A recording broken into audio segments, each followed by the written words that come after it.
Christmas Miracles in Holly Wreath, A Sweet Christmas Billionaire Romance, Book 1. Written by Rachael Eliker. Copyright 2024, BHF Creative Works. For my family, who are as wonderful as Christmas morning. Chapter 1. Ethan. Ethan would have rather been in the Maldives, digging his toes into the warm, soft sand of the beach, sipping on piña coladas while gentle waves rolled in from the Indian Ocean. Instead, he rested his forearms on the table and looked around the small diner in middle-of-nowhere USA and frowned.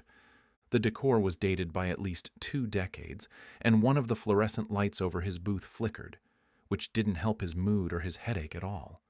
But if he tried to look on the bright side of his abysmal month, at least the diner was a warm retreat from the frosty outdoor temperatures.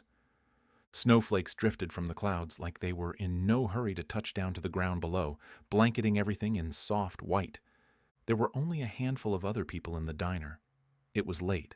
The sun had long since set, so when Ethan looked out the wall of windows next to his booth, he was met with his haunting reflection.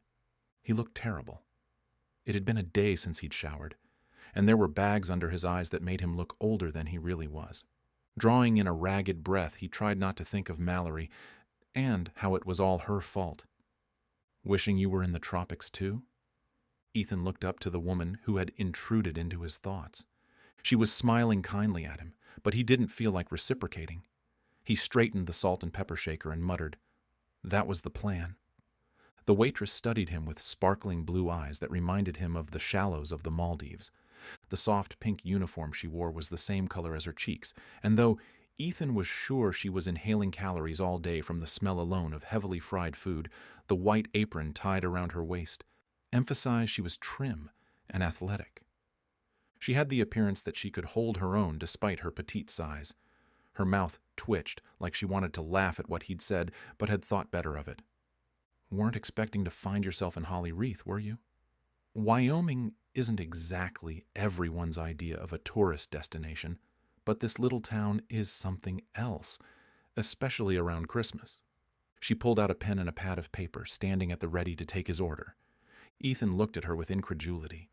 Anyone who could be so chipper working for an unimpressive place as a hole-in-the-wall diner in a town most people probably drove right through had to be deluding themselves. Or maybe he was just projecting his anger and disappointment over his fiancée onto her. Make that ex-fiancée. I'll have to take your word for it, Ethan said, avoiding looking her in the eye by studying the laminated menu in front of him. He ordered a hamburger and a large basket of onion rings with a strawberry milkshake. Road trip work up an appetite? The waitress asked, taking his menu from him and tucking it under her arm. Apparently, he said. She gave him another friendly smile, but he turned away, looking back at the shadow of his former self in the darkened window. On one of the televisions hanging from the ceiling, the program caught his attention. A series of pictures of Mallory and Derek, one of his frat brothers from his undergraduate studies at Purdue University, flashed across the screen. They were laughing and playing on the beach, just like Ethan was supposed to be doing. His blood heated as he watched. Earlier this week, Mallory Janovich, fiancée of billionaire CEO Ethan Wilder, was seen enjoying herself in the Florida Keys with an unidentified man, a female entertainment journalist narrated as the slideshow of photos continued. Ms. Janovich and Wilder had set a date for a spring wedding, but by the looks of things, the wedding is off. You think? Ethan grumbled. A close-up of Mallory and Derek kissing flashed onto the screen, and Ethan clenched his fists hard enough the whites of his knuckles showed. Keep your eyes open, ladies, the woman said. That means Ethan Wilder is back on the market. The series of photos ended with one the paparazzi had captured of Ethan leaving the office, talking on the phone and looking particularly grumpy. Glancing quickly around the restaurant, no one else seemed to notice Ethan was sitting among them. He was grateful for remaining anonymous. However, he knew it would be difficult to stay that way if the media kept harrowing up his failed relationship by putting him on display. Ethan's leg bounced up and down. He was trying to keep his thoughts from replaying over and over what had sent him stumbling into Holly Wreath in the first place, but he couldn't help it. Having Mallory run off with one of his friends only a few months before they were supposed to walk down the aisle was a blow to his confidence. He knew he wasn't perfect, but he was pretty sure he fulfilled every checkbox on Mallory's list: tall, dark, handsome, and rich. Sure, they sometimes butted heads. All couples did. They'd always gotten over it because their match made sense. It didn't hurt either that Mallory's father owned a programming business that Ethan's company had been eyeing. "Coming in hot," the waitress said, balancing her tray with a steady hand. Setting down his food, she pulled a straw from the pocket of her apron. "Need anything else? Ketchup? Extra napkins? A Christmas wish?" Ethan raised an eyebrow at her. "A Christmas wish?" She shrugged. "'Tis the season and all. You have to get requests into Santa before he gets swamped. At least that's what I tell my daughter." Ethan glanced at her name tag. Olivia. Taking the top off of his hamburger, he swirled a squirt of mustard onto the patty. "I haven't believed in Santa since I was 4. 4? That's so young," Olivia said. "Well, blame that on my parents dying in a car crash on their way home from a Christmas party," he said, meeting her eyes. "No amount of wishing or asking Santa brought them back." He knew he was being dramatic, but telling people about his parents' death always brought conversation about Christmas to a screeching halt, and that's how he preferred it. He didn't care that people still celebrated the holiday as long as they didn't try to rope him into the silly traditions and false hopes a single day was supposed to bring. Olivia's pretty eyes widened and her mouth dropped open slightly. "I'm so sorry to hear. I didn't mean to—" Ethan held up a hand. "It's fine. Not like you'd know it by looking at me." Ethan straightened his tie, emphasizing the things she could draw conclusions from, like his expensive Italian-made suit, which anyone could see and know he was obviously well off. He knew he was hiding behind a facade of wealth and indifference, but at the moment, it was the only thing he could do to cope. "Well, if there's anything else you need, just holler. I'll be back to check on you in a few minutes." "No need," Ethan said as he opened his napkin and laid it across his lap. "I don't need anything." Olivia nodded and left to check on the few other customers and top off their waters, but he could feel her eyes on him. She had wanted to say something to him, but had mercifully restrained herself. He wasn't in the mood to hash out his personal story with a total stranger, and it was taking all his self-restraint not to be any more of a jerk than he was already being. His phone trilled in his breast pocket, and as he took it out, his heart hammered against his ribs while he checked to see who was calling. He half expected it to be Mallory, calling to apologize for the ridiculous mistake she'd made. Ethan had always known Derek was a sly fox with a wandering eye. During college, he'd snatch up anything he could steal, even from supposed friends. It had been funny when he'd stolen girlfriends from other guys in the fraternity when no one was seriously dating, but stealing Mallory, and from Ethan's sister's wedding, was a low blow as far as he was concerned. Ethan groaned when he saw the name on the screen. Emma. He declined the call and put it face down on the table, then picked up his hamburger. Mouth open and ready to take a bite, his phone started ringing again. Ethan dropped his head and sighed, setting his hamburger back on his plate. Shoving an onion ring in his mouth and wiping the excess grease on his napkin, he picked up his phone. His sister wasn't going to leave him alone until he answered. Swiping his phone open, he said gruffly, "I'm in the middle of eating." "Hello to you, too," Emma said without the least bit of offense. "Is there something the matter? My hamburger is getting cold." Ethan poked at his burger and his frown deepened. "Well, colder." "A hamburger?" Emma said.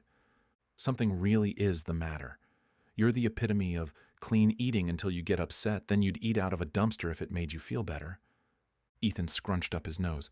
"That's a complete exaggeration. Of course it is, but you have to admit, a hamburger is not on your usual diet." Ethan glanced across the restaurant and spotted Olivia looking straight at him.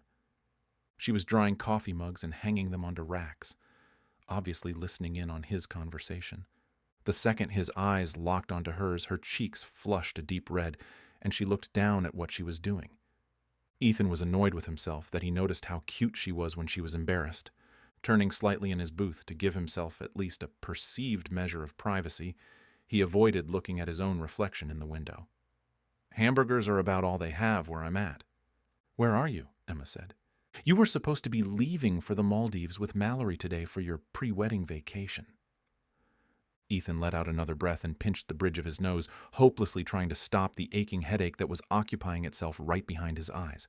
All he wanted to do was finish his mediocre meal and head to the bed and breakfast where he'd rented a room and sleep until Christmas was over. "You didn't hear?" he asked. Emma's tone became solemn. "I had a feeling something was the matter. That's why I called. Our twin sense and all." Despite himself, Ethan laughed. "Just because we're twins doesn't mean we have a connected sixth sense. And just because you don't believe in it doesn't mean it's not real," Emma shot back. "Besides, stop trying to change the subject. Where are you?" "I took a road trip." "Mallory hates road trips." "Yes, thank you. I know. I'm not with Mallory." "What?" Emma gasped. "What's going on? Is something the matter with you two?" Ethan scrubbed his hand down his face. "You could say that. So, explain. You haven't seen it on the news? I just got back from my honeymoon, and though you think the world revolves around you, I don't keep tabs on my brother through television. Look, Emma, if you don't tell me what's going on, I'm going to have to get nosy and start digging, and if I do that, I might discover some of your deep, dark secrets," Emma threatened. Ethan let out a huff. "I highly doubt I have any secrets from my prying older sister." "Watch it," Emma said with a warning tone. "I was only out of the womb 2 minutes before you, and I'll make you sorry if you keep teasing me about it." "My apologies," Ethan said half-heartedly. Even teasing his sister wasn't making him feel any better. "If you must know, Mallory ran off with someone." He had expected Emma to be shocked, but her calm, collected response was very telling. "With whom?" "Derek," Ethan said, taking a sip of his too-sweet strawberry milkshake. "Derek, as in your frat brother, who was at my wedding." "The very one," Ethan confirmed. "Maybe this is all your fault." "Me?" Emma said with a scoff. "How do you figure?" "You're the one who invited him in the first place. First of all, he said he was going to be in town, and I thought you were friends. It was a last-minute decision since we had an extra space. Secondly, if Mallory dumping you and running off with the first guy she batted her eyes at was only a matter of Derek being invited or not, then your relationship was as steady as a sandcastle facing an incoming tide." "Nice use of a metaphor," Ethan said. Emma was silent on the other end of the phone, and Ethan rolled his eyes. She was thinking something and was waiting for Ethan to ask. "Go ahead and say whatever it is you're going to say, Emma. You know you're going to share your wisdom whether I like it or not." "All right," Emma said confidently. "I never did like her, you know." Ethan let out a bitter chuckle. "You're the one who introduced us?" "I introduced you because I was the one who knew who she was when you asked at that tech conference in San Diego. I wasn't setting you up, just answering your question. You're the one who took it to the next level and started dating her." "I wish you would have stopped me," Ethan said. "I'm not sure you would have listened," Emma answered. "You always were one to look at your relationships like they were business transactions, and marrying Mallory logically made sense. With her family connections, it would have been a boon to our company. I mean, did you ever really love her?" Ethan was surprised he had to stop and think. Sure, Mallory was beautiful and had a great sense of fun, highlighted by an infectious laugh, but having been forced to step back from the relationship when Mallory ditched him, Ethan struggled to remember any true spark between them. "Yeah," Ethan said. "Ha, you hesitated. Any man who's on the cusp of marrying the love of his life wouldn't answer so casually." "I'm really sorry, Ethan. If it works out, you won't hear me say another word against Mallory, but if it doesn't..." "You'll what?" "I'll get a life-size cutout of Mallory, and we can throw darts at her," Emma said with a sinister laugh. "You're pure evil, you know that?" Ethan said with a chuckle that eased the tension in his shoulders. "Keeps life interesting," Emma said. "I just want to see you with someone who makes you happy, and who you'll love the same way I love Rob." Ethan sat back in his seat and draped his arm across the back of the booth. "We can't all be so lucky in love as you." Ethan looked out the window, past his haunting reflection, and could see Christmas lights sparkling from a business across the street. Christmas had always been a difficult time of year for him, but Mallory dumping him was the cherry on top of this year's season. It might have been cynical, but he was starting to believe there really was no such thing as true love. It was about as real as Christmas miracles. He looked back at his barely eaten food and noticed a steaming mug of hot chocolate had been quietly set on a napkin, while he'd been lost in his thoughts. Turning to see Olivia walk away, he held his hand over the receiver.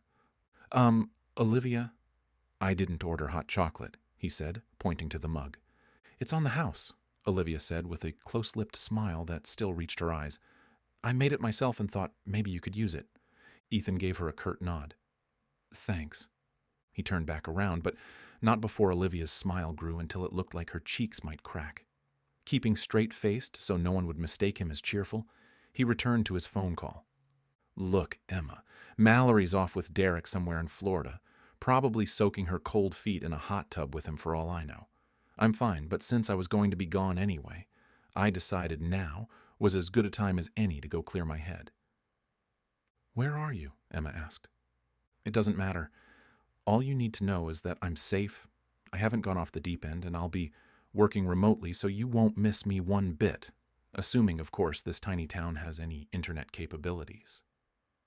So, my first clue is that you're in a small town, Emma teased. Emma, Ethan groaned, I'm not playing hide-and-seek with you, but I'm going to pretend you are. It's kind of important that the CEO of one of the biggest tech companies doesn't fall off the face of the earth without at least his sister knowing where he is. Ethan begrudgingly took a sip of the hot chocolate to show the waitress that her gesture wasn't totally unappreciated. When the warm drink hit his tongue, he was taken aback by how delicious it was. The food at the diner left a lot to be desired, especially compared to the places he was used to eating at, but the warm milk, rich chocolate, and frothy cream sprinkled with crushed peppermint was something else. Oh, wow, he mumbled to himself. What? Emma asked. The waitress brought over a hot chocolate. I think it's the best I've ever had. Emma snorted. It's not like you have a particularly indulgent palate. I'm pretty sure you've been surviving on water, protein shakes, and kale since you were in college. Guess you'll have to take my word for it, Ethan said, taking another long draw of the hot chocolate, then licking the froth off his upper lip. I think it has a dash of cinnamon in it. If you tell me where you are, I'll come try it for myself. Look, I'm a big boy, so you don't need to worry about me. I've got to go so I can grab some toiletries before the drugstore closes. I decided I needed a few days to clear my head, then I'll be back in the game. If anything comes up for work, shoot me an email. He hung up without giving Emma a chance to say another word, supportive or otherwise. Ethan forced himself to take a few more bites of his food, saving the rest of the hot chocolate to wash it all down. Standing up from the booth, he shrugged his leather jacket over his shoulders and pulled out his billfold, tossing a $100 bill down for Olivia. The hot chocolate had been worth it. He appreciated her perceptiveness and patience with him. He'd been grumpy, and she'd put up with him without so much as a sneer. How'd you enjoy your meal? Olivia said, putting her hands on her waist. She smiled, and he almost hated to say it. But he believed in being honest, even if the truth hurt. It was fine. The burger was dry, while the onion rings were so greasy, I could use what's left over on my fingertips to style my hair. Olivia's rosy cheeks went pale. Grabbing the small suitcase he'd hastily packed, he excused himself. Sorry if that was a bit blunt. Honesty is the best policy in all. Olivia drew herself to her full height, still a head and a half shorter than Ethan, and straightened her shoulders. My apologies for the food. Our cook is new and is still learning the ropes. Well, you'd better teach them soon or you're going to lose tons of customers. Ethan strolled over to the door, holding onto the door handle but hesitating to open it. He couldn't bring himself to be so cold to a waitress he'd just met, no matter how angry he was at life. Tipping his head toward the empty mug of hot chocolate, he said, That hot chocolate, though. If I had a Christmas wish, all I'd want would be another cup. Chapter 2. Olivia. The decrepit sedan that Olivia drove struggled as she pulled into the driveway of the Holly Wreath Inn, dying before she'd reached her parking spot. Tipping her head forward and touching her forehead to the steering wheel, she couldn't decide if she should laugh or cry. Choosing neither, she put on the parking brake and left it where it was. She didn't have time to fight with her car. Packing her things into her purse, she peered out the windshield at the Victorian mansion where she and her daughter, Heather, lived, and a swell of pride overtook her. They had decorated it for Christmas the weekend before, and contrasting against the enveloping darkness of the night sky, the home shone like a diamond. The dozens of strands of lights highlighted the interesting features of the house in a warm glow, creating a cozy feel that gave Olivia the warm fuzzies. She could see guests being in awe of the place as they arrived, and she'd be there to greet and invite them in to sit by a merrily crackling fire while they sipped the hot chocolate she'd whip up from her own secret recipe. In the middle of her reverie, reality hit, and Olivia sighed. The best part of the inn being decked out for Christmas was that no one would be able to see the crude roof patches Olivia had to do earlier in the autumn to stop a leak in the attic, or that the old, tired house was in need of a new coat of paint. Shining with Christmas lights, the bed and breakfast could have fooled anyone into thinking it was flawless when really, it was as tired and beaten down as she was. The happiness she felt wavered when she let her thoughts wander. She was bone-weary from taking on a shift at the diner, and she still had so much to do. Make up the bedroom for her one and only guest scheduled at the inn for the whole of December. Sit down for a minute with Heather to see how her day had been before welcoming the guest who was scheduled to arrive at 8. When everyone else was all settled, she was going to try to get a jump start on breakfast, so she'd have something to feed her guest without having to get up at 5 in the morning to make it. If Olivia was anything, she definitely was not a morning person. When she'd awoken that morning, she'd pulled her violin out of the closet and set it in the corner, intending on playing some Christmas music to brighten the mood. But faced with overwhelming fatigue, she knew another day would pass without her rosining her bow. Olivia opened her car door and stepped out into the cold, sinking her chin behind her scarf to keep warm. Walking up to the back door, she dropped her head and pinched her eyes shut, refusing to let the tears fall. She didn't want Heather to see her upset. Blowing out a breath, she steadied her emotions, stomped the snow off her feet, and let herself in. "I'm home," Olivia called as she opened the door. She took off her coat and hung everything in one of the mudroom cubbies, rubbing her hands together to warm them up as she walked into the kitchen. "Mom!" Olivia barely turned the corner before Heather had her arms clamped around her mother's waist. Kissing the top of Heather's head, Olivia hugged her daughter tightly, reminding herself that no tears were allowed until her head was on her pillow and after all the work was done. "Mom, come sit down," Heather said, towing Olivia by the hand to the large island in the center of the kitchen. It was one room that she'd already completely renovated, and she was glad for it. It was the beating heart of Holly Wreath and where most of the home's magic happened. "We baked cookies." "Did you now?" "I thought I smelled something delicious." Olivia smiled, meeting Twila's twinkling blue-gray eyes. Twila, a grandmotherly woman from across the street, had been Olivia's saving grace since she'd moved to Wyoming. Twila had taken Olivia under her wing when she'd arrived as a newlywed, helped her welcome Heather into the Holly Wreath Inn, been a shoulder to cry on when Olivia's husband walked away from it all. "It's one of my favorites of my grandmother's recipes," Twila said, picking up one of the gingerbread men and making it dance. Olivia and Heather both laughed. "They remind me of being a little girl." "That must have been a long time ago," Heather said without a second thought. Olivia made a face at Heather. "That was rude." "What?" Heather said. "It was a while ago, wasn't it?" Twila chuckled, unoffended by Heather's inability to censor herself. "It was a long time ago, but sometimes it feels like it was only yesterday. I suppose Christmas does that to me, transports me through time. It's part of the wonder of the season."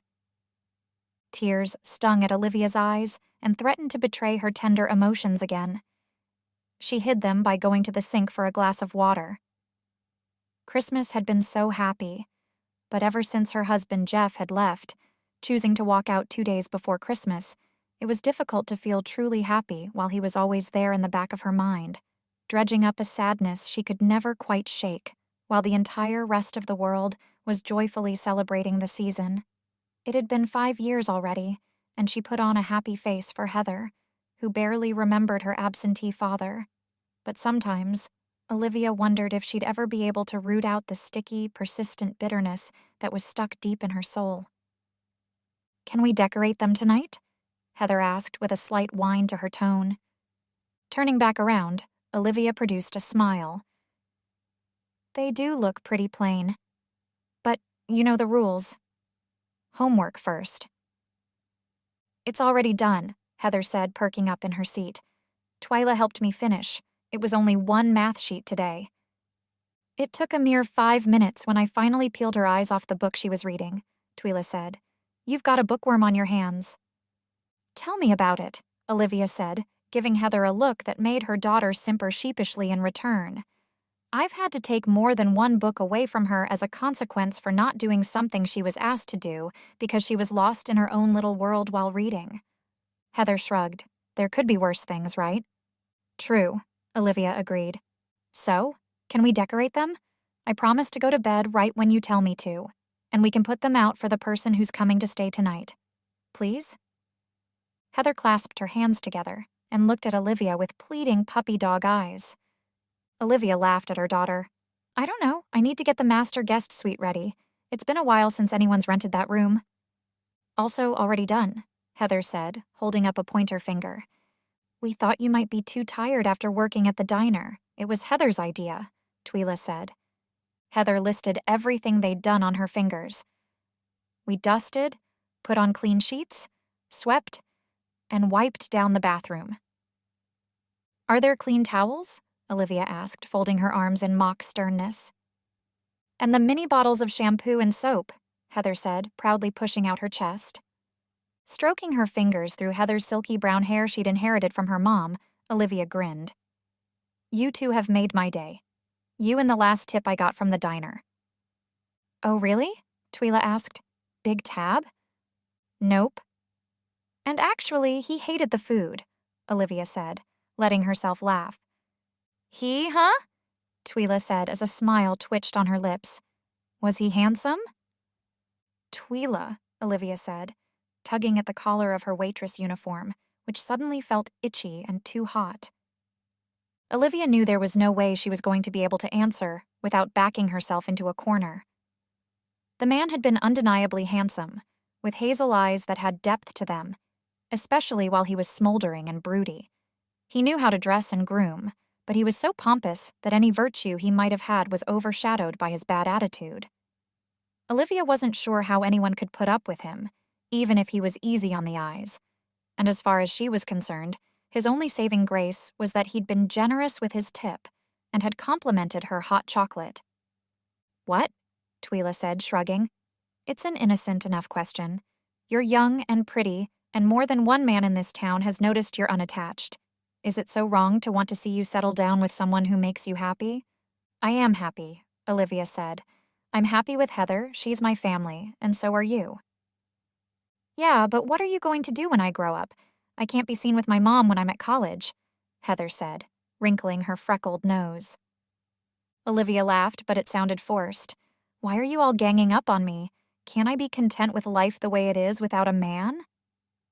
Honey, Twyla said, putting her hand over the top of Olivia's.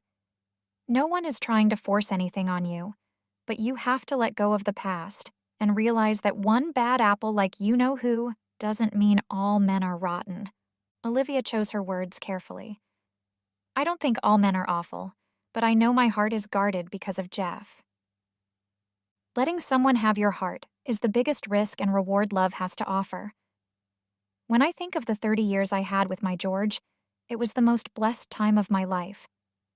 Having someone else to love doesn't mean you lose your identity or have less love for someone else.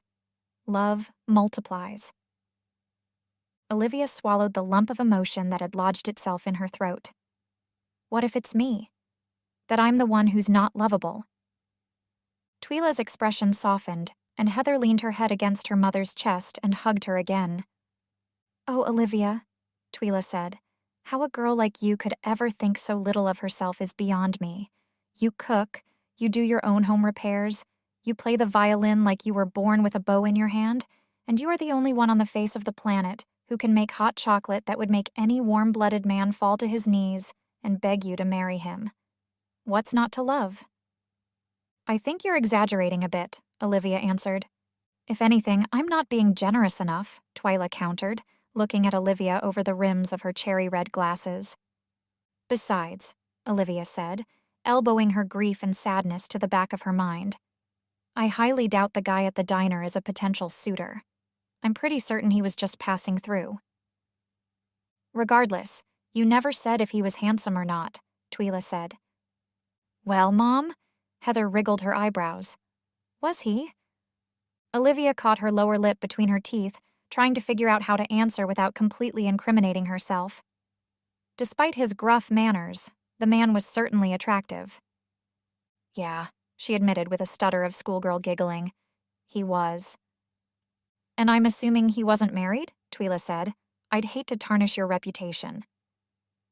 Olivia picked a fuzz off of her sweater and shrugged. How would I know if he was married? Don't tell me you didn't look to see if he was wearing a wedding band, Twyla said with a measure of incredulity in her voice that made Olivia feel guilty for pretending she hadn't peeked. I didn't notice one, no, Olivia said. Maybe we should ask Santa to send you on a date for Christmas, Heather suggested. It's been a while since you've gone out with anyone. All right, Olivia laughed, clapping her hands and pointing to Heather's bedroom, off the kitchen, and across the hall from her own. I think it's time for you to get your pajamas on. If you want to decorate these cute little gingerbread people, I want you all ready to hop into bed when we're done. Heather jumped off her seat and gave Twyla a peck on the cheek and squeeze goodbye. Thanks for hanging out with an old hen like me, Twyla said. See you tomorrow, Heather said, twiddling her fingers and disappearing into her room. Taking her winter coat off the back of one of the chairs, Twyla slipped her arms in and arranged her scarf before she zipped it all the way to the top. Looking past Olivia to see if Heather was listening in, Twyla leaned in and lowered her voice. There's something you should know. Oh? Heather was asking me about Santa Claus today. Yeah, what did she say? I think she's beginning to believe he's, Twyla rolled her hands in front of her, trying to find the right words. A part of Christmas lore. Olivia sighed, her insides deflating a little bit more than they already were. I'm not surprised. She keeps reminding me that she's not a child anymore. I kind of wish she still was. What do you mean? Twyla cocked her head to the side. One of the joys of parenthood is watching your children grow. I know, Olivia muttered. I guess I want to keep her oblivious to the pain of life, and believing that Santa would remember her enough to bring her presents, even when her own father had walked out on her, has been one way I felt I could give her a happy childhood. Without a belief in Santa, I'm not sure what I can do to buffer things for Heather. I think you're overthinking it. Am I? Olivia said, massaging her temples with one hand. I don't want her to miss out on anything because she's being raised by a single mom. And she won't. You're doing the best you can with the situation you're in. Kids are resilient. And you know what? Even with the best parents, children grow up and figure out. Twyla paused and looked behind Olivia again. That Santa isn't real. I wasn't ready for it, I guess. That wide-eyed wonder of children is one of the best parts of Christmas. It happens to everyone sooner or later. I don't think any of the amazement of Christmas has to be lost just because a belief in Santa is out of the equation.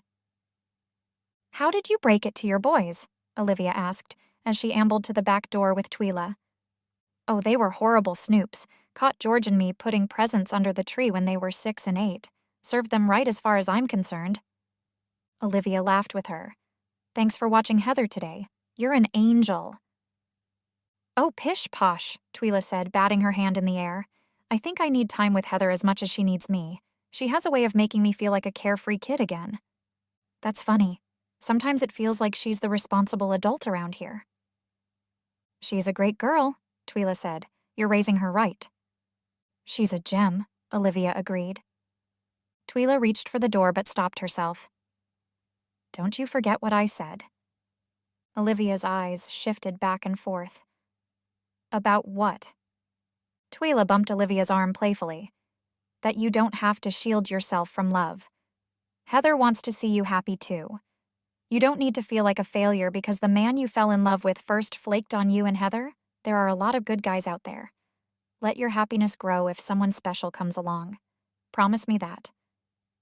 Olivia held up her hand, teasing Twyla as she pretended to make a solemn oath. I promise if the right guy falls right into my lap, I won't immediately chase him out the door. You'll thank me for it later, Twyla assured. Don't get ahead of yourself. I think I've dated every eligible bachelor in Holly Wreath, and I can assure you, none of them qualified as Mr. Right. Twyla stepped out into the cold. Good thing you run a beautiful bed and breakfast and get all sorts of interesting people passing through your house. Olivia knew she was never going to win against Twyla. Rolling her eyes and folding her arms as she leaned against the door jamb, Olivia waved goodbye to her friend. Olivia shut and deadbolted the back door, and Heather slid into the kitchen on her socks, grabbing the piping bags of frosting that were lying next to the sink. While Olivia got down her cookie decorating supplies, Heather talked her ear off, barely stopping to take a breath, and together they decorated all 24 of the gingerbread men. Wiping up the stray candies and globs of frosting, Olivia pulled out a beautiful silver platter she'd been handed down from her aunt, and Heather arranged 8 of the best cookies so each of their smiling faces were showing. "There," Heather said with satisfaction as she brushed her hands together. "If a plate full of gingerbread cookies doesn't scream Christmas, I don't know what would." "It's very festive," Olivia agreed. "I'll be sure to offer one to our guest whenever they arrive." "Who's coming to stay?" Heather asked, hopping off her chair and leaning against the back of it. "I don't really know. A lady called today and just gave a last name, Wilder. Said they'd be arriving about 8 in the evening." Heather craned her neck to look at the clock on the stove. "It's already 9. Panic wormed its way through Olivia's chest. Yes, there would be a small cancellation fee if they didn't show, but it wouldn't even put a dent in the heating bill of the Holly Wreath Inn. That would mean Olivia would have to take more shifts at the diner, and if business didn't pick up soon, she might have to look for a second job just to pay the mortgage. 9, huh? Olivia said. "That means you're already half an hour late for bed. Now scoot, and don't forget to say your prayers." Olivia started stacking the clean dishes on the counter to put them away, and silently said a prayer of her own. "Dear Lord, I could really use a Christmas miracle right about now, if you're not too busy." The soft chime of the doorbell interrupted Olivia's impromptu prayer, and her heart leapt at the sound. "Ooh!" Heather squealed. "That must be them!" Excitement zipped through Olivia's chest. "I can't imagine there are too many other people who'd be ringing our doorbell this late." "I'll get it," Heather offered. Catching her daughter by the elbow, she said, "You know that's another house rule. The first time I get to answer the door, to make sure they're not a creep." Heather sassed her mom by crossing her eyes, which only made Olivia chuckle. "You'd better go get it then, before they change their mind." "I will. I want to take a quick peek in the mirror to check myself to make sure I don't have frosting all over my face." "You look fine, Mom." Olivia hurried across the kitchen to a small mirror she'd hung by the back door and fussed with a small, persistent curl that grew at the base of her neck, despite the rest of her hair being stick straight. "You've said that before, and I've gone out with dried drywall putty smeared on my forehead. I felt like such an idiot when the lady at the hardware store pointed it out to me." Heather shrugged. "I'm so used to seeing you with paint under your nails and grease on your face all the time anyway. Now, if you're not going to answer the door, I am." "All right," Olivia said, wrinkling her nose and grinning as she grabbed the platter of gingerbread cookies and set them on a small table just off the entryway. Through the frosted glass of the front door, she could barely make out anything definite about her guest, other than they were a broad-shouldered, towering man. Taking a deep breath, she put a welcoming smile on her face and swung open the front door. "Welcome to the Holly." The words caught in her throat when she realized who it was. Staring back at her was the rude man from the restaurant, who regarded her with the kind of amusement that a crocodile would look at another animal right before he ate it up. "Hello, Olivia," he said with a smirk. "It seems we meet again." Chapter 3. Ethan. It took all of Ethan's resolve not to let the smirk he felt coming on spread across his entire face. He was just as surprised to see Olivia behind the open door as he was to be standing on her porch. She narrowed her eyes at him before she slammed the door in his face hard enough that the wreath on the front door wobbled and fell off. He took a step back, surprised at Olivia's audacity. He couldn't think of the last time anyone had been so brazen as to shut him out of anything. Of course, that was because everyone else he interacted with knew exactly who he was. Still, her reaction did bring on a wave of guilt about how he'd treated her at the diner. He'd been more cruel than he'd led himself to believe. Though he stood by his assessment of the low-quality food, he admitted to himself that he could have been more diplomatic in how he'd said it. She wasn't the one cooking, and she certainly wasn't the one who'd put him in the mood he was in. He could hear muffled whispers behind the door, and he stooped over so he could hear better, pretending he was only helping by picking up the dislodged wreath. "What are you doing? He's a paying guest," hissed one voice, a young girl by his guess. Olivia answered, "I know, but I don't know if I can put up with the likes of someone like him for a week. I already had one Christmas ruined by a man, and I don't need another one putting a damper on it." "You've met him before?" "Unfortunately. Is it who I think it is?" "The guy from the diner." "Yes, I was right that he was traveling, but I didn't put two and two together that he was the one coming to stay here. My brain is crispier than fried chicken." Olivia sighed heavily enough that Ethan could visualize her shoulders slumping. Ethan scrubbed his hand down his face. If Emma ever found out how he'd treated Olivia, she'd never let him live it down. It wouldn't matter that Olivia had been a stranger at the time, and he had thought he'd never see her again. Emma had a moral compass that never wavered. "Mom," said the girl, "you can do this. Put a smile on your face and pretend like you've never met him before, if that's what it takes. We need his business. The roof needs to be replaced, the deck is starting to rot, and someday I'd like to have something other than bare subflooring in my bedroom." Eyeing his BMW that he'd parked in the driveway, he seriously considered slinking back to it and finding a nearby shopping center where he could park his car and sleep until he was awake enough to drive to the next town. He'd been the epitome of a snobby rich dude, and his only consolation for his behavior was that he'd been generous with his tip. For all he knew, Olivia thought he was flaunting his money in her face. Before he could move, the door swung open, and he blinked against the bright lights flooding out the door. He looked up at a girl that couldn't have been older than 8, but was very distinctly Olivia's child. She had the same spread of delicate freckles across her nose and cheeks, the same glossy brunette hair and heart-shaped face, but instead of striking blue eyes like her mother, hers were rich and earthy brown. Her smile was welcoming if a bit sly, and she planted her hands on her hips. "You must be Mr. Wilder. Please, come in." Ethan's gaze slipped behind the girl to where Olivia was watching him, looking a shade paler. Swallowing and forcing her mouth into a smile, her eyes were still a mixture of anger, distrust, and desperation. "Yes," Olivia said. "Please, come in." Standing up to his full height, Ethan handed over the wreath. "This fell off."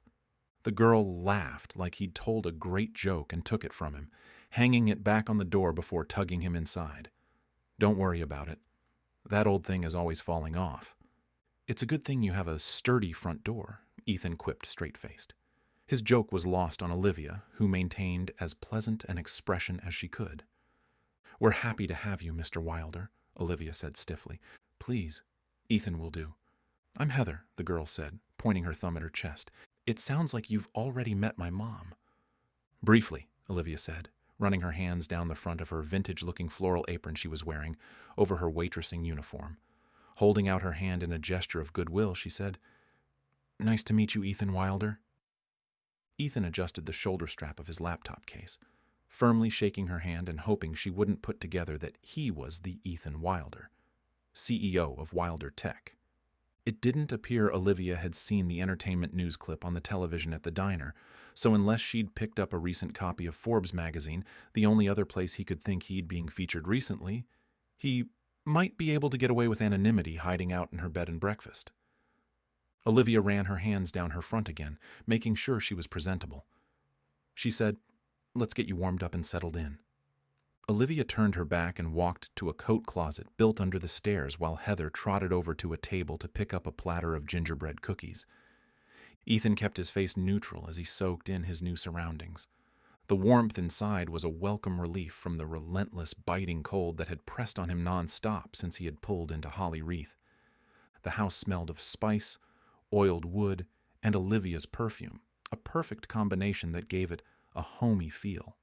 The space itself was impeccably clean if a bit tired and worn. He made sure not to stare at the crack in the plaster by the sitting room chandelier too long. Ethan was well aware that Olivia's eyes were on him again.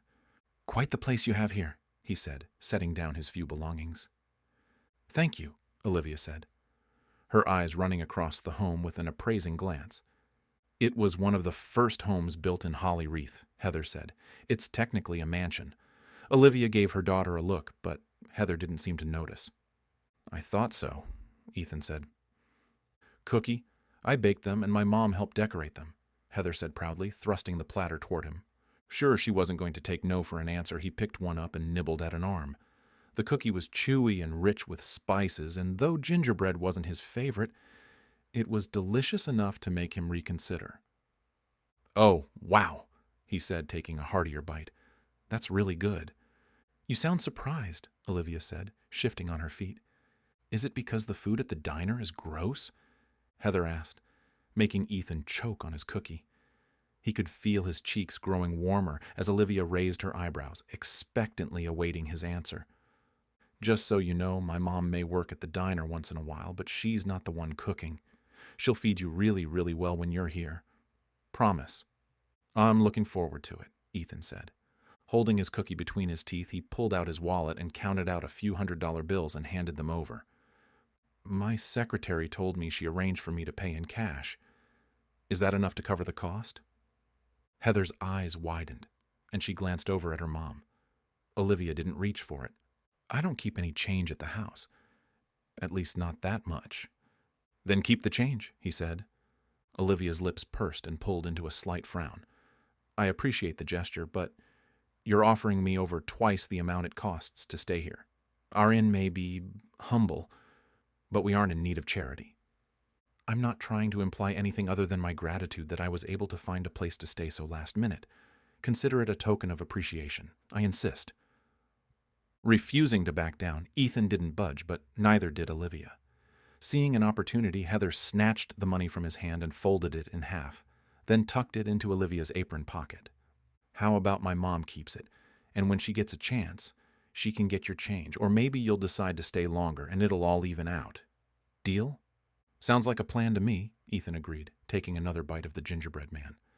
"As long as it's all right with your mother."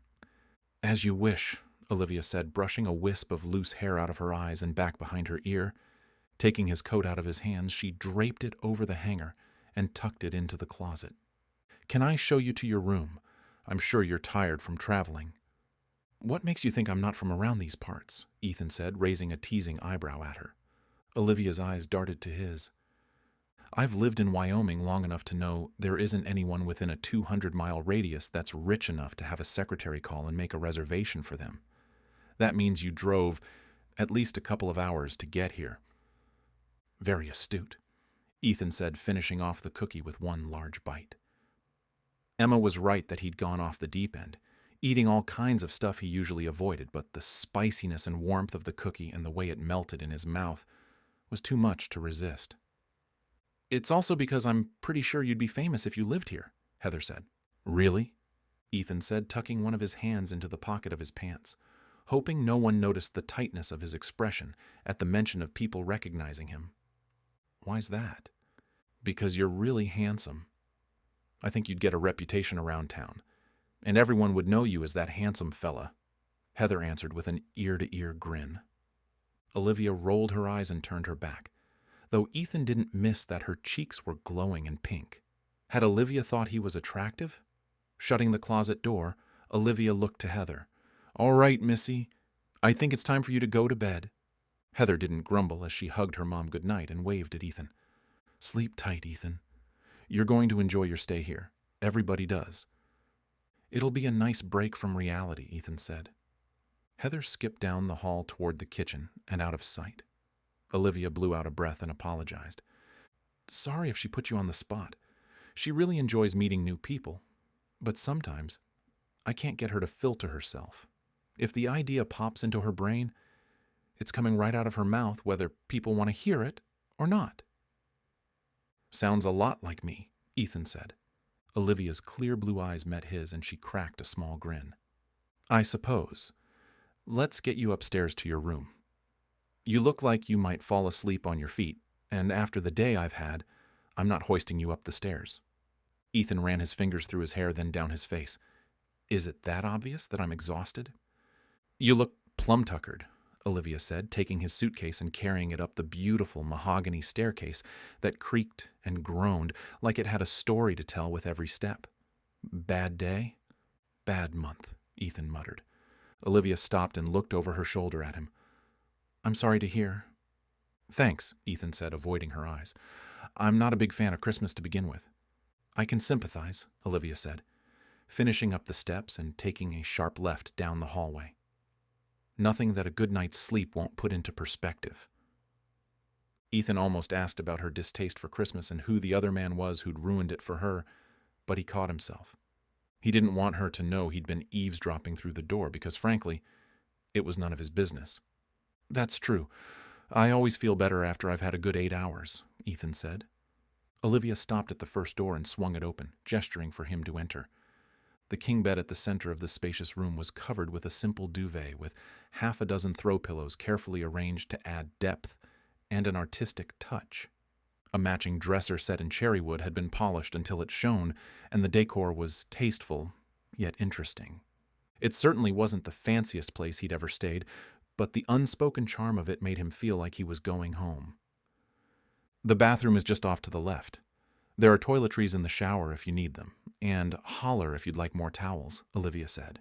She handed over his suitcase, and her fingers brushed against his. He noticed she avoided his gaze as a tinge of red blossomed in her cheeks. Olivia studied her feet, then glanced up to meet his eyes. Clamping her lips, she curved her fingers behind her ear to secure a loose lock of hair, then spun on her heels to leave. Thanks for the hot chocolate, Ethan blurted. Olivia stopped at the top of the stairs, her hand resting on an ornately carved newel post. At the diner, it really hit the spot. He forced himself to stop before he began rambling. Amusement danced in her eyes. You're welcome. You looked like you could use it. It was delicious. I did mean it when I said it was one of the best things I've ever had. Olivia's mouth quirked into a smile that made Ethan's heart do a funny little flip in his chest. Of course it was. It was my secret recipe. Ethan laughed. Does that mean I shouldn't bother asking for a recipe to send to my sister? Olivia folded her arms across her chest and chuckled lightly. Even if I gave you the recipe, it wouldn't come out right. So yeah, don't bother asking. Wow, Ethan said, leaning his shoulder against the wall.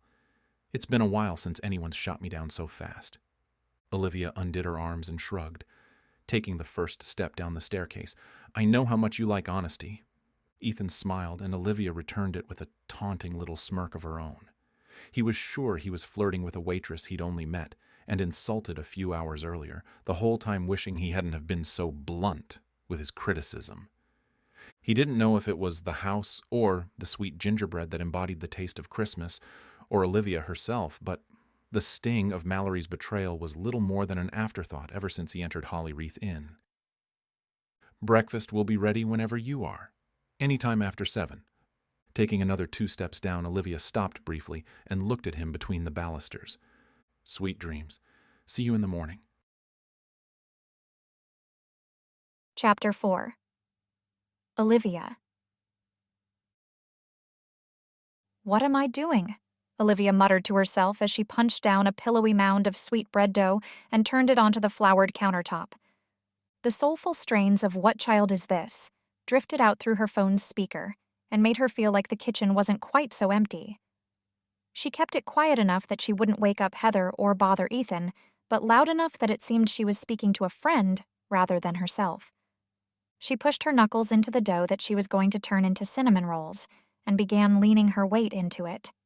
She'd meant to start the rolls the night before, but Ethan showing up on her doorstep had thrown her whole evening off, and instead of being a responsible adult, she'd blown off her to-do list. After she'd shown him to his bedroom and made sure he was settled, she went right down to her room, grabbing a bag of chocolates she had stashed in the pantry on her way, and flipped to the first thing she found even slightly entertaining on her bedroom television. She was invested enough in the movie by the time she realized it was a holiday romance that she couldn't turn it off.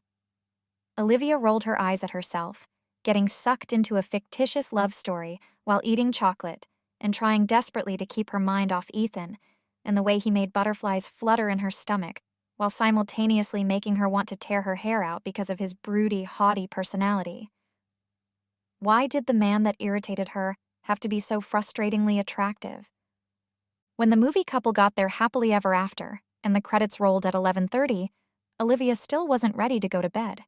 Her mind was reeling, wondering how she was going to endure an entire week of Ethan staying at her bed and breakfast.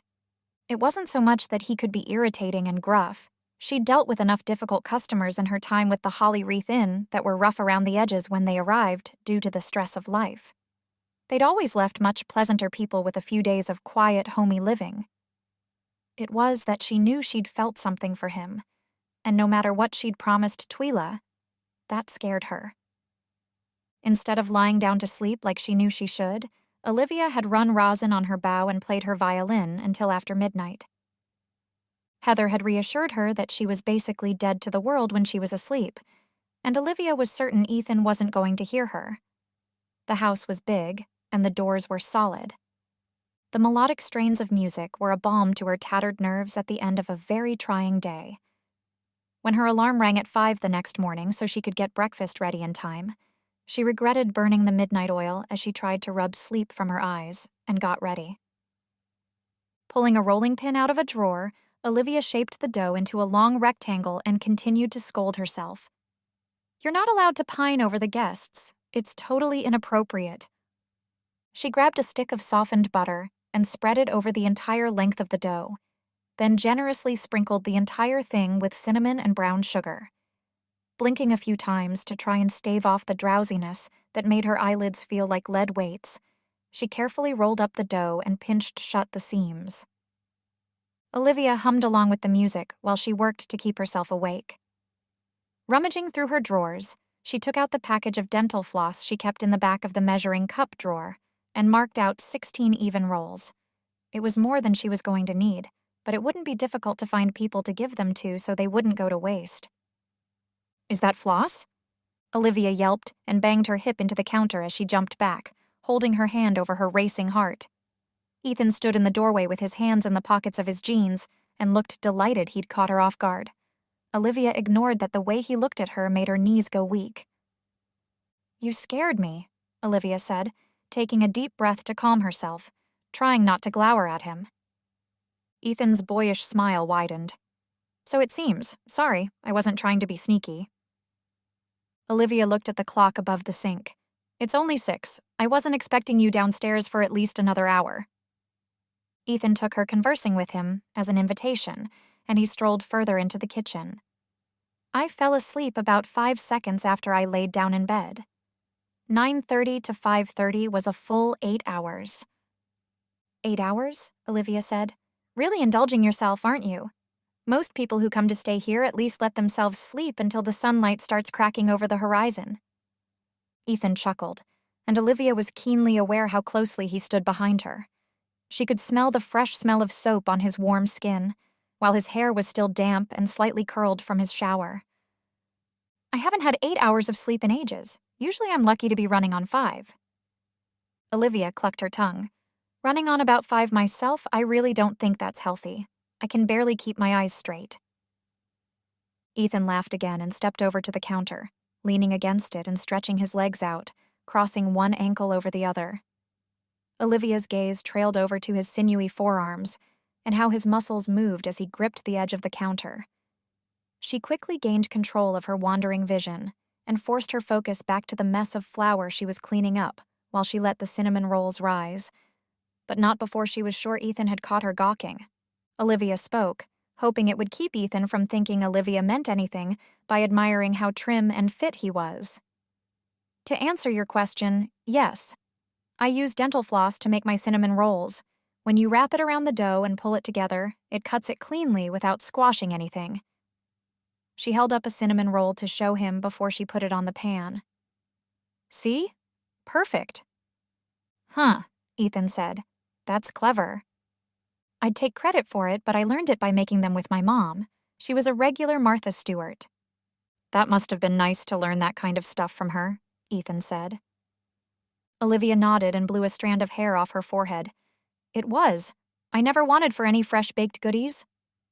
A silence fell over the kitchen, and Olivia wasn't sure how to remedy it, other than keeping busy. She didn't know Ethan well enough to feel comfortable in the quiet, and something about him watching her tidy up the kitchen made her wary.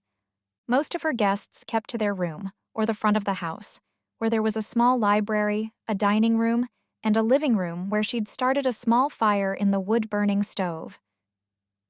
Coming into the kitchen almost felt like breaking into her personal space. Olivia grabbed a broom off a hook in the mudroom and swept up what flour had scattered on the floor. Standing up straight, her hand was trembling as she balanced the broom on its bristles. "I was meaning to apologize." "About what?" Ethan helped himself to a handful of assorted nuts from a decorative glass dish Olivia had planned to set out. "Slamming the door in your face last night." "Oh, right, that." Ethan laughed like it was all a good joke, and Olivia couldn't help but feel flush. "It wasn't the kind of welcome I was expecting. It was, well, let's just say I had a long day. I don't suppose my assessment of the diner food helped your opinion of me much." Olivia moved to dump the dustpan and return the broom. "All I do is waitress there. I know it's no 5-star restaurant." "You're right, it's not." Olivia rolled her eyes while her back was turned to him. "But I do think I was a bit harsh. To be honest, I was having a less than stellar day, too." "Fair enough," Olivia said as she squeezed out a dishcloth and finished wiping off the counter. She tossed the dishcloth into the sudsy water and wiped her hands dry on her apron, then held her hand out to shake his. "Truce?" Ethan put his hand in hers, and a heat crept up Olivia's arm and radiated through the rest of her, the way a mug of her hot chocolate could warm her down to her toes with one sip. She liked the way her hand fit in his, and the way his eyes crinkled at the corners when he grinned, which grew more pronounced the longer she stared. Olivia snapped out of it when she heard a gentle rapping at the back door. Pulling her hand away, she wiped her hands off again, like it would get rid of the surprising sensation Ethan had caused. Walking over through the mudroom to the rear entrance, she turned on the outside light and saw Twyla dancing from one foot to the other, trying to keep warm. Undoing the deadbolt, Olivia threw open the door and tugged Twyla inside, slamming it just as fast to keep the unrelenting, frigid air out. "What are you doing here so early? It can't be more than 25 degrees outside." "It's only 22, Twyla said, taking off her earmuffs and blowing warm air onto her fingers. "If we're lucky, we might break above freezing today, though I'm not holding out hope if the merciless wind doesn't knock it off." Olivia took Twyla's coat from her and hung it on one of the hooks. "And you thought it'd be a good idea to take a stroll in the pre-dawn tundra?" "I saw your light was on, so I knew you were up. I came over to check out your new guest, to see who he is and if he's handsome." Dread seeped through Olivia's veins, and she didn't want to go back into the kitchen to see the mischievous smirk on Ethan's face, because there was no way he'd missed what Twyla had said. Olivia tightened her lips and gave Twyla a pointed look that Twyla couldn't miss. Smacking her hand to her forehead, Twyla said in a loud whisper, "He heard me, didn't he?" Olivia nodded, itching at the beads of sweat that were seeping out along her hairline. Stepping around Olivia, Twyla went into the kitchen first, with her head held high, while Olivia couldn't seem to shrug off the tension that gathered in her neck and shoulders. "Good morning," she said to Ethan. "Nice to meet you. I'm Twyla Birch. I live across the street." Ethan looked to Olivia, and sure enough there was that haughty smile that was so polarizing. "Pleasure to meet you, Twyla. I'm Ethan." "I guess seeing you answers my question," Twyla said, patting the back of his hand while she shook it. "You certainly are a looker, aren't you?" "Twyla," Olivia said, "I'm not sure my guest wants to be appraised." "It's all right," Ethan said as he chuckled. "Nothing like a little boost to the ego first thing in the morning." He winked at Twyla, and her grin widened before it disappeared completely. Twyla narrowed her eyes at him and tapped a finger on her chin. "Do I know you? I have the strangest feeling we've met before." Ethan's expression morphed momentarily, and Olivia could have sworn it looked like something akin to alarm, but he quickly got it under control. "I think I'd remember a town like Holly Wreath and a lady like you, Twyla." "You're right. You have one of those handsome faces that's on every men's cologne ad in those magazines they sell in the grocery checkout line, Twyla said, patting him on the cheek. So, what brings you to our neck of the woods anyway? Holly Wreath is a place like no other, but isn't exactly a prime vacation destination, especially when it's... She rolled her hand in the air, searching for the right word. Frigid? Ethan offered. Right. Other than our annual Christmas festival, Holly Wreath is your typical sleepy small town most of the year, Twyla said. Ethan crossed his arms and tilted his head back and forth as he tried to figure out how to answer. I needed a little break from reality. Twyla planted her hands on her hips. Then you came to the right place.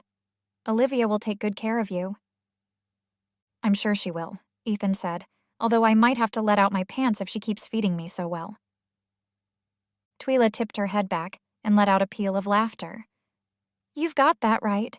She can cook me under the table, and I've got a good 33 years on her. You're being modest, Twyla. A lot of what I've learned I picked up from you, you know, Olivia said. Tossing her head in Twyla's direction, Olivia told Ethan, if you don't like how much butter and sugar I use in my cooking and baking, you can blame her. Well, excuse me, Missy, Twyla sassed. It's not like my family handed down a lot of salad recipes that I could share with you. Twyla looked at Olivia, and they both started laughing. Ethan shrugged. Guess I'll have to track down the gym. You have one, I assume? There's only one, and it's not exactly busy this time of year, Twyla said, wiping away a tear from the corner of her eyes. Clapping her hands and rubbing them together, she said, Well, now that the mystery of who your guest is has been solved, I actually came over to ask something. Why do I have a feeling that I'm going to regret this? Olivia asked. Olivia peeked under the tea towel she'd laid over the cinnamon rolls while they rose.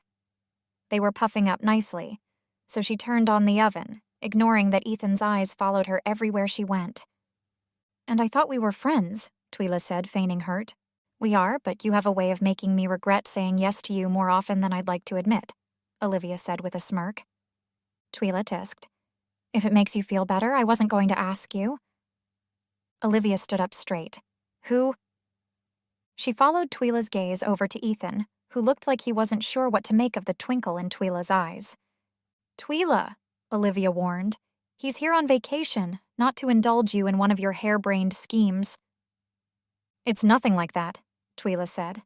All I was going to ask was if he'd be able to help me decorate Main Street. Ethan's brow furrowed. What for? Twyla's face brightened. For the festival, of course. It's the most magical time in Holly Wreath. Aside from Christmas, mind you, and everything needs to be just so. I'm sure it does, Ethan said. Something in the way he answered irked Olivia. Resting one hand on her waist, she said, It might be a forgettable small-town hoedown compared to wherever you're from, but it really is something special. From the hallway, Heather shuffled into the kitchen, bleary-eyed and yawning. She was dressed for school, but her hair was a tangled mess from sleeping. What's all the bickering going on out here? We're not bickering, Olivia said, waving her hand for Heather to come over so she could help tame her hair. We were discussing how great the festival is.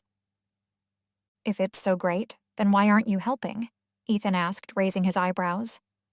Olivia felt silly giving her answer. I'm busy. Lots to do around the inn that I've been putting off. I see, Ethan said. Olivia turned her back to him, flipped on the oven light, and peered inside. I thought the ladies in your bridge club were helping you pull it together, Twyla. Oh, Twyla said, batting her hand in the air. You know how they are? They're so old. I need some fresh blood to keep things from getting stale. Besides, none of them are brave enough to climb up ladders, and even if they were, they would break a hip for sure if they fell. Twyla watched Ethan, her eyes brimful of hope when Olivia cut in. Don't feel like you need to indulge her. You're here on vacation, and you don't need to be roped into something you don't want to do. It wouldn't be right. Ethan rubbed a finger across his lips, and Olivia couldn't help but stare at his mouth. Heather perked up, and she wagged her pointer finger in the air. I have an idea.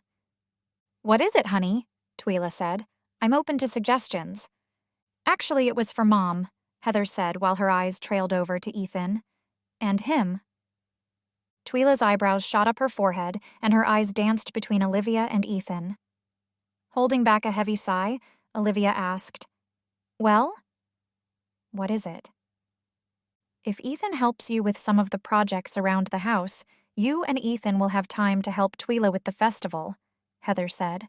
"It'll be a win-win-win for everyone." Olivia shifted on her feet and ground her teeth. She'd put herself between a rock and a hard place without a way to escape, and Ethan was watching her to see what her answer was going to be. "I don't know. Do you know how to run a saw without cutting your fingers off?" "I've never cut a piece of wood in my life," Ethan said. Olivia couldn't help but laugh. "Unfailingly honest, aren't you?" "Always," Ethan said, "but I'm a quick study." Twila clapped her hands again. "Then it's a done deal? 2 for the price of 1. Olivia pulled in a deep breath and held it until it burned. When she let it out, she managed to nod. "That's fine with me." "Really, it's up to Ethan, though. It's his time off from reality, and putting up lights and hanging wreaths might qualify as too much reality."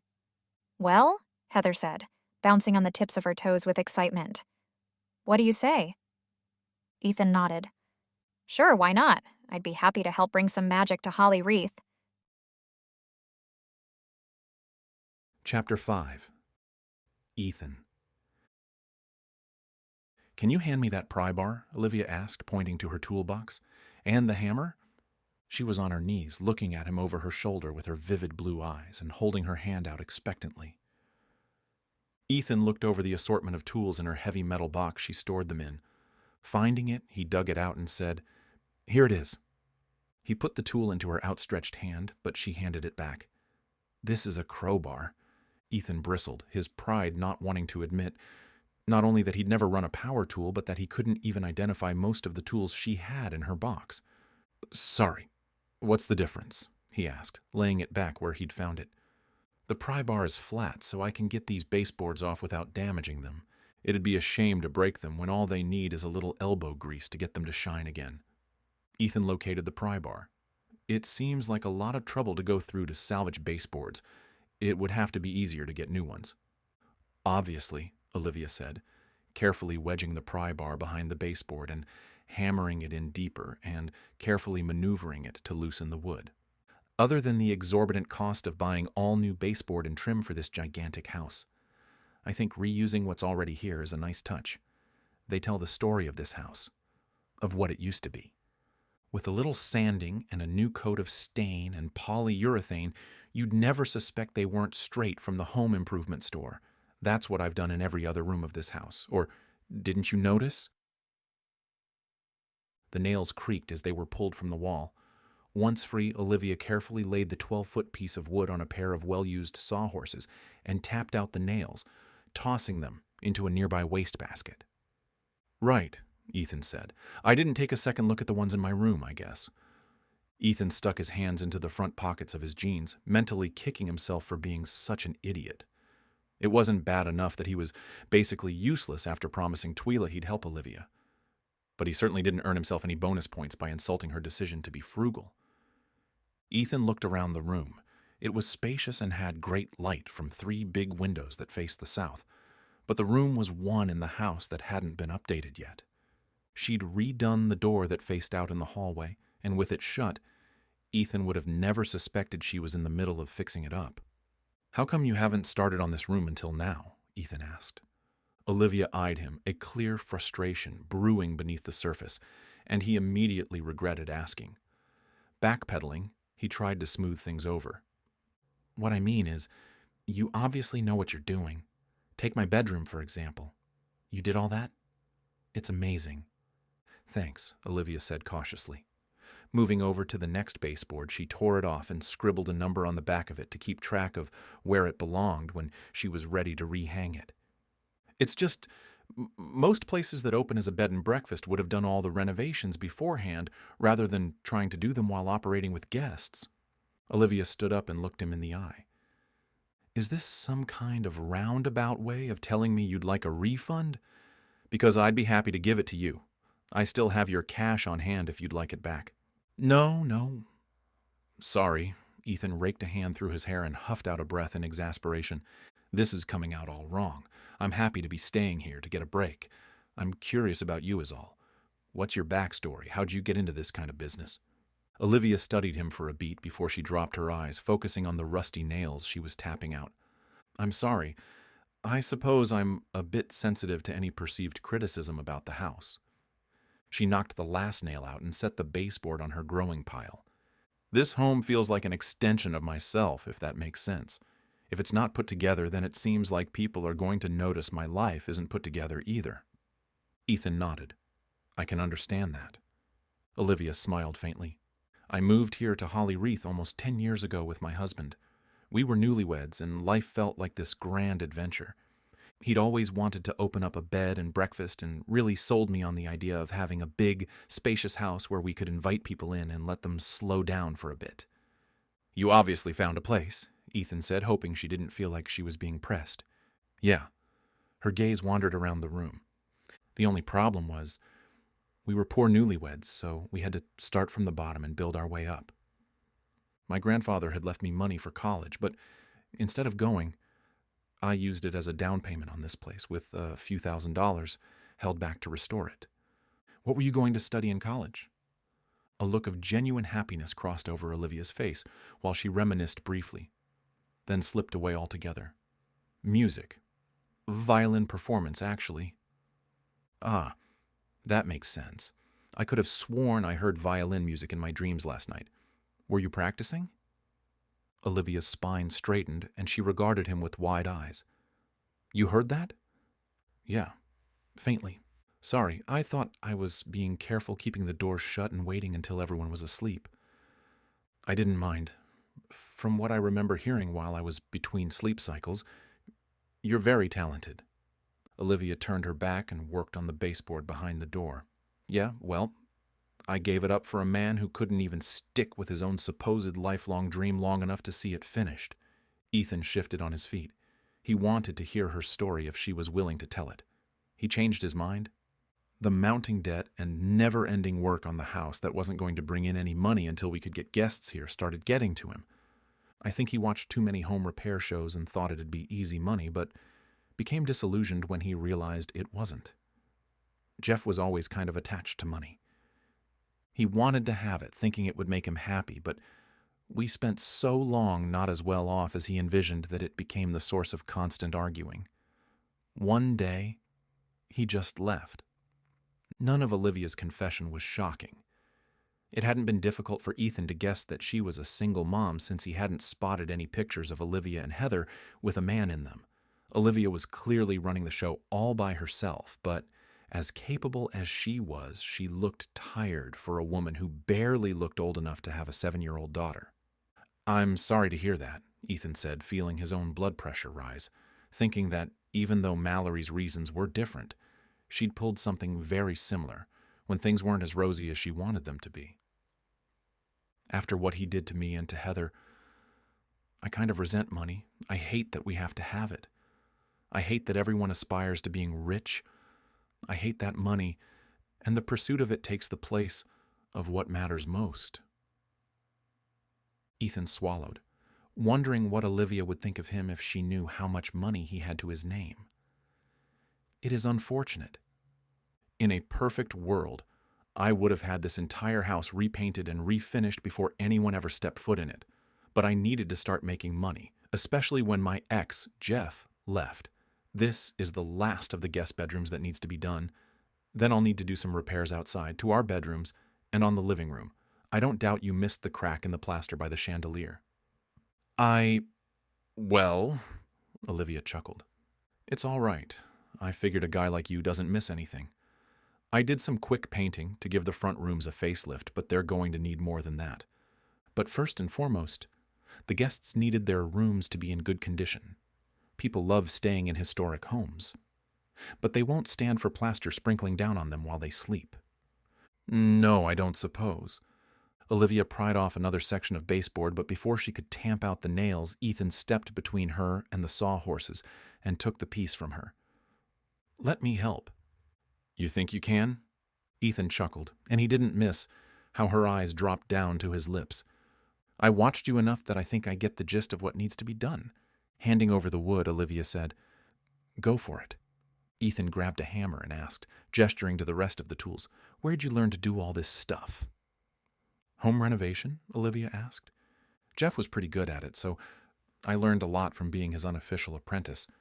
I learned a lot from my dad, too." "Yeah? Does he come out and help once in a while?" He used to," Olivia said with a heavy sigh. "Both my parents are also gone. It's just me, Heather, and Twyla now." "I'm sorry to hear," Ethan said. "Thanks. I was kind of their surprise miracle child when they were both already 40, so I'm glad I had them as long as I did." Ethan twirled the hammer in his hand to get a feel for it.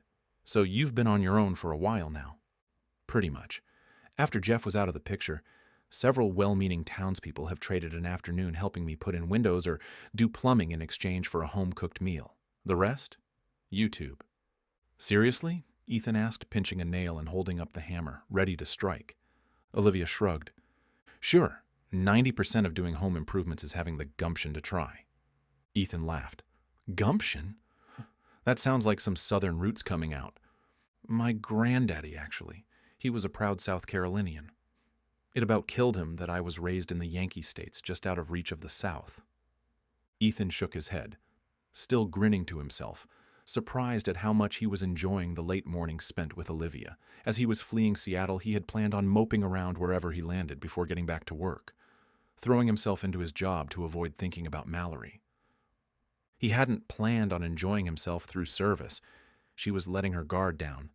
And when he was able to talk to her without sticking his foot in his mouth, he had an inkling that she might not dislike him as much as she surely had when they initially met. He lined up his hammer, mentally coaching himself. "Here goes nothing." Swinging hard, he crushed his thumb under the hammer, sending the board flying and himself reeling. Blinding white spots in his vision gave way to a painful throb in his thumb. Olivia didn't hesitate and rushed to his side, taking his hand in hers so she could assess the damage. "Are you all right?" she asked, rotating his thumb side to side. "Everything but my pride." Ethan tried to laugh, but it came out as a pathetic groan. "That's the most painful thing I've experienced in a long while." "I'm sure," Olivia said. "I've smashed my fingers a time or two, and sometimes I think cutting my finger off would hurt less." As the pain reduced to a dull ache, Ethan was acutely aware of the way Olivia's hands felt around his. They were petite and feminine, but coarse from the hard work she was accustomed to. His face heated, and it had nothing to do with the extraordinary amount of pain he was in. Olivia seemed to pick up on the change of mood in the room, and her breath hitched in her throat. Dropping his hand like it was a hot coal, she brushed a lock of hair behind her ear. "Let me get an ice pack." She hightailed it out of the room, her tool belt flopping with each step. Taking the moment alone to regroup, Ethan wanted to punch the wall. "That definitely didn't improve your image, idiot." He paced the room, shaking his hand and trying to keep his mind off the discomfort of his bruised ego until Olivia returned. Handing over the bag of ice she'd bundled in a kitchen towel, she said, "You really don't have much experience swinging a hammer, do you?" "First time for everything, right?" Olivia's mouth went agape. "You're kidding. Your bona fide first time using a hammer?" Ethan snorted a laugh. "Bona fide?" Rolling her eyes, she playfully shoved him. "You know what I mean." "Yes, ma'am," Ethan drawled. "That was my first time using a hammer." He was embarrassed to admit it, but Ethan knew she was going to find out sooner or later how inept he was. There was never any need for him to do it himself when he could employ someone else to do it, so he'd never tried. Folding her arms, she said, "What is it exactly that you do?" Putting his thumb in his mouth and sucking on it to draw out the pain, Ethan gave himself a second to figure out how to answer. His escape from life was giving him a brief moment to enjoy anonymity, especially when it came to his money. He'd been to too many parties and social engagements where women fawned over him and men befriended him with the hope that they might get something from him. He wanted something different for once. He leaned back against the wall and wrapped his finger in the cold towel. "You know, corporate America and all. Your whole life? Like, your dad never helped you build a birdhouse or anything?" Ethan shook his head and took his thumb out of his mouth, shaking his hand. "Nope. Parents died when I was 4, remember? Olivia's face went pale and she grabbed his forearm again. He tried to hold back a smile, but he was quickly discovering he didn't mind one bit when she touched him. I'm so sorry. I forgot. You told me they were coming home from a party. I didn't mean to. Ethan waved his hand in the air, dismissing her comment. It was a long time ago. I barely remember them. Still, that had to be rough. It's hard to miss something you wish you had, too. Yeah, Ethan said softly. I guess that's true. I can see why you don't love Christmas. A vision of Mallory flashed in his mind. She knew he hated the Christmas season because it was a reminder that his parents had been taken from him too early. But still, she decided to leave him when he was most vulnerable. That has a lot to do with it, I suppose. This December's been particularly rough, though. Well, I don't love Christmas as much as I used to either. Jeff kind of ruined it for me. Ethan strode over to the baseboard he'd sent, flying through the air, and picked up the hammer he'd dropped. It'll be nice to have someone to commiserate with. Promise me one thing, though, Olivia said. Her face was pleading, and Ethan knew she was being serious. As long as you don't ask me to use a saw, because I'm starting to think you're right, and I might end up cutting off my arm. Otherwise, you name it. Olivia tilted her head back and peered up into his face, making Ethan swallow. Her flowery perfume was unassuming and faint, but made his blood pump a little faster. You can't even grumble under your breath when Heather's around. I know it's probably foolish to want to keep her naive and innocent, but one of the last joys at this time of the year that I have is watching her enjoy Christmas. Ethan nodded, pinched his fingers together, and pretended to zip his lips. Not a word. Not even one cynical comment about Santa. She still believes in him. She does. I thought kids stopped believing in him when their friends ruined it for them in kindergarten. Olivia swatted the back of her hand at his stomach. Promise. Ethan chortled while scooting away to defend himself. I'm just kidding. I might be on Santa's naughty list, but I cross my heart I won't breathe a word of it to Heather. Good, Olivia said, retreating a step back. As long as Heather can have the kind of Christmas every kid deserves, you and I can be Scrooges together. Chapter 6. Olivia. This is really nice, Ethan said as he drove down Main Street. I hadn't seen most of this when I came into town yesterday. Olivia shifted in her seat and sat on her hands. She hadn't ridden alone in a man's car since the last time she'd been on a date, and that was at least 2 years earlier. The whole thing felt strangely personal. They were locked in a tiny space together, and they were close enough she could smell the clean scent of the button-up shirt he'd changed into when they were done pulling off baseboards and had gotten a good start on stripping off the wallpaper. She'd offered to take her own car, but Ethan had dismissed the idea, saying it didn't make sense to waste gas when they were going to the same place anyway. Holly Wreath does go all out for Christmas. It's kind of our thing, Olivia said. I suppose it's ironic that you and I ended up in this town, isn't it? The two of us grumpy about Christmas in the middle of it all. A bit, yeah, Olivia said with a laugh. Ethan gawked at the 30-foot blue spruce that had been hauled to town square. Do they do one of those tree lightings here? Yeah, next weekend, actually, Olivia said. It's part of the festival and is a lot of fun. It's like the whole town comes out, everyone keeps warm by huddling under blankets and passing around hot chocolate. Your hot chocolate, I hope? Warmth seeped through her cheeks, bringing with it the urge to giggle stupidly at his roundabout compliment. Olivia had to look out the window so he couldn't see her biting her lip. Nope, Olivia said. It's the boxed packets dumped into hot water. I don't produce mine on a mass scale. It'd lose some of its charm, I think. That's too bad, Ethan said, winking at Olivia and making her blush rage anew. I don't think I can ever go back to store-bought after having yours. If you make me another mug of hot chocolate before I leave, I think I could die happy. What Holly Wreath Inn guests want, Holly Wreath Inn guests get. I'm holding you to that. Ethan smirked, and Olivia matched him with a smile of her own. So, do they do a choir to sing Christmas carols? Not officially. Usually people start their own impromptu Christmas songs, but this year, the town council asked Twyla to have a little more structure, so yes, there's supposed to be a more formal musical presentation. The whole event is becoming a pretty big shindig for out-of-towners. Holly Wreath gets a lot of traffic that day, so they want it to be extra special to entice people to keep coming back. To spend their money, Ethan said. Bingo, Olivia said, snapping her fingers. It's a boon to the economy around here, and people who run businesses around this area could definitely use it. And that's where we, the decoration committee, come in, to make Main Street look festive so people will break out in Christmas song. Olivia raised an eyebrow and asked, "Can you resist singing along to a Christmas song while everyone else is happily doing it around you?" Ethan drummed his fingers on the steering wheel and shrugged. "Can't remember the last time I had the opportunity.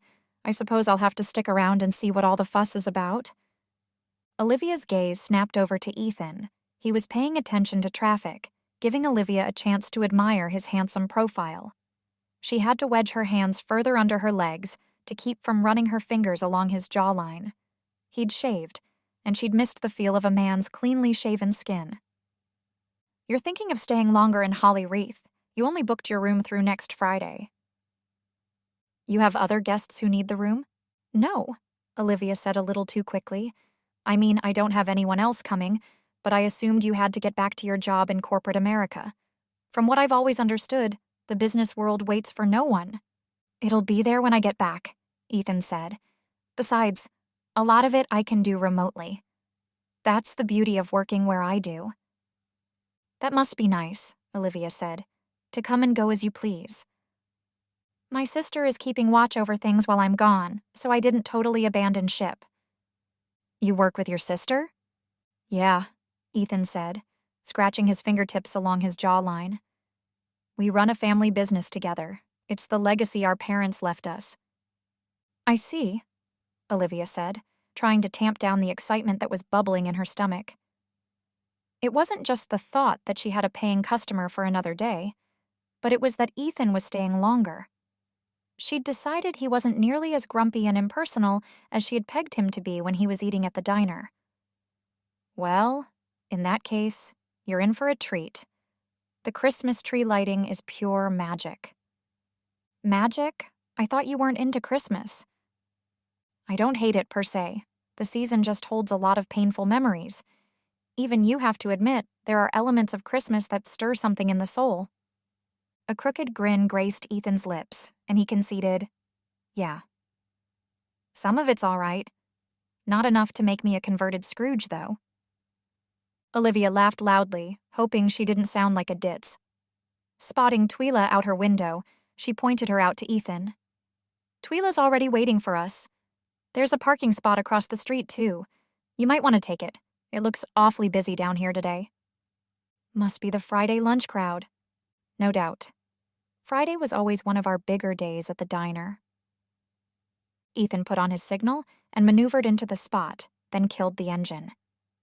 He leaned over the steering wheel to get a better view of the shops in the historic Main Street buildings. "I see Holly Wreath has some higher quality establishments than where I first met you." Olivia's jaw dropped, and she punched him lightly on the arm, noticing his firm bicep under his coat. "I resent that. The diner is quaint." "Quaint, sure, but even you have to admit the food is cafeteria quality, like prison cafeteria." Olivia's eyes rolled. "You're a food snob, aren't you?" "If I'm going to use up those calories, I want to feel like I'm not wasting them." "Oh, it's worse," Olivia said. Ethan quirked his head. "What is?" Olivia's lips twitched with an unexpressed smile. "You're a health nut, counting calories and all." "Now you're starting to sound like my sister." Humor seeped through Olivia. "It sounds like your sister and I would get along famously." "It certainly seems that way, although if you keep feeding me hot chocolate and cinnamon rolls, I'm going to be waddling the next time I see her." "So, no bread pudding with our stew for dinner tonight?" Ethan's hazel eyes sparkled, and Olivia felt like she could get lost in them. "I'll just be sure to do a few extra sit-ups before bed. If you're making it, I'm sure it'll be worth the cost." Olivia stared too long, and so did Ethan. For a second, she couldn't think of anything to say, but the silence wasn't as uncomfortable as it had been that morning. A truck driver honked and leaned out the window to wave at Twyla, snapping them out of it. They both chortled uncomfortably, and Olivia wondered if Ethan felt the same connection she did, or if it was all in her head. Ethan undid his seatbelt and grabbed his door handle. "Hang on a second." Before Olivia could ask why, Ethan was out of the car and had trotted around the front to open her door. Offering his hand to help her, she accepted and stepped out, holding the top of her coat closed to keep the chilly air from plunging down her neck. "How gentlemanly of you." Ethan shut the door and made sure it was locked. "I suppose it's the product of being raised by your socially strict grandparents. I'm doomed to do everything the way their generation did it." "No complaints about that here," Olivia said, keeping to herself that Jeff had never been big on chivalry. "Of course, don't be getting any ideas into your head that I'm one of those women that needs rescuing." "I would never," Ethan said with a devilishly handsome grin. He was still holding her hand as he led her to the back of the BMW, and they waited for a clearing in the traffic. When they had the chance, they dashed across the street to where Twyla was waiting for them with an entertained sparkle in her eyes as she watched them over the rims of her glasses. When they made it to the curb, Ethan let go of Olivia's hand, making her heart sink a little. She chided herself for being ridiculous, but without his hand wrapped around hers, her skin felt cold, and not because of the weather. Taking in a refreshing breath of the crisp air, her spirit felt unencumbered by the worries that usually plagued her during the Christmas season, which was a welcome relief from the sadness that had threatened to crumble in on her the day before. "Hello, Twyla," Ethan said cordially. "It's a beautiful day out, isn't it?" "It certainly is starting to feel a lot like Christmas." She narrowed her eyes at him and cocked her head. Ethan's eyes shifted back and forth. "What?" "Are you sure we've never met before? I keep getting this feeling of déjà vu every time I see you." Ethan chuckled. "Like I said before, I'm sure I would have remembered meeting a lady like you." "Twyla is hard to forget," Olivia agreed. Still trying to put her finger on the mystery, Twyla asked, "What did you say your last name was?" "I didn't." Twyla scoffed and threw her hands up in good-natured exasperation. "Are you going to tell me? Or do I have to ask the sheriff for a favor and have him pull you over in your fancy car so he can see your driver's license?" Ethan's delight twinkled in his gorgeous eyes, and he looked like a small boy who'd managed to steal a treat from the cookie jar without getting caught. "That won't be necessary. My last name's Wilder." "Ethan Wilder," Twyla said, mulling over his name while Ethan watched her with keen interest. Twyla shrugged. "Huh, I thought it was ringing a bell, but my old brain can't seem to figure out which bell it was." "I really do have one of those faces, I think," Ethan said. "I suppose," Twyla agreed. "If it makes you feel any better, I get the same feeling," Olivia said. "He definitely looks like the kind of guy people would know about." Ethan's jaw tightened, and if Olivia wasn't reading him wrong, he squirmed uncomfortably. "That depends on who you're talking to. To most, I'm your average nobody." Twyla patted his arm, appearing very amused by his attempt at self-deprecation. "I highly doubt that. You belong on the cover of a magazine, if you ask me." Ethan produced a lopsided grin as he dropped his head and rubbed the back of his neck. "So," Olivia said to take Twyla's attention off of Ethan, "what do you need help with today?" "I'm putting up the rest of the Main Street decorations. One more block worth of these little light strands and candy cane striped ribbon wrapped around the light posts, and we'll be set," Twyla said, nudging a tote of decorations with the toe of her boot. "Can one of you crawl up the ladder for me? I'll sort out the lights and ribbon, and the other person can hand the stuff up the ladder." "I can do it," Ethan said, moving to take the ladder to the first lamp. "Hold on there," Olivia said, snagging him by the hem of his coat. "I saw what you did with the hammer this morning, and I'm not so sure you should be scaling ladders. Have you ever even climbed one? You might end up with a broken neck with your track record." "I've climbed plenty of ladders," Ethan said. Olivia crossed her arms and cocked an eyebrow. "Really? Because I wouldn't be surprised one bit if you were lying to save face." "My sister and I had a treehouse," Ethan said, proudly jutting his chin out in response. "So you haven't been on a ladder in what, 20 years? Olivia challenged. Ethan challenged Olivia by stepping closer. "It's only been about 15. Unwilling to back down, she closed the gap and was toe-to-toe with him. "Ha! Well, I practically live on a ladder. You can spot me so you don't take a tumble and knock yourself out. We can't have the mysterious stranger who's breezed into town with a case of amnesia. Corporate America would miss you." "You have no idea," Ethan muttered as Olivia took the first step up the ladder. "Huh? Never mind." Ethan shook his head. "Besides, my sister would be able to find me if I was lost in the middle of the Amazon rainforest, and I was trying to hide from her." Olivia made it to the top of the ladder and reached back for the rolls of red and white ribbon Twyla was holding. Twyla asked, "Oh yeah? Sister a bit clingy? I have one like that. Calls me every weekend to make sure I haven't gotten myself into any trouble." "Clingy? Nah, nosy is more like it." Ethan put his foot on the bottom rung of the ladder and held either side to keep it steady. "It comes with the territory when you're a twin." "She's your twin?" Olivia asked. "I always wondered what that would be like." "For starters, it's not as fun as you're thinking. We still bickered like any siblings would do, and in reality, it's probably worse than most. We've been in competition ever since we came out of the womb." Olivia secured the red ribbon, twisting it around and around, then handing it to Twyla when she could reach it. "I was an only child, so I can't comment on sibling rivalry. For one, she's always beating me at everything. She was born first, finished college with a higher GPA, got married first." "Surely you have girls lined up down the block to have you walk them down the aisle," Twyla said. "Twyla," Olivia moaned. "I'm sure he doesn't want to discuss his dating life with a couple of women he barely knows." "What should we talk about then?" Twyla asked. She was playing innocent, but Olivia knew her well enough that nothing she ever did was without an end goal in mind. "How about the tree lighting ceremony? Is everything all set for it? Have you bought up Holly Wreath's supply of hot chocolate?" "Just about," Twyla said. "I had to call over to the next town's grocery stores to find enough cups. Are you going to be sticking around, Ethan? It's the highlight of the year." "As a matter of fact, I am. Olivia convinced me that I couldn't miss the magic." "She did she?" Twyla said. "Then maybe you can help me convince her to do something I've been begging her to do for almost the past decade." "What's that?" Ethan asked, holding up a hand to shield it from the sun as he gazed up at Olivia. Olivia pretended she didn't notice that they were talking about her, and kept fussing with the ribbon to make sure it was laying just right.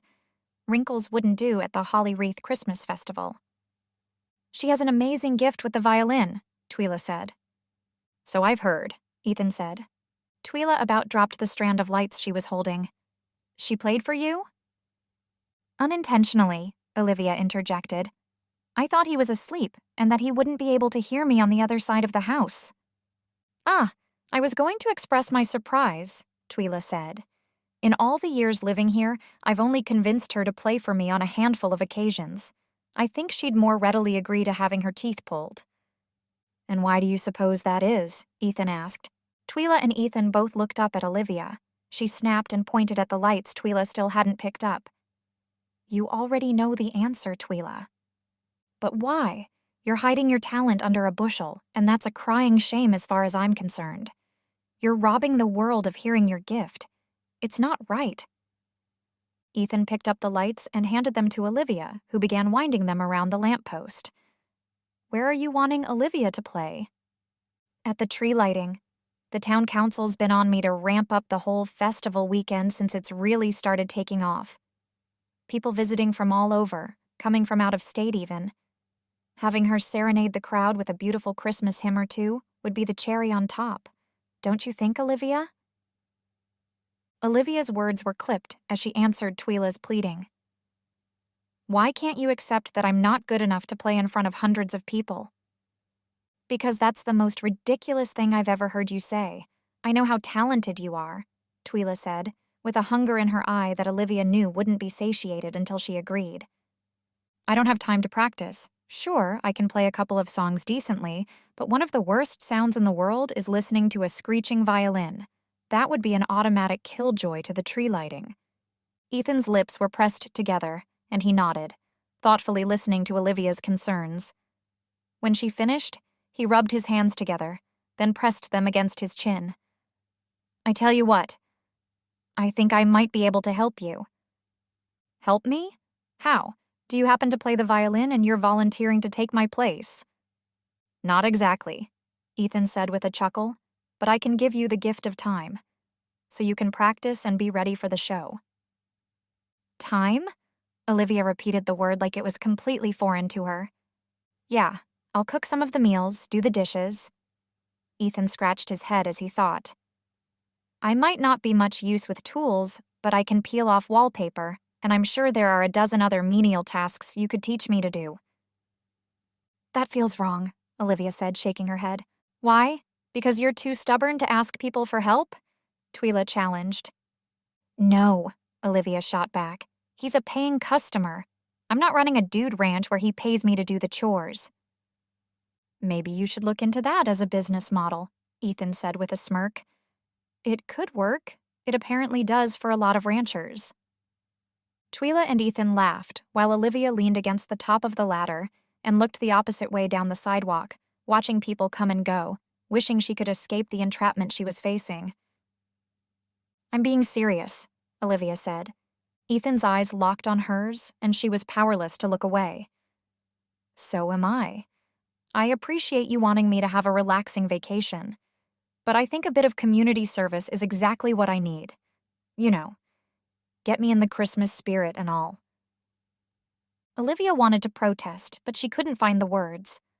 I don't think this is going to be a good idea. So, you'll do it? Twyla clasped her hands together, ready to cheer if Olivia accepted. Fine, but if I freeze up or fail miserably, I'm tossing your luggage out in the snow, she pointed at Ethan, then to Twyla. And I don't think I'll be inviting you over for any more Sunday dinners. Ethan's smile was intoxicatingly handsome, and that in itself was an amazing reward for Olivia's bravery. I'll wager that you'll do splendidly. I'm so pleased, Twyla squealed, causing a few people to turn and look, only to realize it was just Twyla being herself.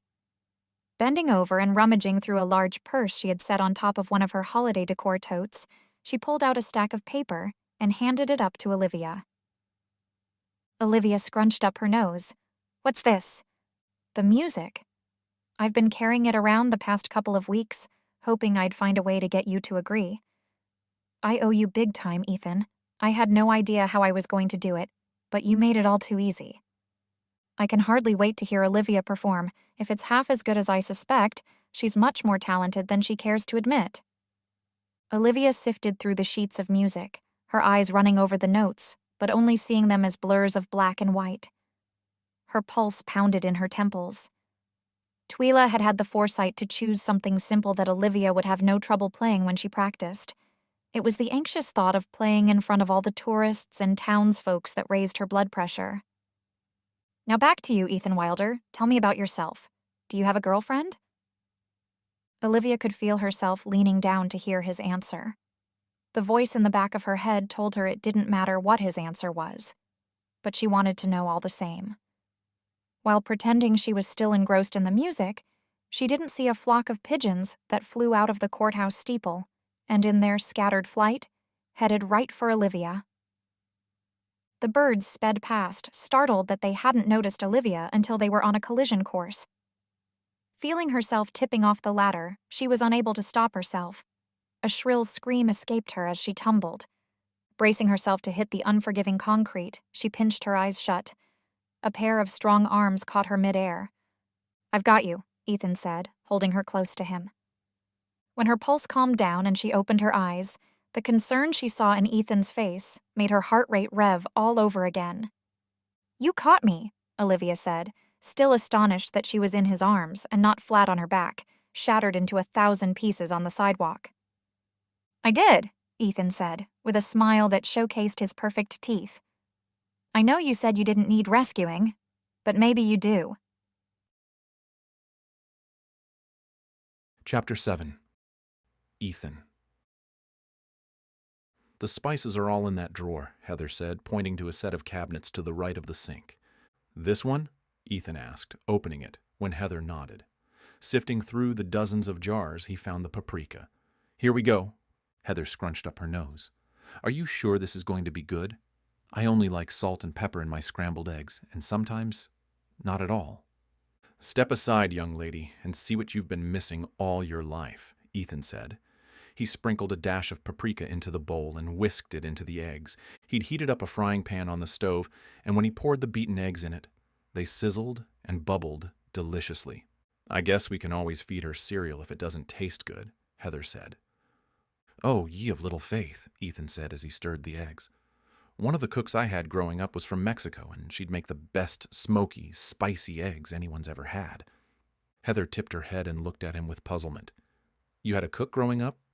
Yeah, I did. She worked for my grandparents who raised me after my parents died. So, are you rich? Heather jumped up onto the counter next to the stove, swinging her legs and leaning over to see what he was doing. I'm well enough off. Ethan spread out the plates Heather had gotten for him and put a warm, homemade tortilla on all three of them.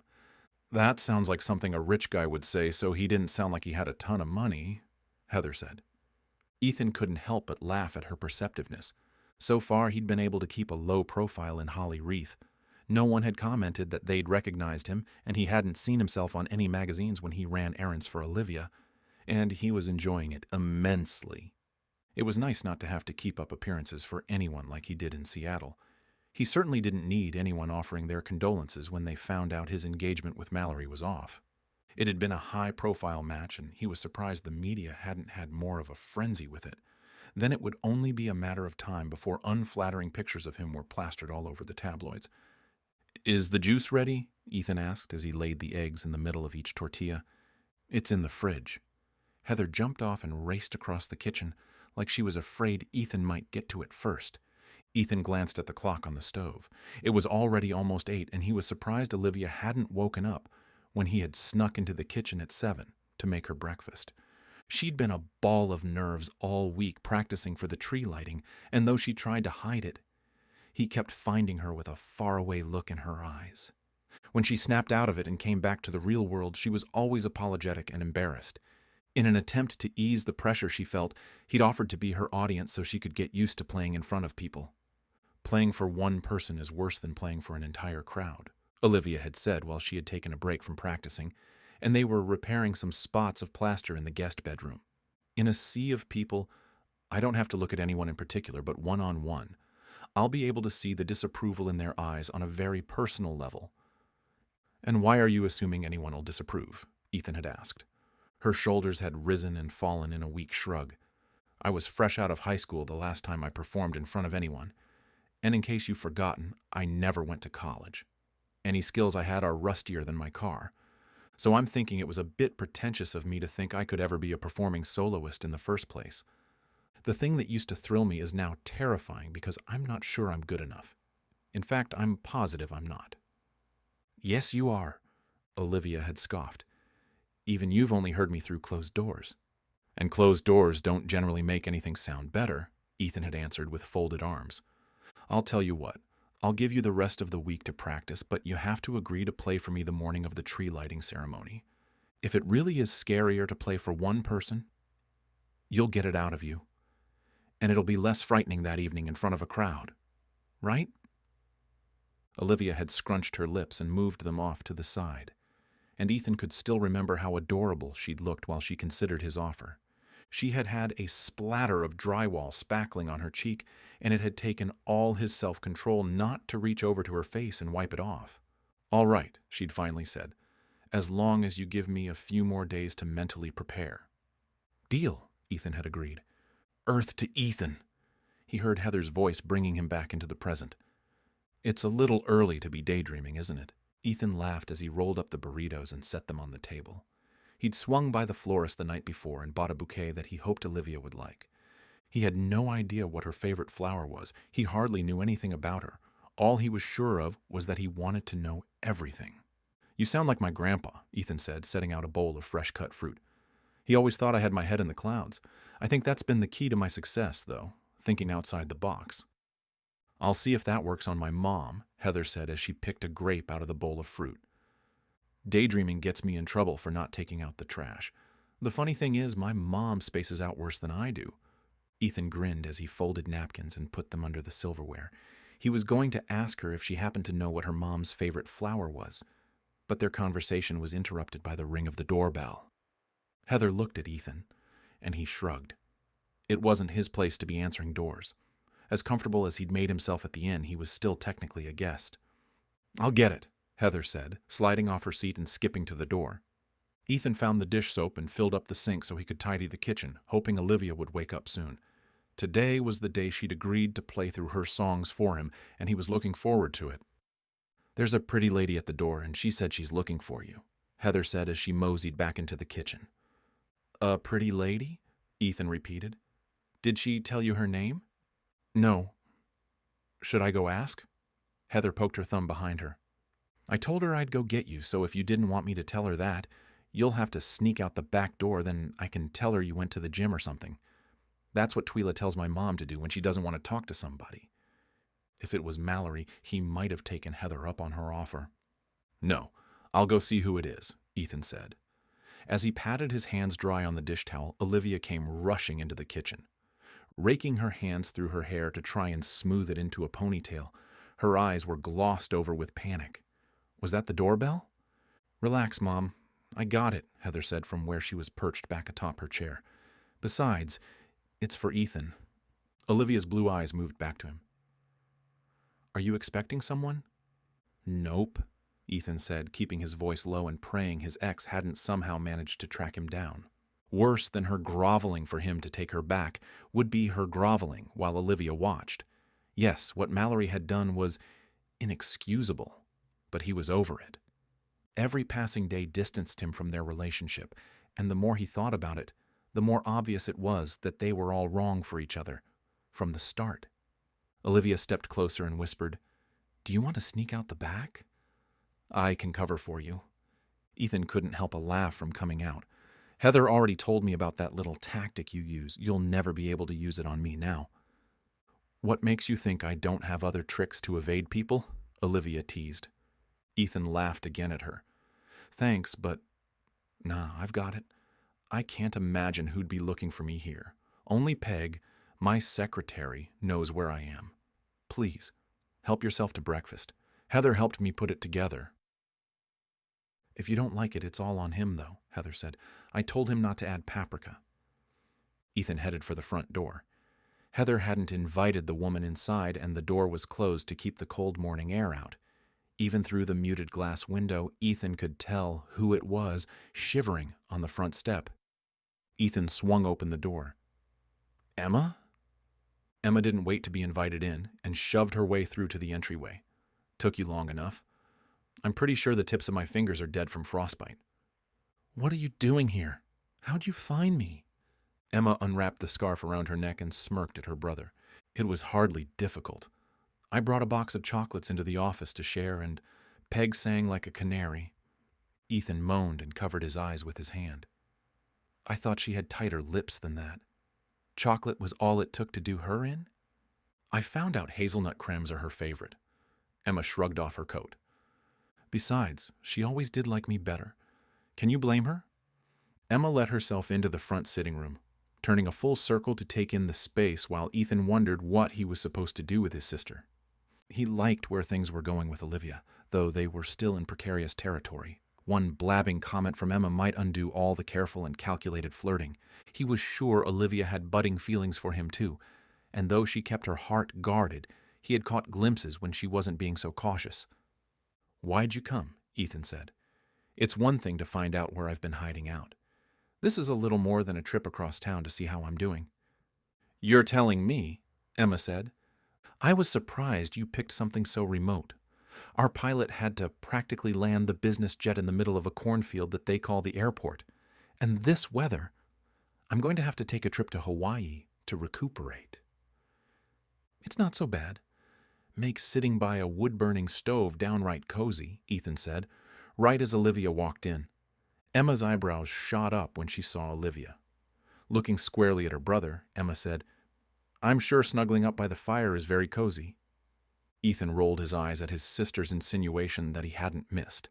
The thought made Ethan's mind wander, and he let himself admit that snuggling with Olivia on the couch in front of a fire would make the cold that had settled in Holly Wreath exponentially more enjoyable. Olivia had tamed her hair and was the appearance of poise, even though Ethan knew she'd been scrambling only moments before. Graciously, Olivia extended her hand to Emma. "Hello, I'm Olivia Campbell, the owner of Holly Wreath Inn." "Emma Bryant," she said, giving Olivia the kind of firm handshake Emma had perfected over the years working in business. "Ethan here tells me he's having a wonderful time.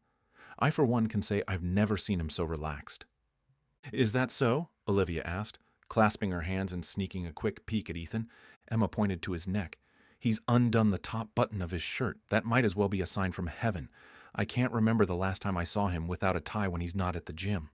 Ethan noticed there was a question in Olivia's eyes as she held her smile. "You know Ethan very well, then?" Ethan stepped over to his sister and draped his arm around Emma's shoulders, tugging her close in an obnoxious way that he knew Emma hated. "Emma's my sister. The one I was telling you about?" "Ah, right," Olivia said, looking relieved. "I can see the resemblance now.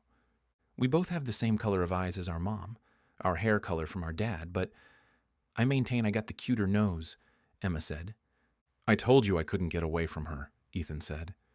Emma elbowed him in the ribs.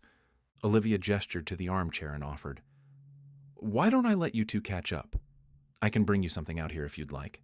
Some hot apple cider?" "Actually, I made enough breakfast that she can join us in the kitchen," Ethan said, "unless you'd rather eat in the dining room." "You? Made breakfast?"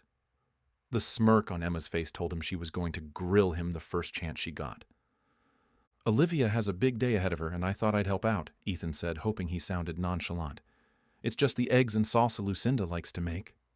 Emma's eyes shifted between Olivia and Ethan, and he wished he could pin down what she was thinking. "I'd love to have breakfast with you." "Right in here," Olivia said, leading the way back to the kitchen where Heather was sitting on her fidgety hands. "Took you long enough," Heather said. "I'm so starving that Ethan's eggs are starting to smell good." Olivia pursed her lips at Heather, then gave an apologetic look to Ethan. "I'll bet you'll be licking your plate by the time we're done," Ethan said to Heather with an amused smirk. Olivia got out another plate, handing it to Ethan. He spread eggs on a tortilla for Emma and wrapped it tightly. She thanked him and sat down between Heather and Olivia, while Olivia's blue eyes still soaked in everything. Ethan had learned she had an eye for detail and wasn't going to miss a thing, a trait he also prided himself on. Olivia asked Heather to say grace, and she offered a quick prayer of thanks. Picking up his fork, Ethan helped himself to a generous portion of fruit, then passed it to Olivia. Her fingers brushed across his, and he was sure her cheeks grew pinker. Emma noticed, too. Swallowing the strawberry he was chewing, he said to his sister, "I'm assuming you're headed back since you found where I am and now your worries are put to rest." "Nope," Emma said, blowing into the hot burrito.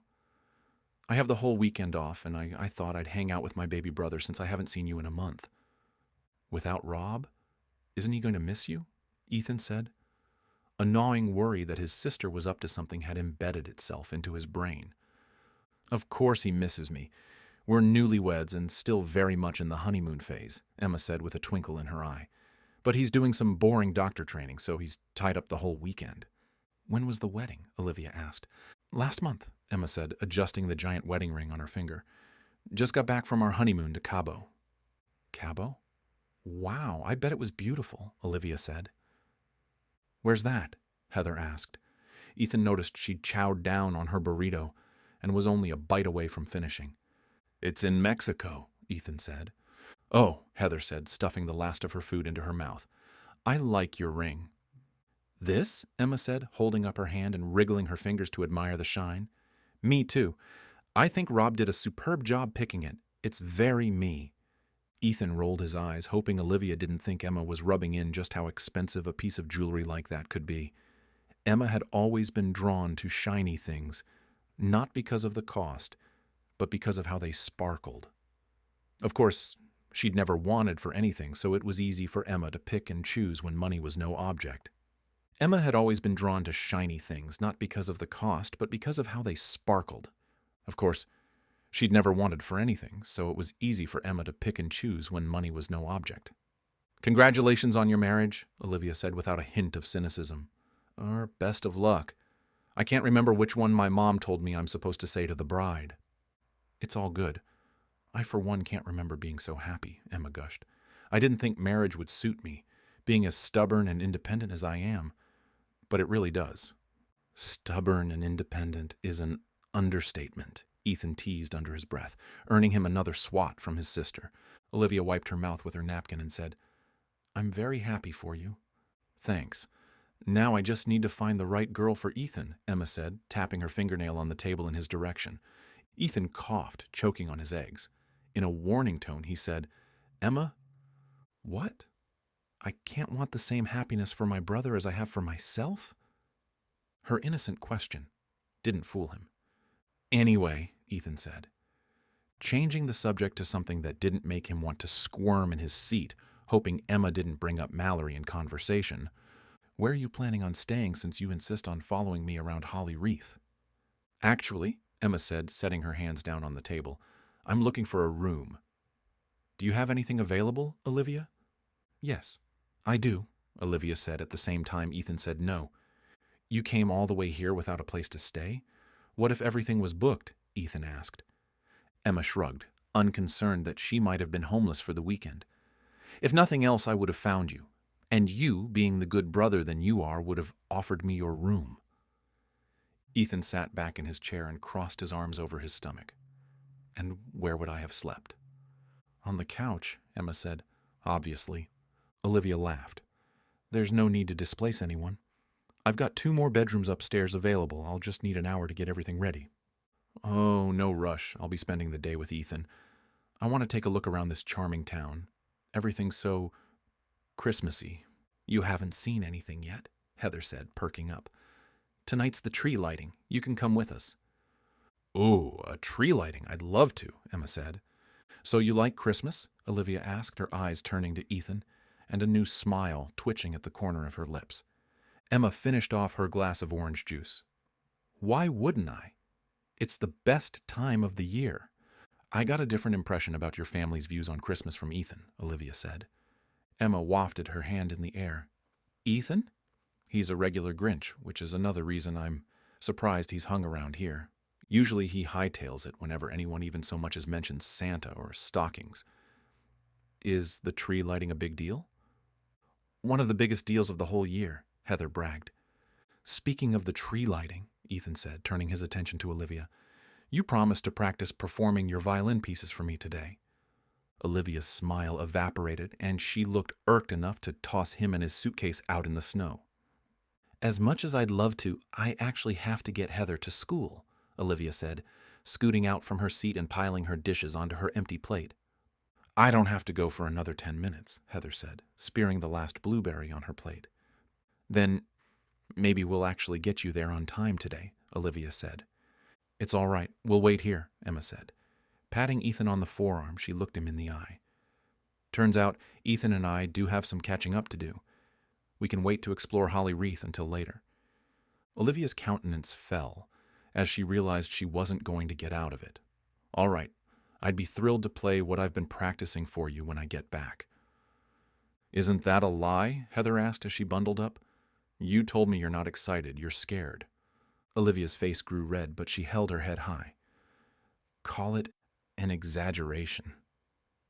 "Can't wait," Emma said, twiddling her fingers as Olivia and Heather disappeared out the back. The second the door slammed shut, she turned to Ethan and raised an eyebrow.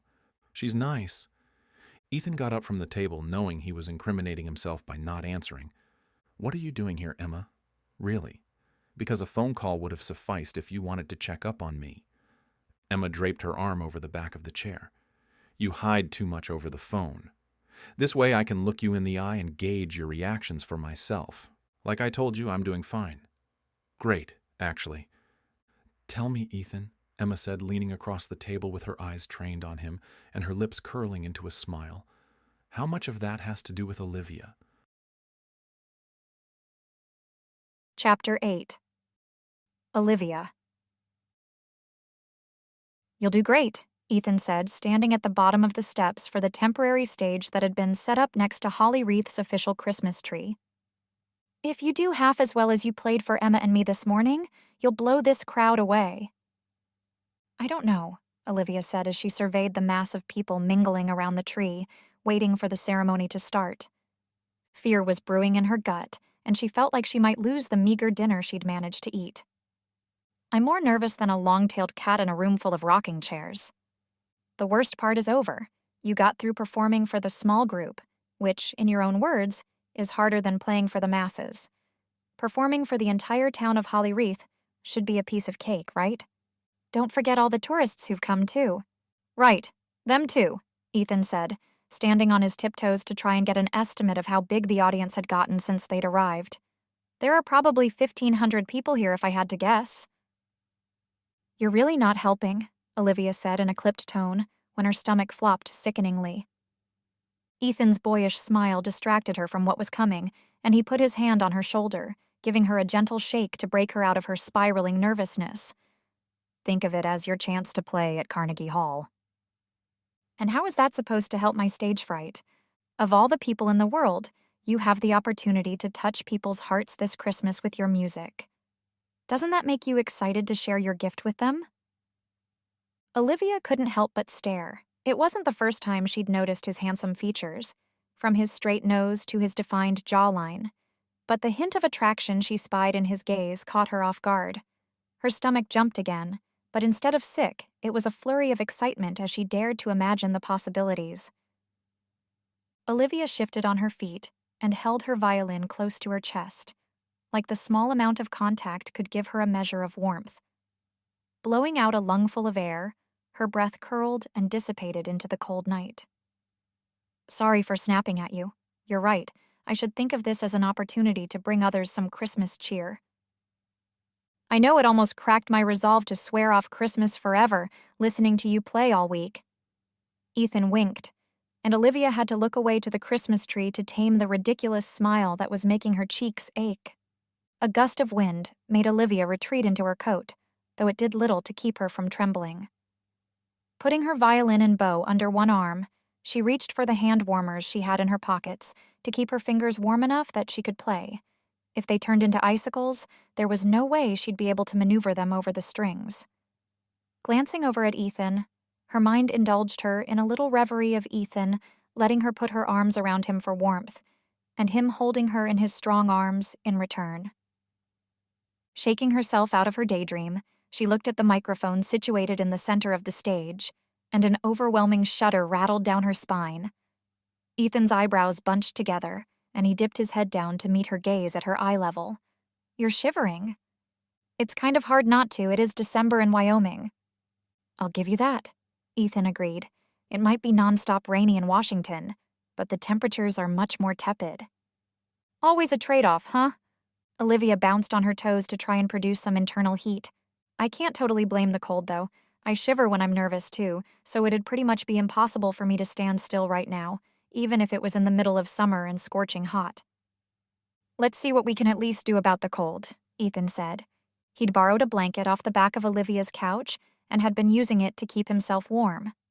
Undoing his cocoon of blanket, he held open his arms and invited Olivia to step closer and do just what she'd been fantasizing. He vigorously rubbed his hands up and down her back while a nervous laughter bubbled out of Olivia. A previously untapped heat seeped through her veins, moving from her core all the way to the tips of her appendages.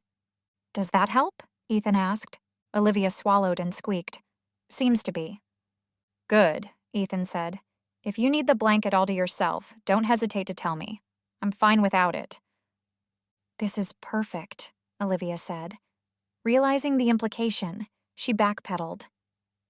I mean, it is nice to be warm. It's nice to be warm with you. Olivia chewed on the inside of her cheek to try and get herself to stop. I appreciate it. The corners of Ethan's eyes began to crinkle as Olivia stumbled over her words. Happy to help. Her pulse was pounding so hard in her ears, she almost didn't hear the mayor tap the microphone and welcome everyone to the tree lighting. He thanked the Holly Wreath Christmas Festival Committee who'd made the evening possible, then thanked Olivia for volunteering to accompany the sing-along.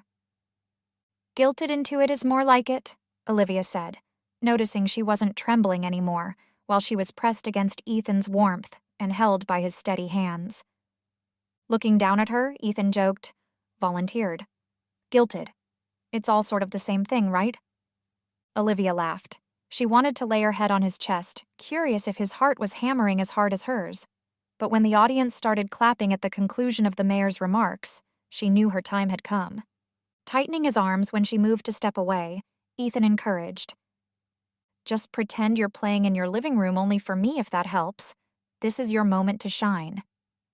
Another shiver tickled her spine, but when Ethan pulled the flannel blanket off of her, she could hardly feel the biting cold of the nighttime air. Having been so close, and feeling the draw to Ethan was enough to sustain her. With grace and poise, she took the stage, confidently waving once to the applauding crowd. Taking her position behind the microphone, she knew she was ready.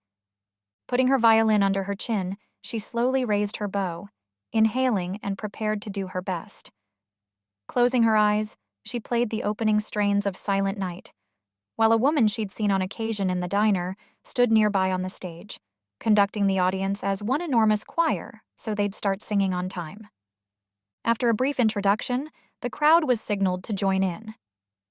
Tears filled Olivia's eyes as their words added beauty to the accompanying melody she provided with her violin. When she was younger, she had dreamed of having moments like these. Music had been a source of solace when she was worried or scared, but when Jeff had left, she'd lost a piece of her faith that life could ever hold happiness again.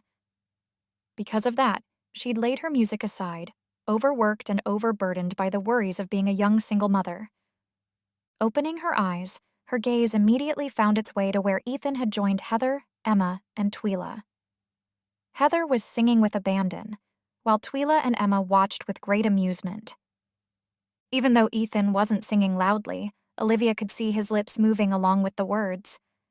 A feeling of love swelled within her, and the thought surprised her. She barely knew Ethan, but she knew she was falling for him.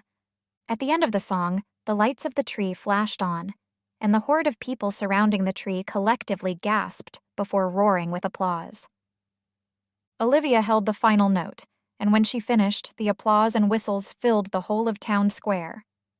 Bowing with an enormous smile on her face, Olivia felt like she was on top of the world.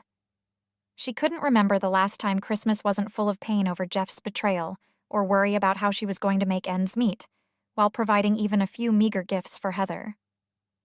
As she stood on the stage, doing what fulfilled her, surrounded by the people and in the place she loved, she knew she was incredibly blessed. With the tree lit, she accompanied the audience to 2 more upbeat Christmas carols before she gave one final bow.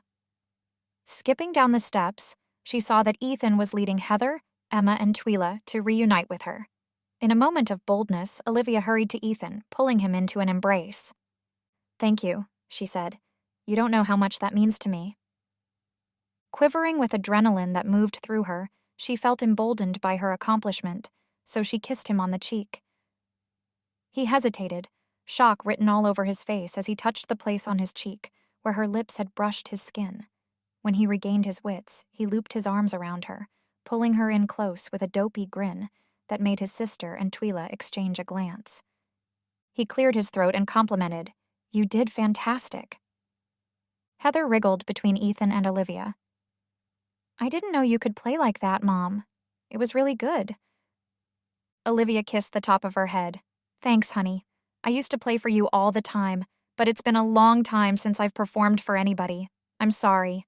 I've been so busy. I sort of forgot how happy it makes me." "No more excuses, then," Heather said as she teasingly shook her pointer finger at her mother as she lectured. "You'll have to play every day so you don't forget." Olivia giggled, but agreed to her daughter's terms. When Heather ducked out from under Ethan and Olivia's arms, Olivia noticed he didn't let go completely, instead resting his hand on the small of her back. She didn't mind one bit. "Congratulations," Emma said with a smirk that hid little of what she was thinking. "You did a wonderful job. It made fueling up the jet for an impromptu weekend here worth it." Her mouth agape, Olivia asked, "You have a jet?" Emma answered, "Don't you know—" "It's a company plane," Ethan cut in. "It's not like it's parked in Emma's backyard or something." "Right, yeah, it's a company plane," Emma agreed, flapping her hand. Twyla squinted at them. "Where do you two work that you have a plane at your disposal?" "You know," he said, stuffing his hands into his pockets and shrugging. "Just your regular corporate job, in the tech field." "The tech field?" Twyla parroted. "Yeah, we're both in managerial positions, so that helps. Long hours, more perks, Ethan said. You can't be a day over 30, Twyla said as she appraised them. Ethan shrugged. We're good at what we do, really good. Twyla huffed out a laugh. I'd be willing to come out of retirement if those are the kinds of perks working folks are getting nowadays. Emma blew warm air onto her fingers and stomped her feet. I don't know about the rest of you, but I think my core temperature has dropped about 5 degrees since the sun went down. I need to warm up. You don't happen to have a hot tub, do you, Olivia? Sorry, Olivia said, as she packed her violin back into its case. That's an amenity that's still on the list for the inn. There is a nice big soaker tub in Ethan's bathroom if he'll let you borrow it. Emma clasped her hands and looked pleadingly at her brother. He answered, I don't know. Heather laughed at their sibling rivalry, clutching her sides as Emma screwed up her face with disgust. Swinging a fist at her brother, Emma said, I can't believe you. Ethan laughed and dodged her punch. What are you going to give me? Emma wrapped her arms around herself and kept dancing from one foot to the other. Nothing. I'm going to blackmail you with your deep, dark secrets until you give in. For example, do you know Ethan's middle name is... All right, Ethan said, cupping his hand over Emma's mouth. You win. Soak in my bathtub until your fingers are pruny. Heather jumped up and down on her tiptoes and clapped. What's his middle name? I want to know. You'll have to guess, Ethan said. I'd never willingly tell anyone.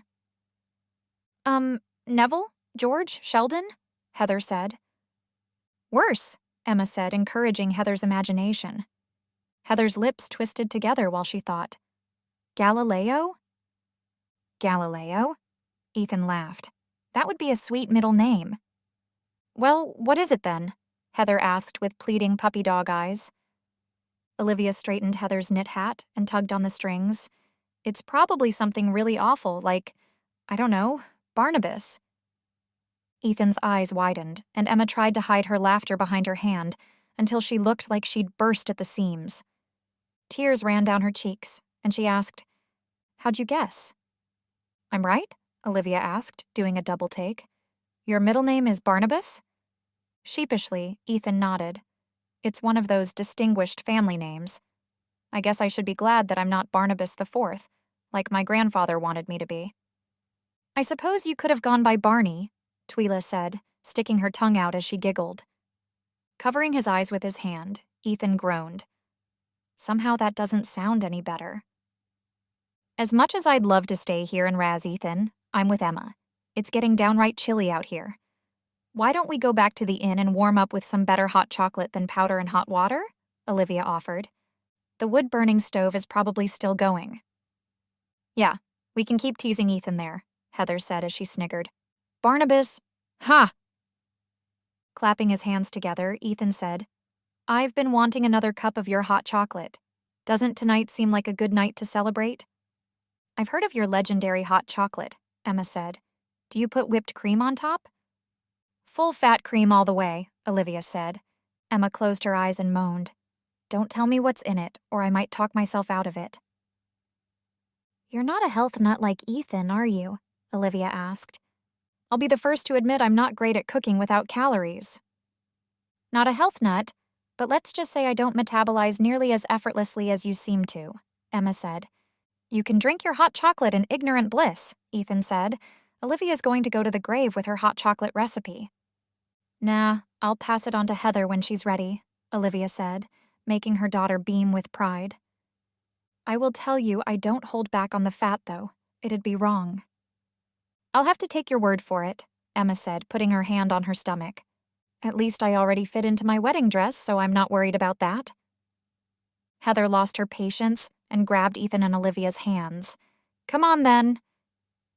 They wormed their way through the crowd in a single-file line, Olivia accepting accolades as people she knew congratulated her on her violin performance, and every one of them mentioned they never suspected she played. See? Ethan said when they made it out of the fray of people. See what? Olivia asked, bumping shoulders with him as they walked. I told you people were going to love you, Ethan said. He opened the passenger door for her, and she slid in, feeling her cheeks burning at the way he looked at her. Olivia was sure Twyla and Emma noticed. but Olivia herself was surprised it didn't bother her. She was a grown woman and deserved her shot at love as much as the next girl. Everyone got into Ethan's rental car, and they drove slowly through Holly Wreath, weaving their way through the heavy foot traffic and admiring the lights on the houses, making the dark winter night feel more cheerful and bright. Ethan parked in the driveway, and everyone rushed inside, dropping their coats and scarves on chairs and congregating around the wood-burning stove. Emma skipped up the stairs 2 at a time to start filling the tub in Ethan's room, while Ethan volunteered to bring in an armful of logs to revive the coals of the wood-burning stove. Making sure the fire was going on its own, Olivia shut the door and stood up, dusting off her hands. Emma floated down the stairs in a silk robe and leaned on the banister. "Do you happen to have any candles? I like my bubble baths in low light." Heather turned around on the couch and her mouth fell open. "What's your robe made of? It looks so soft and shiny." "You like it?" Emma said, striking a pose. "It's silk." "Silk? Isn't silk expensive?" Heather asked. Emma tightened the belt of her robe. "It's worth it." "Ethan already told me you guys are really rich," Heather said. She pulled a flannel blanket off the back of the couch and snuggled up in the corner.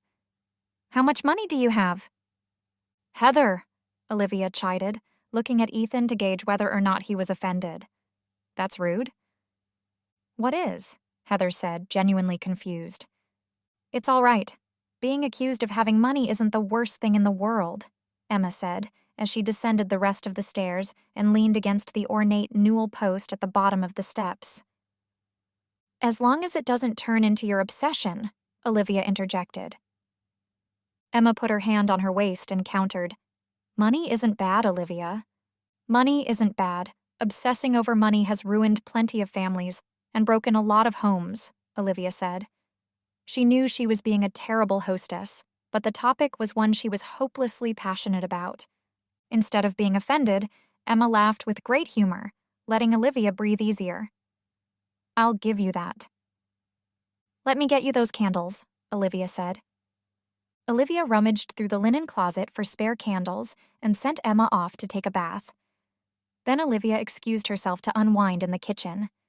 It had been a long day, but making hot chocolate for everyone under her roof was the only way she could adequately thank them for their support. "It'll take me a while to get everything ready for the hot chocolate," Olivia announced.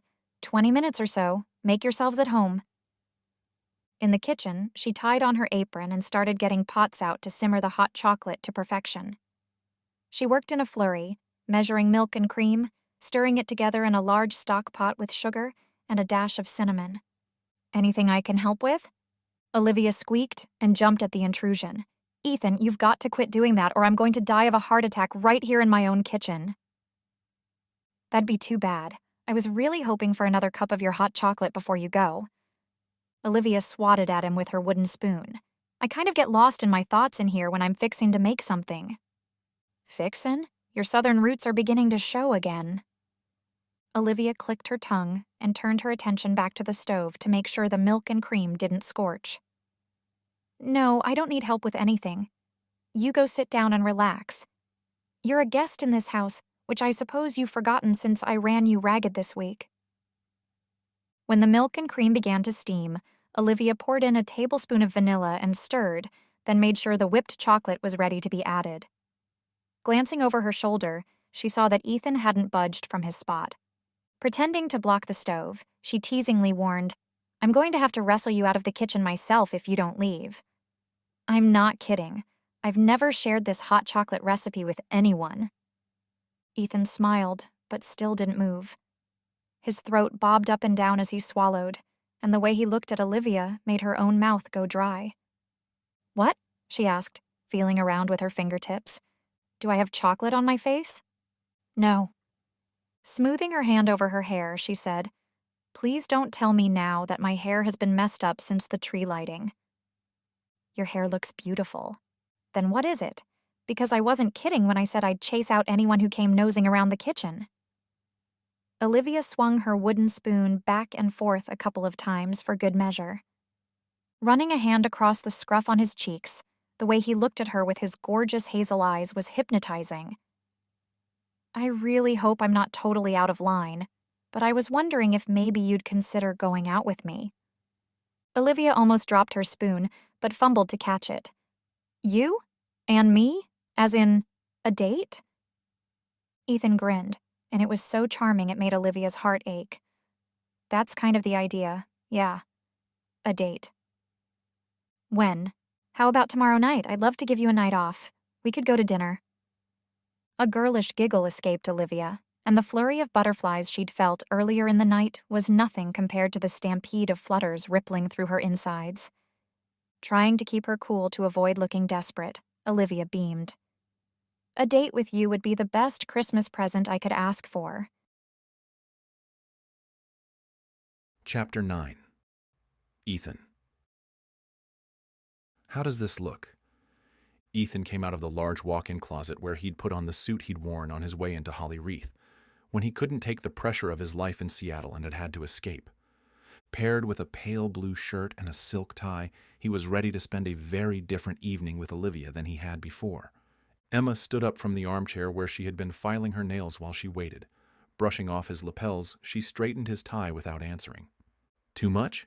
Ethan asked. Emma chuckled. "You're taking her to a nice restaurant, aren't you?" "The only 5-star in all of Holly Wreath," Ethan said as he sat down on the bench at the end of his bed to put on his shoes. "I think you'll be fine." "You should see the dress Olivia picked out," Emma said. "She's just as anxious about this date as you are." Ethan clenched his jaw, ruminating over the complicated bundle of emotions that were coming at him like a tidal wave. "Where'd you take her shopping?" "I asked her where the nicest stores in Holly Wreath were, and she drove me to this cute little collection of boutique shops." "Why?" Ethan scrubbed a hand down his face. "Emma, you can't keep doing that." Emma pointed a finger to her chest. "Me? What?" "Rubbing it in her face that we have money, because if it isn't obvious to you, Olivia doesn't." "I bought her a nice dress, so what?" "And came home with 10 bags of things for yourself. Don't think I didn't see you hiding them in your room." "I was Christmas shopping. It was nice to have different shops to choose from. Then it was easier to convince Olivia it was no big deal to get her a new dress since I was buying stuff for myself anyway. Besides, Heather was on my side." "That may be, and your heart might be in the right place, but I think you're forgetting who we are. We're two of the wealthiest people in the entire country." "Are you afraid Olivia's going to be interested in your money the way Mallory was?" "No. Yes, I don't know. I do know that she already has her own issues with it. That's one of the reasons her husband left her and Heather. Money's sort of a sore subject." "Oh, I didn't know." Emma looked queasy. "I hate it when people get lucky and strike it rich, then think they're better than the people who helped get them there." "It was worse, Emma. They were so poor that they used her college fund to try and start this bed and breakfast, and when the money didn't roll in like he thought it should, he split." Emma put her hand over her forehead. "I'm such an idiot. I get why you kept giving me all those nasty looks now. I'm not blaming you. Just don't rub in that we have a private business jet and that your wedding ring is the size of a small glacier. And you're sure she doesn't know already? That you're the Ethan Wilder? You were just on the cover of Forbes." "I don't think she has time to read Forbes," Ethan said with a teasing smirk. "I've occasionally seen you on less reputable magazines, too." Ethan looked at himself in the full-length mirror hanging on the closet door. "I don't take her for the type who reads the grocery aisle trashy magazines either. Besides, if she does suspect me, she hasn't said anything. You have to give her credit for that." "Oh, definitely.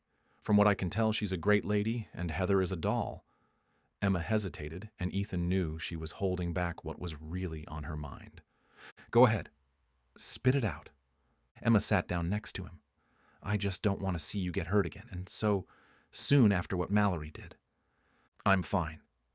Emma studied his face, then, satisfied he was telling the truth, she stood and walked to the door. "Good. Because I actually really like Olivia. I don't want to see you screw it up." Ethan laughed at his sister. "Thanks for the vote of confidence." "Hey," she said, grabbing the doorknob. "You of all people have to know how grumpy you can be." "I'm also a lot of fun." Emma rolled her eyes. "If you say so. You're going to come clean, though, right?" Scoffing, Ethan answered, "My financial status isn't something I'm ashamed of." Then why are you trying to hide it? Ethan hated it when Emma raised her eyebrows like she did. I'm not. It's something I think should be mentioned at the right time, Ethan said. If anything, I'm concerned the celebrity part of my life will be off-putting. There's a certain level of attention I get, and Olivia's a pretty private person. Emma nodded. All right. I trust you not to mess it up. I'm holding you to that. I'm going to go see if Olivia needs any help getting ready. Emma opened the door and stepped out. Be down in a minute. After she shut the door, he could hear Emma's footsteps trotting down the steps and muted voices coming from the living room. Grabbing his wallet, he tucked it in his pocket and made sure he had his keys and phone when he felt his phone buzz. Taking it out, he checked to make sure it wasn't something from his secretary. Peg was great about filtering the things for him, so only the most urgent reached him when he needed some time away. But even she couldn't do some things. Turning on the screen, his blood felt like an icy river in the depths of winter. It was a text from Mallory. Ethan, baby, I've missed you. Ethan had to sit down when his legs threatened to give way. He'd suspected Mallory would eventually come slinking back to him, though he thought she might have had the decency to be apologetic when she did. At one time, he'd even considered giving her a second chance. Their match made sense on paper. It would have been good for both their families, and she was the kind of woman that would have looked good hanging onto his arm at charity dinners and new product announcement galas. That was before he met Olivia. Another text came in, and Ethan couldn't help himself from looking. Come on, Ethan. I know you're there. Ethan's heart about beat out of his chest as he typed and erased, then typed and erased again. Another text came from Mallory. We need to talk. Answer me. Her boldness irritated Ethan, and his fingers flew as he typed, I'm busy right now. It took barely any time for Mallory to answer. Sure you are. At work? Her unremorseful approach to striking up a text conversation with him rubbed him the wrong way. He answered, I'm not in Seattle right now. From the bottom of the steps, Emma shouted up to him, Are you ready, Ethan? Your reservation is in 20 minutes. Just a sec, he called down through the door. His phone vibrated again with Mallory's answer. Where are you? Ethan felt a bit devious as he typed out his reply. On a date. He smiled to himself and tossed his phone back onto his bed. It was a bit cruel of him to leave Mallory wondering what exactly he'd meant. But he wasn't in the mood for her dramatics. She deserved to feel some of the pain she'd caused him. He'd answer her when he got back from his date with Olivia. Maybe. Ethan felt like a feather drifting down the stairs without a care in the world. He was finally free of Mallory's controlling influence, and he wanted nothing more than to take Olivia out on a date, show her a good time, and get to know her. He had no idea if she kissed on first dates or not, but he wouldn't complain one bit if the chance arose. Took you long enough, Emma said, reaching up to fix his hair. He swatted her away. I had some business come up. Emma's eyebrows shot up. Business or business with someone in particular? Before Ethan could answer, Olivia caught his attention over Emma's shoulder. She was a vision in a red dress that hit right above her knees and black booties and tights to keep her warm. Shyly, she peeked at him as she pushed her hair behind her ear. Heather came skipping out behind her and stopped right by Ethan. Doesn't she look pretty? Ethan nodded. I was actually thinking the word was stunning. That works too, Heather said. Olivia rubbed her red-tinted lips together and touched the small pearl drop earring dangling from her earlobe. It's not too much? No, Ethan reassured her. You look amazing. Emma raised her hand. Heather and I have to take some credit for Olivia's apparel. If it were up to her, she would have worn a pair of overalls and a flannel shirt. Olivia shrugged. What's wrong with being practical? Because, Mom, Heather said matter-of-factly, this is a special occasion. It calls for a special outfit. Emma got their coats out of the closet and handed them both to Ethan. He helped Olivia slip hers on while asking Heather, You're sure you don't want to go with us? I wouldn't mind one bit if you came too. Heather scrunched up her nose. I've heard of the place you're eating. Someone at my school went there with her parents, and she said it was all slimy clams and stinky cheeses. No, thank you. Besides, Emma said, wrapping her arm around Heather's neck and pulling her over, it's girls' night in for us. We're going to do nails and watch a cheesy chick flick and eat way too much ice cream. You don't mind staying with Heather? Olivia said. On the contrary, Emma said. I'm really looking forward to it. Heather leaned into Emma. We're besties. Now go. I'm ready to eat ice cream until I'm sick since you won't be here to stop me. Heather and Emma shooed them out the door. Ethan kept his hand on the small of her back, guiding her to the passenger side of his rental. He had the car unlocked and running, and she slid into the seat, thanking him for getting the door. The drive to Maison de Fleur was quiet and slow, and Ethan didn't mind the lack of conversation. There was comfort in existing with each other without the need to fill it with words, even though he could tell Olivia was nervous. She looked out the window at the passing Christmas lights and displays on the houses while her hands had a mind of their own, fidgeting in her lap. Ethan turned on the radio to find some Christmas music, hoping it would help her relax. Olivia looked to him and smiled. You're starting to make me think you're not as much of a Scrooge as you profess you are, says the lady who serenaded the entire town to the most beautiful rendition of Silent Night that anyone's ever heard. Olivia tucked her hands under her legs. I don't blame Christmas for anything, remember? It's just usually this time of year. The cold, the smells. It has the tendency to bring up memories I'd rather forget. Besides, you said this season has been particularly unhappy for you, which is why you were a grump when I met you. Is that still true? Ethan slowed the car to a stop at a red light and stared at Olivia.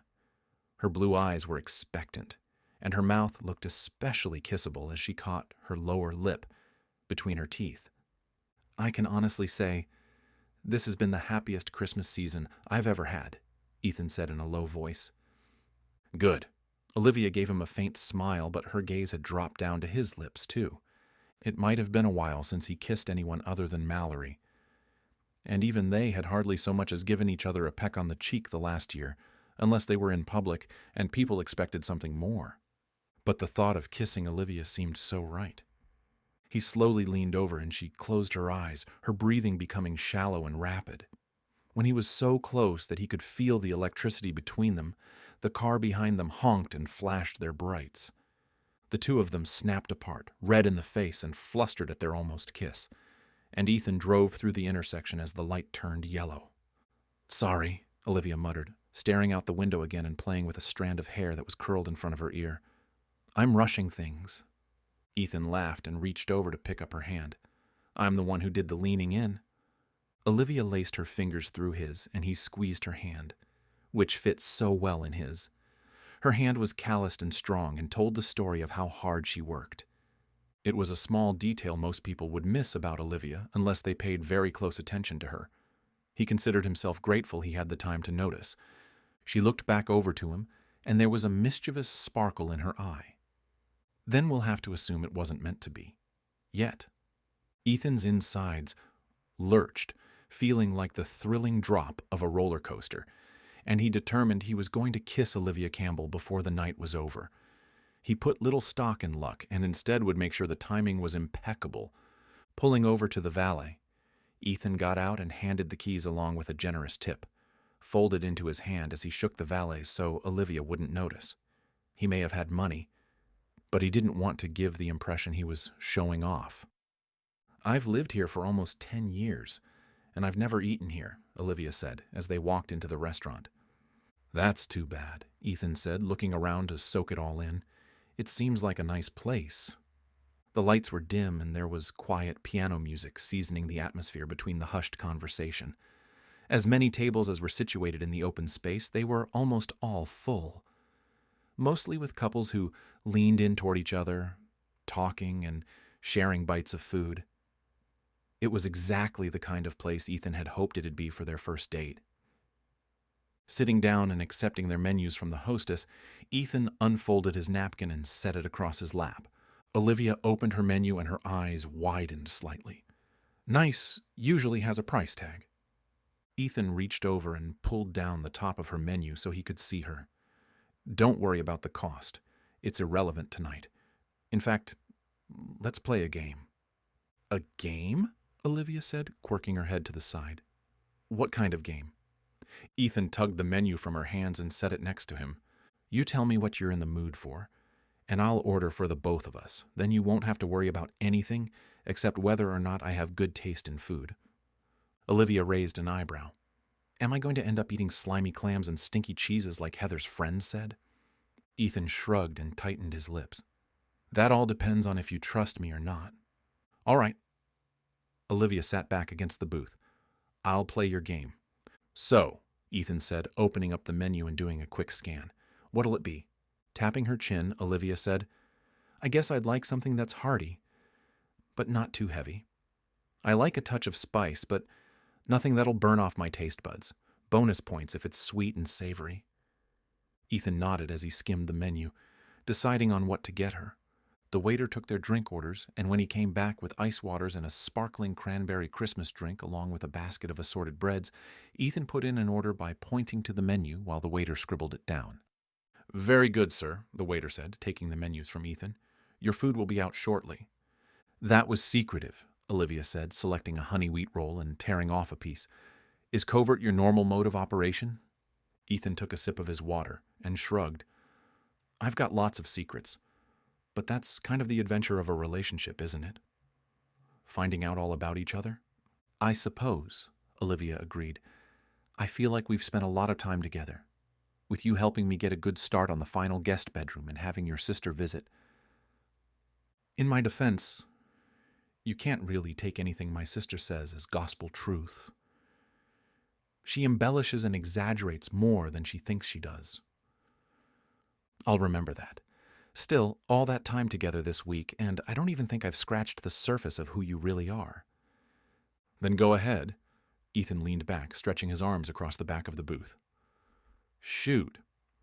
"All right," Olivia said, her playful eyes catching the light of the candle flickering between them. "If you could be an animal, what would you be and why?" Ethan shook his head while he chuckled. "Going right for the big questions, aren't you? I already know your middle name, and I figure this is a way of psychoanalyzing you, the way you did in ordering food for me." Ethan laughed again as the waiter came over with their meals.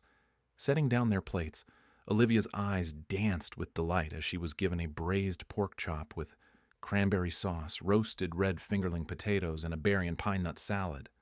Slicing off a piece of her pork, her eyes rolled back in her head and she moaned with satisfaction. "This is so good. You hit the nail on the head, Ethan. Well done." "I did all right then?" She took another bite and nodded. "It's like heaven on a plate." "Good," Ethan said, spearing a bite of his lobster. "I passed the test." Wiping her mouth with her napkin, she said, "You did? Heather's going to be disappointed she missed this." "I think she'll be all right. Emma has a sweet tooth that can't be rivaled, and she'll probably let Heather eat her weight in junk food." "True," Olivia said, matching Ethan's smile. It warmed his heart to see Olivia so carefree and content, and in that moment he realized that all he wanted was to make Olivia happy. "So, what kind of animal?" Ethan had to think for a moment. "I guess I'd like to be a bird. I imagine it's incredible to fly. You?" Narrowing her eyes while she thought, she poked her fork in his direction. "I'd want to be a dolphin. They always look like they're having so much fun." While they ate, they came up with increasingly difficult questions for each other, and together, they laughed. It was definitely the most entertaining evening he'd had in a long time. "All right, my turn," Olivia said, finishing off the last of her food. "What's your favorite Christmas memory?" The question caught him off guard, and he sat back in his seat, combing through his memories to see if he even had any good feelings about the season. He'd spent so long trying to ignore it as much as he could that he wasn't sure he'd ever really let himself enjoy it. "I guess it would have been when I was in school. There was this girl I liked, and she kissed me under the mistletoe." "Oh," Olivia said. Her countenance sank. "I guess that's memorable." Ethan couldn't contain his laughter, and it came sputtering out. "If it makes you feel better, it was when I was in first grade, and the girl carried around a sprig of mistletoe in her pocket so she could kiss whatever boy she felt like that day." Olivia's shock gave way to laughter, and the two of them clutched their sides as tears rolled down their cheeks while other patrons gave them funny looks. "Okay," Olivia said, dabbing her napkin at the tears on her cheeks. "You got me. I was worried that I was out on a date with a player." I felt a bit betrayed by her methods when I found out too. I've tried to be much more careful in love since then." Olivia gazed at him, and his heart did a flip in his chest.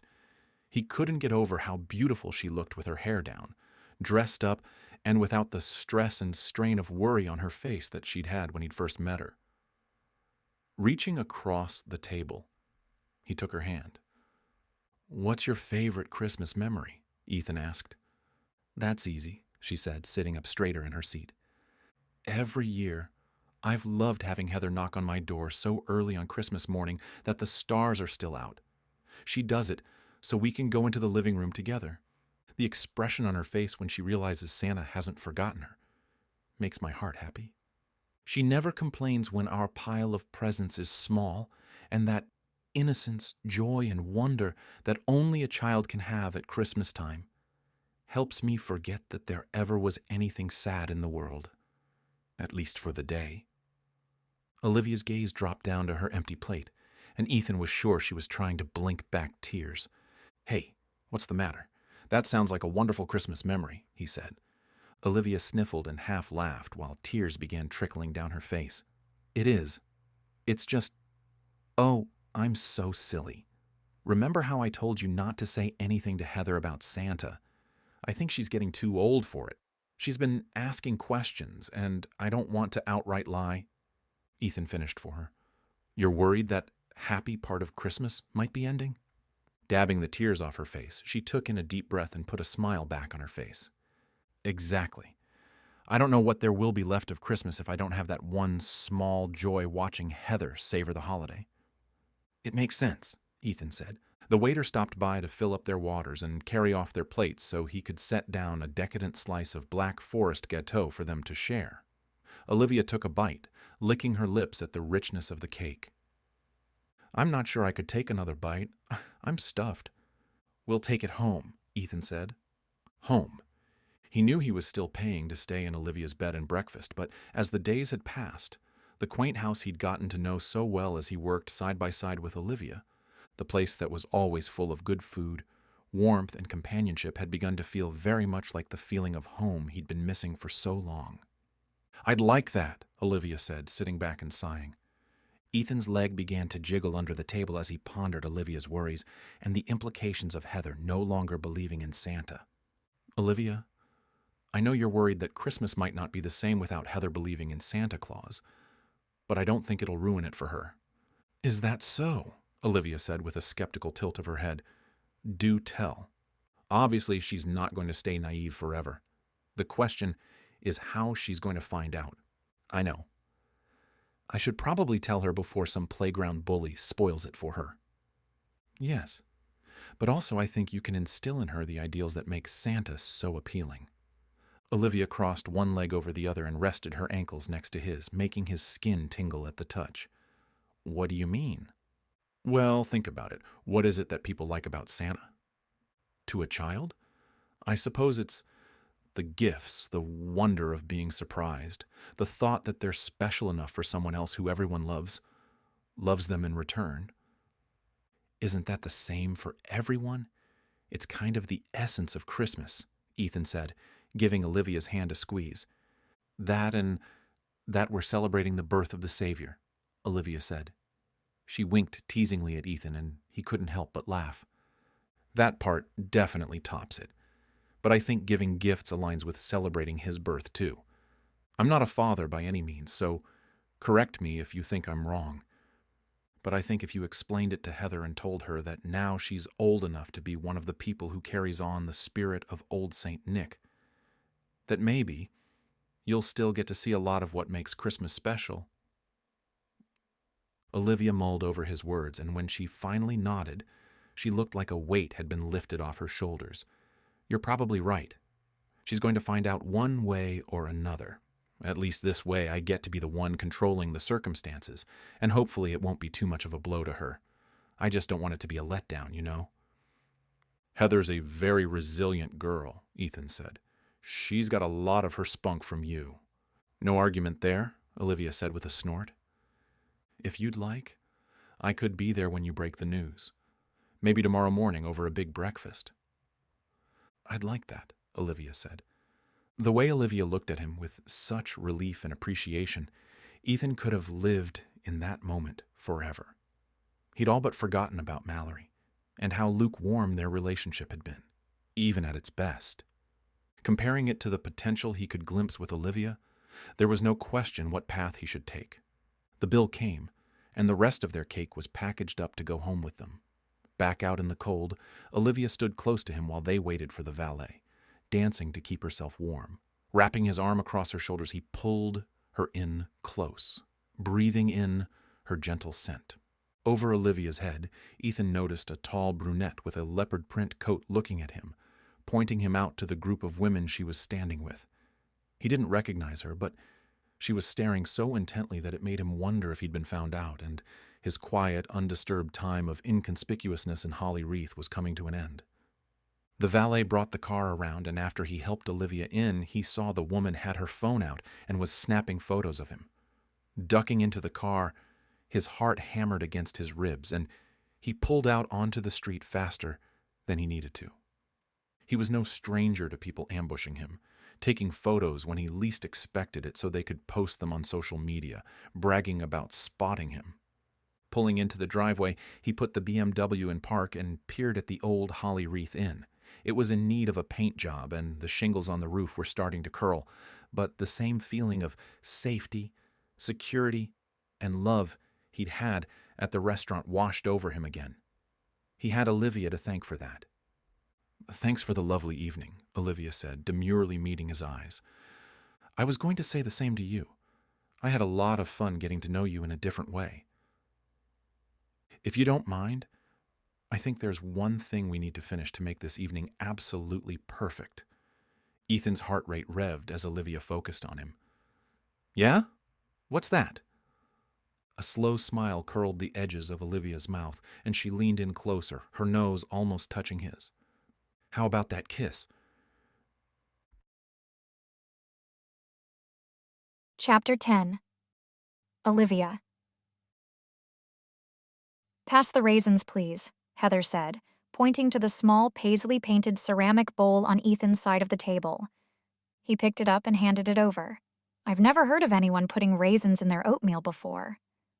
"Really?" Heather dumped half the bowl on top of her oatmeal. She picked out a few and tossed them into her mouth. "They're so good." "Not a fan, I guess," Ethan said. "You're missing out then," Olivia said. "My granny always used to put raisins in our porridge before she sprinkled it with brown sugar and cinnamon. Sometimes she'd give us a scoop of ice cream to cool it down, too. At that point, you might as well have cake for breakfast," Ethan joked, taking a bite of his breakfast.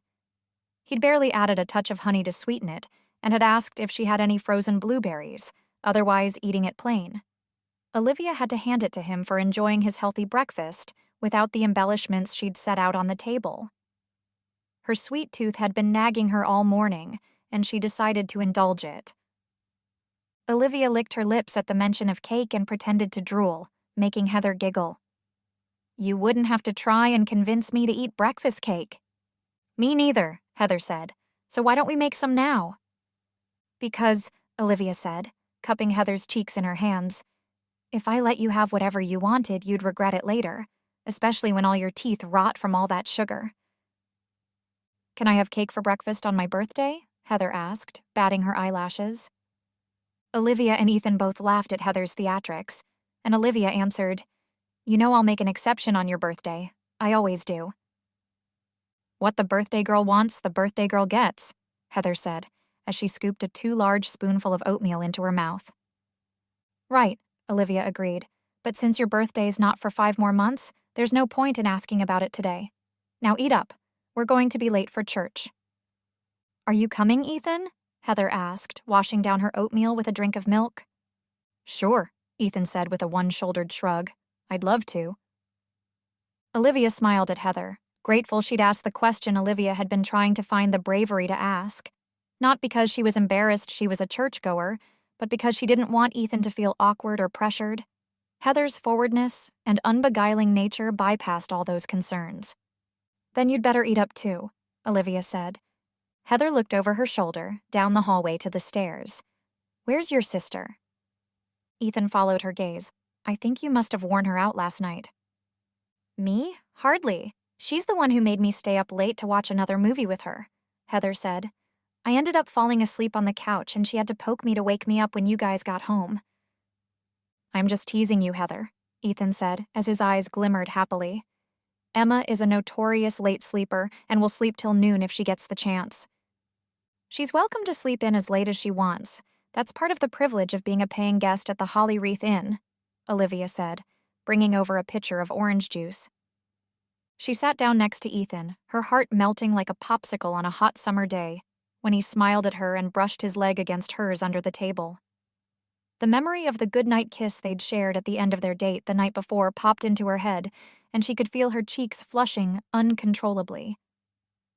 Are you all right, Mom? Heather asked, watching her over her breakfast. You look sweaty.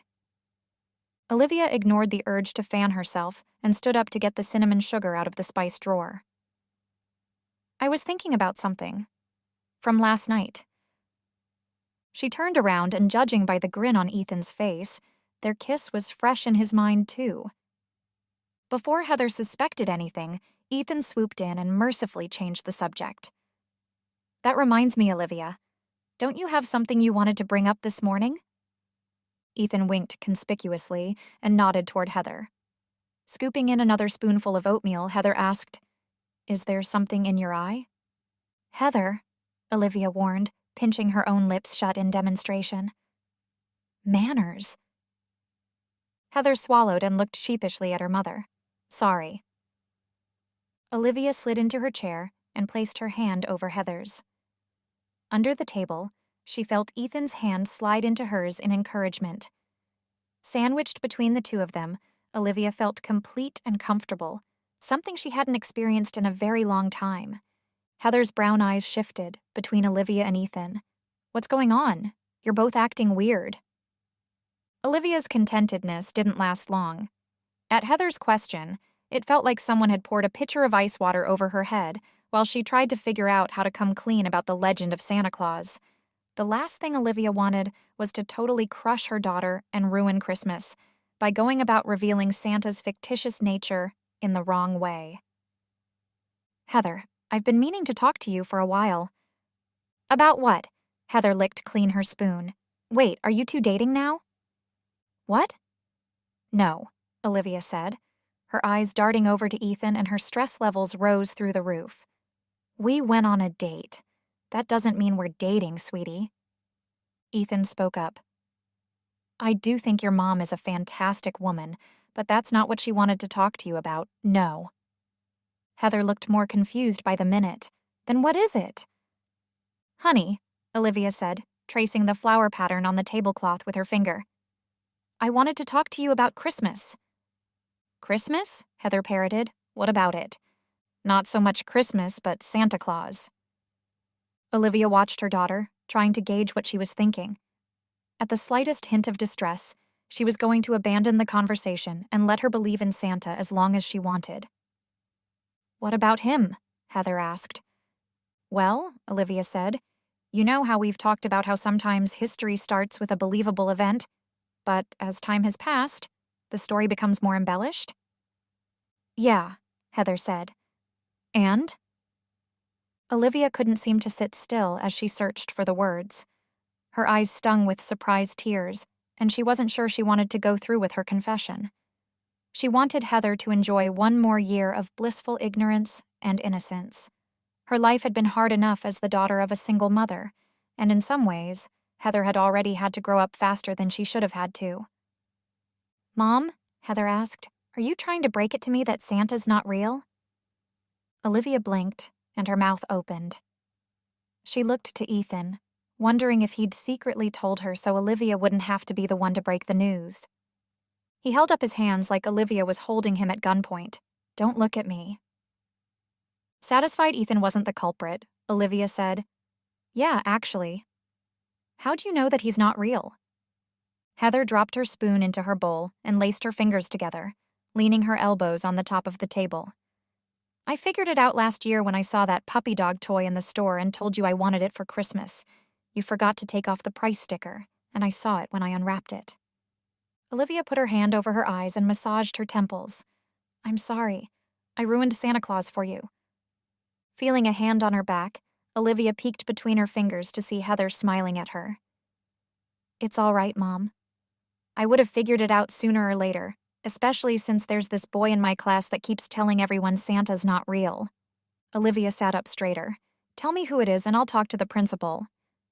"No, Mom. It's okay." Heather sat back down in her seat. Nobody believes anything that kid says anyway. Olivia took in a breath that filled every inch of her lungs, then blew it out through her lips in a loud sigh. "So you're not upset?"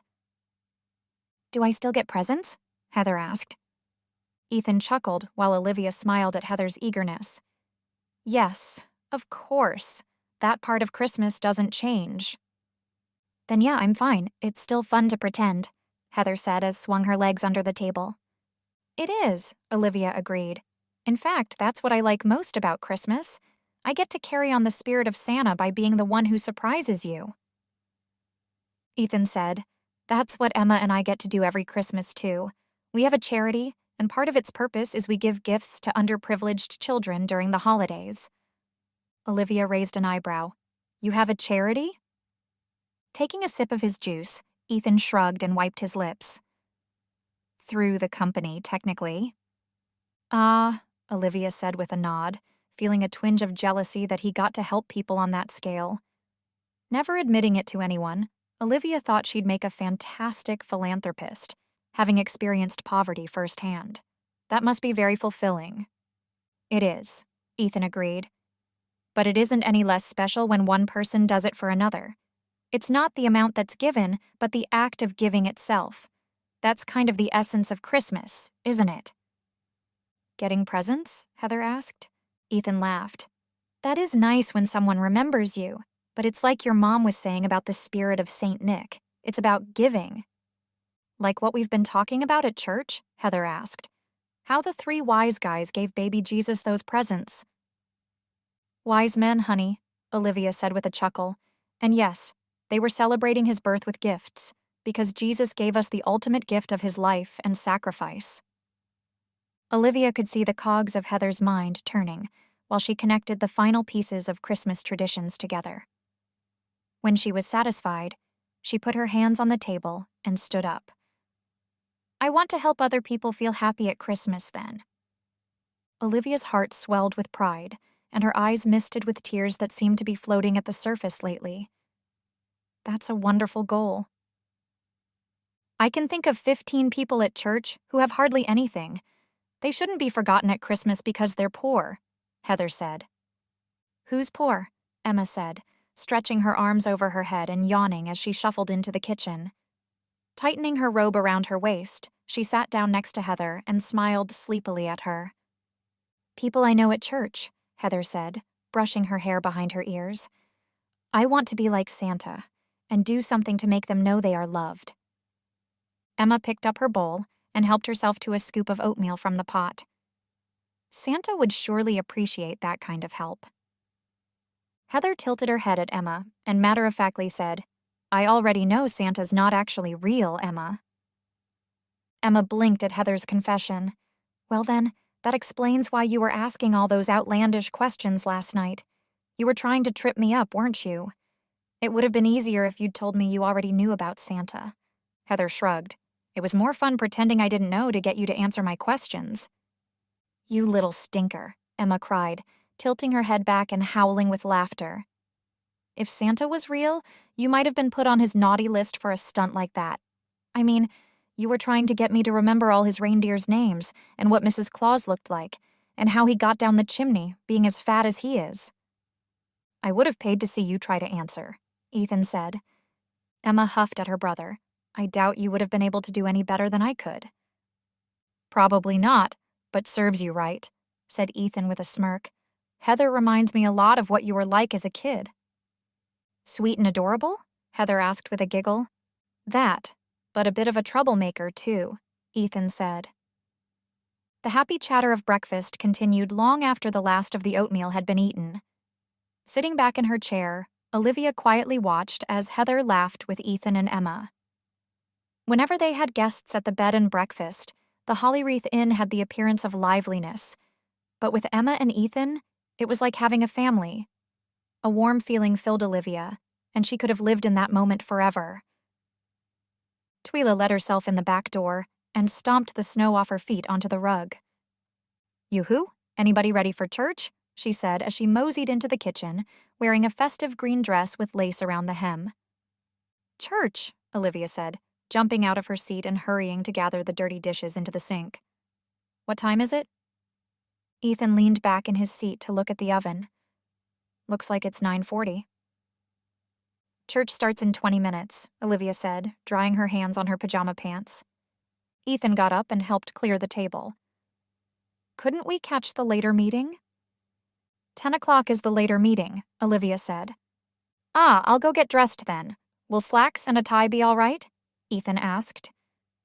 "You're going to church?" Emma asked. "Yeah, I was invited," Ethan said. "You want to come too?" "Maybe I do," Emma answered. "Then let's go. I won't hesitate to leave you behind if you're too slow," Ethan teased.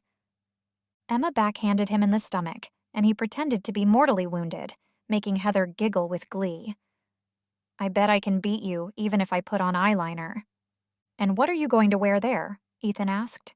"Silk pajamas?" "No," Emma said. "I bought this cute little shift dress when we were shopping for Olivia's and your date. Mine screams small-town church dress." "Then I suppose we'd better get ready," Ethan said. Emma pushed past Ethan and skipped up the stairs 2 at a time and slammed her door shut. "What did I tell you about her competitive nature?" Ethan said. "It's legendary," Olivia agreed. "Heather, go get changed. Wear that pretty dress we found at the thrift store." "The blue one?" Heather said as she skittered to her room. "That's the one. Be ready in 10 minutes or we're going to be late getting there. And put on some tights. It's cold outside," Olivia said. Heather grumbled about Olivia's insistence on tights, but went obediently to her bedroom. Hurrying to wipe off the table so the oatmeal didn't dry on it while they were away, Ethan emptied the garbage and put in a new bag. "You really don't have to," Olivia said as she stacked the bowls and spoons into the dishwasher. "Then you're going to have to stop too," Ethan said. "If it's that important to you that you come home to a clean kitchen, then I'm all right showing up to church late with you." She rinsed out the dishcloth and draped it over the sink, touched that he wasn't hurrying her along even though it would affect his arrival time too. "You're right. I should go get ready too." Twyla cackled from where she'd pulled out a chair at the table. "At least she listens to you. We're late every other week because she's busy mopping or washing windows so she can come home to an impeccably clean home." "I don't like to be sitting still at church, I guess," Olivia said, her cheeks burning slightly with embarrassment. "There's always something else I could have been doing instead of waiting for service to start. Having a little quiet time to contemplate isn't a bad thing once in a while," Ethan said. "Church is probably the best place of all to get it." Twyla clapped her hands and pointed. "Thank you. I haven't been able to get that through to her yet." Rolling her eyes, Olivia would have disagreed, but she knew Twyla was right. "Way to gang up on me, guys." "What are friends for?" Twyla said, drumming her fingers on the table. "Now go get yourself ready, or I'm going to have to take you two in your pajamas. And as cozy as they might be, call me old-fashioned, I think you should put on your Sunday best." Ethan left, running up the stairs to his room, while Olivia turned for her bedroom. She quickly pulled on her favorite cotton dress and wriggled into the black tights and boots she'd worn the night before. Pairing it with a simple gold chain necklace and dangling earrings, her outfit wasn't exceptionally ornate, but it made her feel feminine and appropriate for church. She swiped on mascara and ran a tube of rosy-colored lipstick on before pinning her hair into a bun at the nape of her neck. Satisfied she looked presentable, she grabbed her peacoat on the way out. Ethan was leaning against the countertop in the kitchen, his hands tucked in his pockets. She stopped, caught off guard by how handsome he looked with his hair parted and his button-up shirt rolled up to his elbows. The way his eyes widened appreciatively, Olivia figured she must not have looked half bad herself. "Where is everyone?" Olivia asked, as she put on her coat and buttoned it, making sure to tuck her scarf down the front. "I offered to drive again, so I sent them out to the car," he said. "I forgot my wallet, though, and had to run in to get it. Figured we could walk out together." Ethan held out his hand, and Olivia walked over to join him.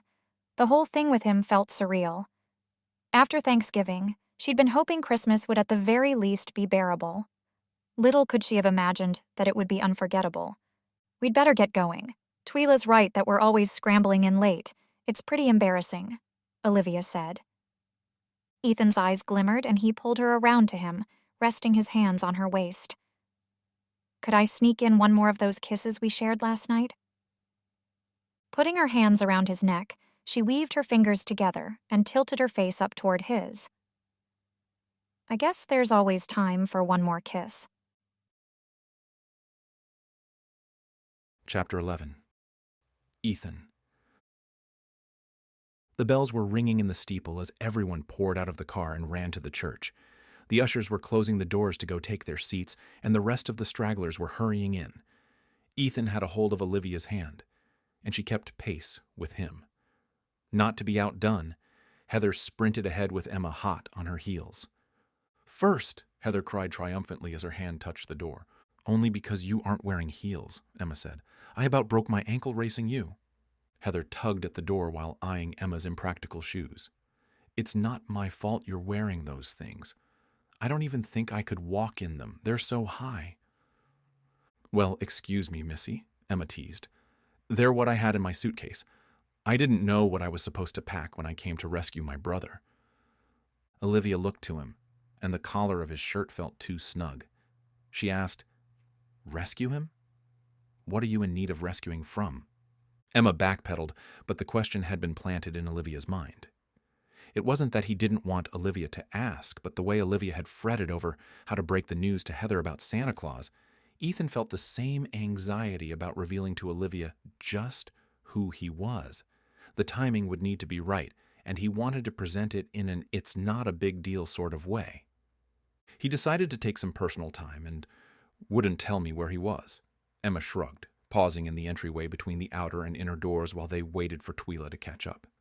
"When I found him in the middle of a tiny town I could barely find on the map, I was a little worried." "Understandably so," Olivia said. Looking back to Ethan, she asked, "Are you? In need of rescuing?" "Aren't we all?" Ethan said. "I think I proved that point when I caught you after you tipped off the ladder, right?" "You caught her when she fell?" Emma asked. "Oh, how romantic." "It was only because some drunk pigeons were on a crash course for me," Olivia said. "But thank you all the same. I'm glad you were there for me," Ethan said. "There you go. Everybody needs a little rescuing." "Let's get in there before they finish the opening hymn," Twila said, hoofing it into the small church.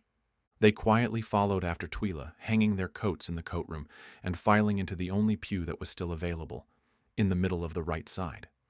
"This is better seating than we normally get," Twila whispered. "It is a bit squished, though." Heather giggled as they tried to find space for everyone, until Olivia touched her finger to her lips to quiet her. Ethan didn't mind the tight squeeze. Olivia's side was pressed against his. And she didn't shy away when he draped his arm across the back to accommodate his shoulders. After an opening prayer, the choir sang a melodic version of "O Holy Night" that set the tone for the preacher's sermon. Ethan was content to listen, but Heather kept looking around, barely able to sit still. During the intermediate hymn of "Away in a Manger," where the congregation was invited to stand and sing with the choir, Olivia leaned over to Heather and asked, "What's the matter? You're as jittery as if you ate a whole stocking of chocolate." "I'm making a mental list," Heather whispered back. "A list of what?" Olivia asked, her face creased with confusion. "Of people who could use help," Heather said. "There are so many just in church that could use a special Christmas." "Like who?" Ethan asked as he looked over the crowd. Heather pointed to an older lady in a sweater. "Miss Schaffer was telling Mom her car needs new tires, and that family over there." Heather pointed to where 3 small children sat between their parents. "I noticed their boots have holes." Heather pointed out 5 other people there she'd thought of and listed a dozen more at school and around town who she could name off the top of her head who had a specific need.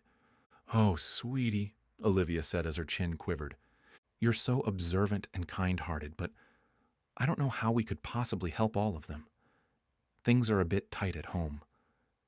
Maybe you could send them all a card, or we could go caroling to their houses." Heather's shoulders slumped, and a defeated look clouded her usually cheerful demeanor. "A card won't keep anyone's feet warm and dry." A tear spilled over Olivia's eyelashes, and Emma reached into her purse, pulling out a package of tissues. "Maybe Ethan and I could help." "Really? Can you?" Heather hopped in place, and Olivia had to tug on her sleeve to get her to sit down when the hymn finished. "Your heart is in the right place. But even they don't have enough money to buy things for everyone in need in Holly Wreath," Olivia whispered. Ethan's heart beat faster as an idea popped into his head. "Actually, Emma's right. We might be able to help." Olivia's eyebrows dipped lower, and she leaned in closer. "How?" Ethan said, pushing aside her hair and stooping down to whisper in her ear. "Remember that charity I was telling you about?" "Yeah," she breathed. Emma interrupted, reaching across Olivia to poke Ethan in the leg. "Do you know those girls?" Across the room, 5 20-something-year-old girls were talking excitedly in hushed tones behind their hands and clearly looking in Ethan's direction. "No. Why would I?" he asked, feeling an uncomfortable heat creeping up his neck. He didn't like the thought of attention being on him, especially from people he didn't know. "They're looking at you like you're the last cookie on the plate," Emma said. "Do you know who they are, Olivia?" "Not very well. They're here most weeks, but we don't really run in the same circles," Olivia answered. "They're probably staring because we keep talking while we're supposed to be listening to the sermon." "Right," Ethan said, pinching his lips shut. The rest of the hour, Ethan tried to focus on the words the preacher shared from the pulpit. He caught bits of the message spoken about the miraculous birth of the Savior and what could be done to share that message of love and hope, but he was too distracted to listen intently. Even more than the pew of girls continuing to stare and giggle, Olivia had taken his hand and was stroking his knuckles with her thumb. It was enough to drive him wild. "That was a nice service," Twyla said, as they left the sanctuary and entered into a large room where donuts and orange juice had been set out while people socialized. "I always feel determined to be a new woman by the end of church." "I know what you mean," Olivia said, sighing happily. Squeezing Ethan's hand, she said, "Thanks for coming with us today. It made it extra special." "Happy to. I can't remember the last time I was able to go to church," Ethan said. "You make time for what matters," Twyla said, shaking a pointer finger at him and holding a powdered donut in the other hand, sprinkling sugar all over her dress.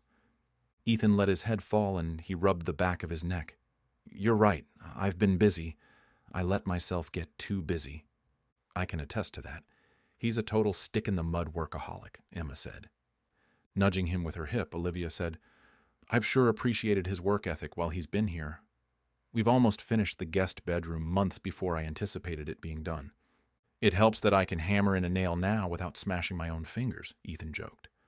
"That definitely is a good thing. You're lucky you didn't lose a fingernail," Olivia said. "Maybe I'll teach you how to run the saw this week." "Think I'm ready?" Ethan asked. Olivia shrugged. "Guess we'll see if we end up in the emergency room." They mingled for half an hour after church, enjoying the fresh donuts, and Olivia graciously accepted praise from a few of her fellow churchgoers who'd seen her play at the Christmas tree lighting. Heather was busy showing off the manicure she'd done with Emma the night before, while Emma and Twyla bantered about who sang the best version of the first Noel. "So," Heather said, finishing off a jelly-filled donut and licking her fingers, "I haven't forgotten about what you said in there, about your charity helping." "Neither have I." "I think it's very noble of you to want to help others in need," Ethan said. Lowering his voice so Olivia wouldn't hear from where she was standing at the water cooler speaking to the pastor, Ethan said, "I want you to make a list of everyone and what you think they could use to brighten their Christmas. I'll take care of the rest." "The rest of what?" Olivia said as she sauntered back over. The smile on her face was teasing yet sweet, and Ethan wanted nothing more than to take her into his arms and hold her close. "We were talking about how we could provide a little bit extra to those in need," Heather said. "Heather," Olivia said in a warning tone, "I don't want you begging Ethan and Emma to help you out. It's such short notice, and I don't think you understand, Emma said as she rejoined their circle. Our charity has generous funds at its disposal. It isn't like we're digging change out of our own pockets to help Heather out. But I would, if that's what was needed, Ethan said. See, Mom, they're willing to help. Please let me. It's like you said. If I know that Santa isn't the one delivering my gifts, I can play the part and give that happiness to others. Wait a minute, Twyla said, pointing her finger between Heather and Olivia. She doesn't... Olivia shook her head. Nope. She apparently already knew. Huh. Well, aren't you all grown up, little lady? Twyla said. I'm practically ready to drive, Heather said, putting her hands on her hips. Just because you know the truth about Santa doesn't mean you should rush your way out of childhood, Olivia said. I won't, Heather promised. I'm perfectly happy to let you keep doing my laundry for me. About that? I think it's about time for you to at least start folding it on your own, Olivia said, raising her brow. Heather grumbled all the way to the coat closet, where Ethan handed out coats and helped Olivia put hers on. On their way to the door, Heather jumped unexpectedly like she'd stepped on a tack. What? Olivia asked. I had an idea, Heather said, a pleased look on her face. When she didn't answer, Olivia coaxed, Care to share it? Heather swung her arms while she spoke. I was thinking that while I'm busy figuring out how to help a few people in Holly Wreath, maybe there's something we can do for you, Mom. Warily, Olivia asked, What are you thinking? The inn. You're so close to finishing it, but I've heard you say more than once that if you just got a new roof on it, you'd be able to get the rest done. No problem. It's the roof that costs so much, and you haven't found out a way to pay for it, Heather said. Olivia blushed red, and she looked down at her shoes. That's true. It'll take quite a bit of work and time and money to get the roof taken care of, but I most certainly do not want Ethan paying for it. Ethan eagerly stepped forward. Heather's suggestion was the perfect gesture of his admiration and budding love for Olivia, and though it wouldn't be cheap, it certainly wasn't the most expensive gift he'd ever given to a woman. The Corvette Mallory sped around Seattle Inn was evidence of that. Are you sure? I'd be happy to... Holding up her hand to cut him off, Olivia said, I appreciate the sentiment, I really do. But I'm going to have you promise me, right here, right now, that you won't use your money or your charity's funds to get a new roof on my house. Call it a matter of pride. But I'm not looking for a handout. Emma and Ethan exchanged a glance, and both of them frowned. All right, Ethan said, tucking his hands into his suit and exhaling long and fast. If that's what you wish, I won't contribute monetarily to getting a new roof on your home. Satisfied, Olivia nodded, then stood on her tiptoes to give Ethan a quick kiss on the cheek. Thanks. With the rest of the patrons leaving to go home for lunch, Ethan offered to run out to the car. Let me warm it up for a few minutes. No complaints from these old bones, Twyla said, settling herself onto a floral couch. Heather plopped down next to Twyla and pulled Emma down with her. That'd be nice. Appreciate it, Olivia said, giving his hand one more squeeze before she started helping gather the scattered trash from around the room and dumping it into a rolling garbage can. The cold seemed to steal the breath right out of his lungs, and the sun gave a false sense of hope that it would do anything to warm the day. He jogged cautiously over to the car and pulled out the keys, watching out for any patches of ice. Near his rental, another car approached slowly. He thought nothing of it until it pulled to a stop a few feet away from him. One of the girls that had been whispering and gawking the entire service leaned out of the window, giving him a dazzling smile. You're Ethan Wilder, aren't you? Ethan's insides felt like a balloon that had been pricked with a tack. In the back of his mind, he'd known it was only a matter of time before he was discovered. It was the nature of his existence, and he'd enjoyed his run at living a semi-normal life in an unpresumptuous small town. Even then, news and the internet made the whole world a smaller place. He thought momentarily about denying it, but lying felt wrong, especially after attending church. I am. I knew it, she squealed, and the rest of the girls whooped and giggled along with her. We weren't sure, especially since you're here in Holly Wreath of all places. but I just knew. They had a spread about you in a magazine I was reading at my hairdresser's." "I see," Ethan said flatly, wondering how he could get through the surprise meet and greet that had been sprung on him. "If you'll excuse me, I've got to—" "You're a lot more handsome in person," said the blonde in the passenger seat. "Every time I see a photo of you, you've got the smolder going." Ethan opened the driver's side door and leaned over the hood. The paparazzi doesn't exactly give their subjects a heads up. Ethan tried to excuse himself again, but a redhead with freckles on every inch of her body rolled down the window behind the driver and blurted, "So sorry to hear about your engagement to Mallory. I was sure you two were a match made in heaven. Your wedding was going to be like the marriage of American royalty." Ethan had to suppress an eye roll. "Yes, well, it's probably all for the best." "Can I have an autograph?" asked a third girl who wore thick glasses that made her look like a librarian. She reached around the redhead and waved a napkin and pen. Ethan kept his smile in place, though it was beginning to feel strained. As far as fans went, they were tame enough. Of course. One autograph led to half a dozen more as the girls combed the car for every scrap of paper they could find. When they ran out, they exited the car with phones in hand. "Can we take some selfies?" the driver asked, smacking on her gum and twirling her brunette hair while she eagerly anticipated his response. She wasn't going to take no for an answer. "Everybody lean in," Ethan said, trying desperately to be patient. "Say cheese," said the redhead. Forcing another smile at the center of the group, a nagging thought settled at the back of his mind, repeating itself non-stop. "I hope I don't regret this." Chapter 12. Olivia. Operation Secret Santa has officially commenced, Heather said gleefully. They were in the front living room, and every inch of furniture and tables were covered in gifts, as was most of the floor. Heather had spent the rest of Sunday curled up on the couch with a notepad on her lap, thinking of everyone she possibly could who could use some Christmas cheer. When Olivia had tried to rein her in, Ethan and Emma dismissed Olivia, reassuring her the charity would take care of it. "Just how big is your charity?" she'd asked, realizing her question was a bit nosy. Ethan had grinned boyishly and answered proudly, "Big enough." Olivia had made her usual Sunday dinner of pot roast and rolls, with a chocolate mousse pie to send Emma back to Seattle on a full stomach. When Heather began to cry about Emma's imminent departure, tears filmed Emma's eyes too. She promised she'd be back as soon as she could, saying she needed to bring Rob to meet everyone.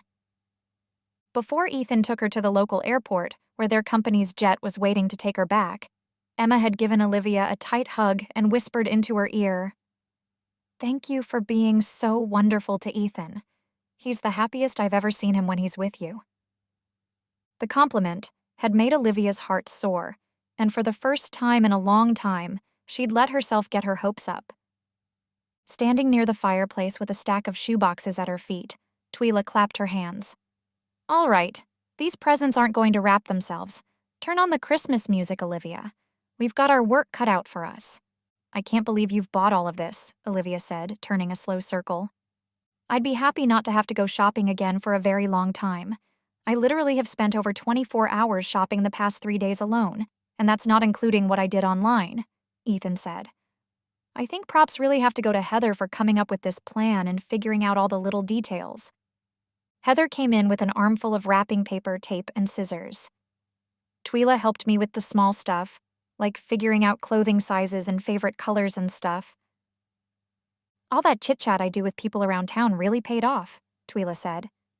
Heather put down the supplies and held her hands out, showing Olivia her accomplishment. "Now that you've seen how much I can get done when I'm not at school, can I stay home the rest of the week?" Olivia chuckled. "I will give you that, I am impressed, but after we get these wrapped tonight, you're going back to school at least for Thursday so you can pick up the homework you've missed. We're not delivering them until Friday, before Ethan leaves Saturday." The words slipped out of her mouth without much thought, until it dawned on her that Ethan's reservation was over in less than 4 days, and that made the whole room somber. Olivia knew it was coming, but it still stung. Their relationship was still blossoming, but she'd fallen hard and fast for him. Still, She had tried desperately to squash any daydreaming about what the future might hold for them. Trying to change the mood, Olivia turned on a Christmas radio station and asked, "Who's got the list?" Ethan held up a stack of papers stapled together. "I do. First on the list is the Hernandez family. They've got quite the haul, so we'd better get started." For the next 3 hours, they cut and taped and wrapped presents, making sure to carefully label them and put them into organized piles, while Twyla mapped out their route. She figured it was going to take at least 12 hours, planning for stops to eat and use the restroom, to deliver everything. When they got to Ms. Schaffer and the 4 tires stacked in the corner of the entryway, Olivia said with a laugh, "I'm not going to be able to wrap those." "No worries," Ethan said. He rummaged through the wrapping paper and bows he'd bought and pulled out a sparkly green bag, shaking it open to its full size. "I'm pretty sure this bag is big enough to fit a horse." Olivia propped her hands on her hips, shaking her head in awe. "You really did think of everything, didn't you?" Ethan's cheeks pinkened adorably, and he shrugged off her compliment. "It's kind of in my nature to be organized. Comes in handy at my job." "Do you really have to go back to work?" Heather whined. "I like having you around." Ethan laughed, rubbing his hand on Heather's head. Olivia focused on picking up pieces of spare wrapping paper that were too small to use for anything else and stuffed them into the already full garbage. She had been thinking the same thing as Heather, though she'd never say it out loud. Being an adult sometimes was harder than she liked to admit. "Unfortunately, yes," Ethan said. "I can do most of my job remotely, but sometimes even I have to go into the office and do things in person." Ethan glanced over at Olivia, and she tried to smile, but it was faint. The wave of sadness she felt was matched by Ethan, though it went unspoken. It was possible that he'd leave and never come back. She knew it was a possibility, but hadn't prepared herself for it. While she indulged herself by living in the moment, she'd inadvertently become more attached to her future. "I'll be back as soon as I can," Ethan promised. "I wouldn't want to miss Christmas this year." "Changing your mind about things, are you?" Olivia said. "About all sorts of things," Ethan said. Olivia grinned and said a silent prayer that this year, Christmas really would be different. The next few days were bittersweet. Ethan assured her repeatedly his leaving wasn't going to be the last time she saw him, but the nagging worry in the back of her mind kept reminding her that once Jeff had left, he'd never returned. The thought made her sick to her stomach not only for herself, but for Heather. She and Ethan had gotten along like they'd always known each other. Olivia tried to keep herself busy between cooking and running the house, working on the guest bedroom, and doing her errands or practicing her violin when Ethan was on conference calls. When the paycheck from the diner arrived, she finished the last of her Christmas shopping, including a gift for Ethan which she'd added to her list. Things were already tight, but she forewent a few of the splurges on her grocery list, including new socks for herself. It was Thursday afternoon when she was walking back to her car in the Main Street district, where she'd bought Twyla a bag of boutique licorice when Olivia saw it. A small watercolor painting of the tree lighting in Holly Wreath sat in a window display. It wasn't much larger than a postcard, but it was in a rustic wooden frame and impeccably captured the warm glow of the Christmas tree's lights when it shone against the cold December evenings. It took less time for Olivia to deliberate about getting it for Ethan than she'd spent picking out candy for Twyla. At home, she set down her finds on the counter, and she took out the picture to admire it one more time. She almost wished there was a duplicate she could have hung in the inn, but Olivia wanted Ethan to have something to remind him of his time in Holly Wreath, of her. It was a small plea that she hoped would encourage him to come back to her. Flipping over the picture, she found a silvery permanent marker in one of her drawers and scrawled a brief message, wishing him a Merry Christmas, and signing it, "Love, Olivia." The back door opened and shut. Twyla called, "Olivia? You back yet?" "In here," Olivia called. Realizing she had Twyla's gift laying on the island, she hurriedly stashed it in a cabinet with the mixing bowls. Twyla strolled in, wearing only a sweater over a turtleneck, no coat. "It's like a heat wave outside," Twyla said, fanning herself and pushing her sleeves up to her elbows. "I know. The weatherman said it's going to be 50 tomorrow. At the rate we're going, We might not have snow for Christmas. Twyla sat down on a stool and leaned against the island countertop. I'm sure the cold will find us again. I'm going to take any mild winter days that I can get. It's still technically autumn, Olivia teased. Rolling her eyes and groaning, Twyla said, Don't remind me. Once New Year's Day is over, I'm done with the snow. Maybe I should become a snowbird and fly down to Corpus Christi when my joints start to ache from the cold. Then who would keep me company? I think Ethan would happily do it, and don't you try to pretend you don't think the same thing, too. Twyla's eyes sparkled, and though Olivia tried to be modest, her face turned crimson, and she sputtered a laugh. It would be nice, yes, but we've only been on one actual date, and the rest has been spent hanging out and working on the house and spending time with Heather. So it sounds like you've been spending plenty of time together, Twyla said. Sort of like a family does. Olivia laughed softly while she emptied the contents of the rest of her bags. I think you're jumping the gun a bit on that one. I know I am, but in case you've forgotten, I'm older and wiser than both of you combined, and I know what's most important in life. I see how happy you are with him and how he pushes you just enough to stretch you out of your comfort zone, while you help him learn to relax, and that he doesn't have to be so serious all the time. I don't know what the future holds for the two of you, but enjoy the here and now, and don't be afraid to give your heart to someone else. You of all people deserve that happiness. Olivia tucked her chin into her chest, afraid Twyla might catch her crying, but it was helpless to try and hide anything from her. Twyla patted her on the cheek, and Olivia sniffled. Sorry for getting all weepy. I think that's what I wanted to hear. I have this underlying fear that we're too different from each other to really make it work. Sometimes, I think it's those differences that keep a couple balanced. I know it certainly kept my marriage interesting, and I loved my husband all the more for it. For you, I'd love nothing more than to see you get your own Merry Christmas with Ethan, Twyla said. Spotting the watercolor on the table, she picked it up to admire it. Is this for him? Olivia nodded, soaking up the rest of her tears with the hem of her t-shirt. I'm lousy at figuring out gifts for people, but I wanted to send him off with something so he'd remember me when he's back in Seattle. I think it's perfect. It gives me the warm fuzzies inside. Good, Olivia said. I think I'm going to sneak it into his suitcase so he doesn't find it until he gets home. He should have his own little surprise, especially since he's been such a help making this Christmas extra special for so many people in Holly Wreath. Agreed. Between him and Heather, I thought they were going to clear out everything at the stores. It was very generous of him, and your girl is something special. It's been a lot of fun seeing her with a man like Ethan.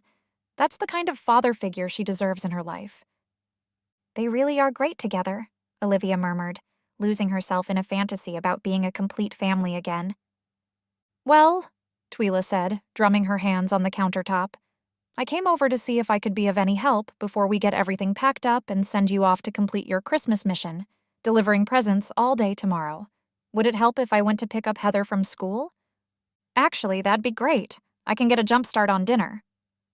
Twyla craned her neck and looked out the window above the kitchen sink. And maybe get in a few kisses with Ethan without interruption? Twyla, Olivia said, her face growing warm. I can't believe you. What? You think because I have gray hairs I don't know what it's like to be young and in love?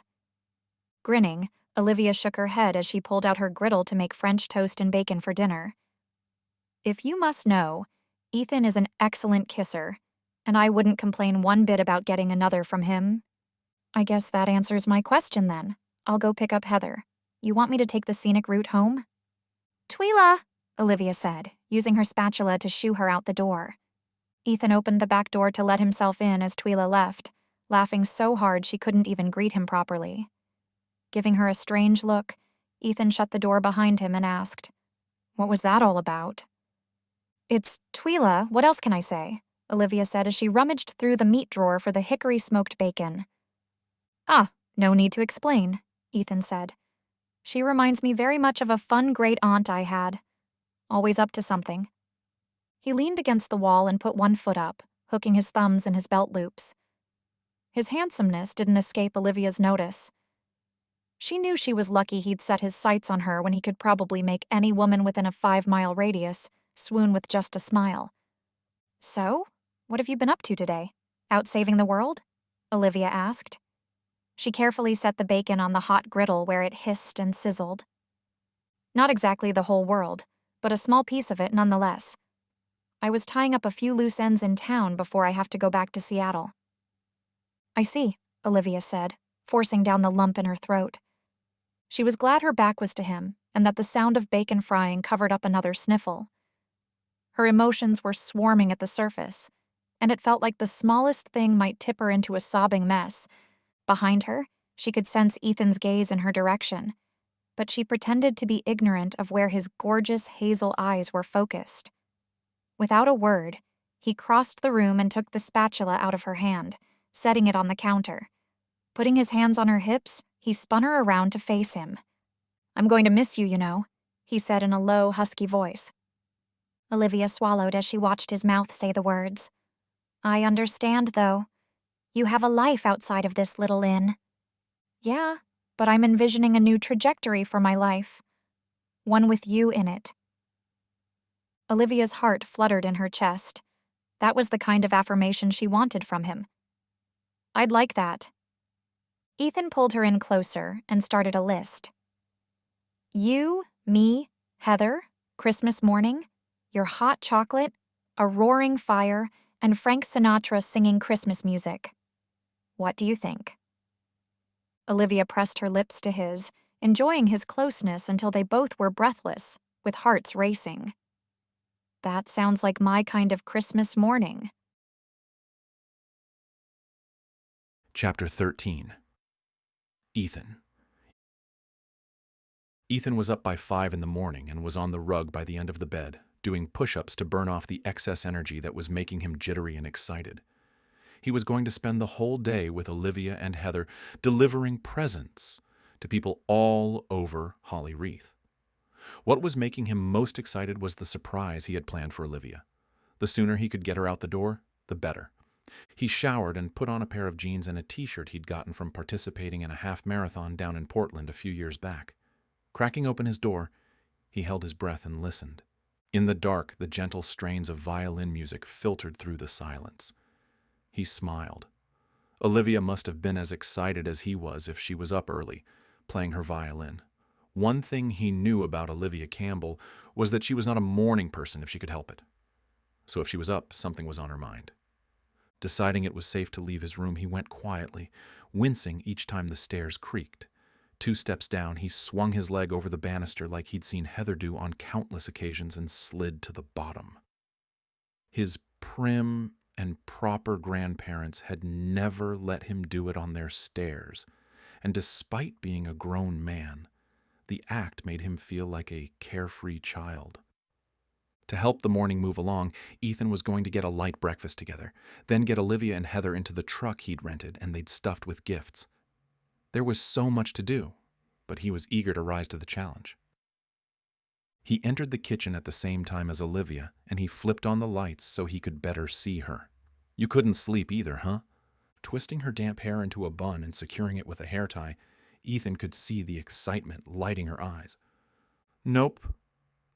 I honestly haven't been this giddy about Christmas presents since I was a little girl, and I'm not even the one getting them," she said.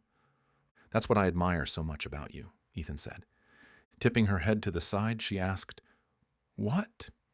Ethan took 2 long strides and wrapped his arms around Olivia, drawing her close. He tucked her hair behind her ear for her, and she grinned. Life was complete with Olivia. "You're excited for other people. Probably even more than you are for yourself." Smiling, Olivia elevated herself on her toes to give him a kiss, though it was cut short by Heather clapping. "All right, break it up," Heather said, standing in the doorway and puffing her chest out authoritatively. "We haven't got time for all this lovey-dovey, mushy stuff today. We've got to get on the road." "Breakfast first," Olivia said. "It's going to be a long day." Ethan helped Olivia get together a quick but hearty breakfast, and they were out the door. Counting it as a win in his book, Ethan had even managed to convince Olivia to leave the dirty dishes in the sink, reassuring her they'd be there when they got back. "It almost feels like spring out here," Olivia said as she locked the back door. "Well, I want a white Christmas. It doesn't seem right without it, Heather said. When you figure out how to get the weather to do what you want, let me know, Olivia said, laughing at her daughter. Olivia unlocked the garage and pulled open the door where they'd parked the truck. Olivia ran her fingertips across the shiny chrome grille. This sure is a beautiful truck. Too bad it's only a rental. Maybe I'll buy you one. Think it'll fit under the tree? Ethan quipped. Olivia blinked at his comment. Just how much money do you have? Ethan couldn't look her in the eyes as his face flushed. Sorry. Bad joke. Too bad. I'd like to ride around in a truck like this, Heather said as she hopped in the back seat and slid to the middle, bouncing on the seat to test how comfy it was. Olivia shook her head and rubbed her hand across her forehead. I'm sorry. That was totally out of line. Your finances are none of my business. He debated if now was the time to tell her who he was, but he couldn't bring himself to do it. He'd seen too many relationships in his life sour because of money. His money. What he had with Olivia was too special to screw it up by sharing what was in his bank account. If nothing else, it could wait until they were unwinding on the couch when the day was done.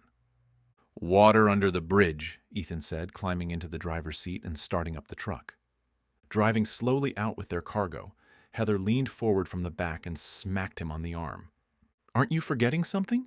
Heather gave him a very obvious, pointed look that Olivia only missed because she was perusing over the list. Right. Whoops, Ethan said, climbing out of the truck. What are you doing? Olivia asked. Did we forget something? Just wanted to double-check that it's all strapped in. It'd be a shame to have presents falling out at every turn, Ethan said. Hang on a sec. Ethan jogged to the back of the truck, pretending to fumble with the tow straps but pulling out his phone to send Twyla the signal that they were leaving. The lights at Twyla's house across the street snapped on immediately after. Huh? Olivia said as he climbed back into the truck. Twyla's up early today. She must not have been able to sleep. Ethan put the truck into gear. She doesn't normally wake up now? It's 6 a.m, Olivia said as she rifled through her purse for some lip balm. Nobody purposefully wakes up this early unless they have to. When we get back, I'm going to fall asleep before I hit the sack. A grin tugged at Ethan's mouth, and he looked sideways at Olivia. Hit the sack? Yeah, you know, laying your head down on the pillow, jumping in bed, Olivia expounded. Heather leaned between them. It's Mom's weird Southern heritage. I don't know what she's saying half the time either. I've heard it a time or two myself, Ethan teased. Sorry, I can't help myself sometimes, Olivia said, laughing. Taking her hand, Ethan brought it to his mouth and kissed her knuckles. No need to apologize. I think it's cute. He loved the way Olivia blushed and pushed her hair behind her ear while she tried to get herself under control. All right, Heather said as she clapped. Eyes on the road. We need to get to work if we're going to be able to be Santa for a day to Mastatishi. Yes, ma'am, Ethan drawled. Crinkling her nose at him, Olivia said, That's your impression of a Southern accent? Yeah. Why? He asked. Because you sounded like a Jamaican, Olivia said, pressing her fingers to her mouth, trying to hold back stammering laughter threatening to break out of her. One accent is the same as the next, right? Ethan said, laughing himself. Not even close, Heather said with a repulsed expression. You really need to work on your impersonations. They're not very good. Ethan caught Olivia's gaze, and the giggle she'd been suppressing came ripping out of her. Everyone in the car succumbed, howling for several blocks, unable to stop themselves. While they tried to regain their composure, Ethan couldn't help but think that there, in the truck, laughing and out doing early morning service with Olivia's hand in his, he couldn't remember a time when he was happier. Oh, there's the first house, Olivia said, perking up in her seat. It's Mr. Kipp. Heather held the master list and scanned down it for his name. 1 food basket and a comfy new blanket for him. Ethan pulled the car down an out-of-sight alleyway and looked at Olivia. You want to do the honors? Like, sneak his gifts on his porch, ring his doorbell, and run? That's the general idea, yeah. All right. Wish me luck, Olivia said as she opened her door and slipped out of the truck.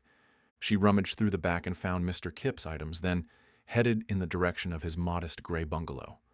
The minutes ticked by, and Ethan watched in his rear-view mirror, his leg jiggling nervously, while they waited. He'd been part of company-wide fundraisers and given keynote speeches at charity events, but Something about going out and doing the hands-on volunteer work was so much more exhilarating and fulfilling.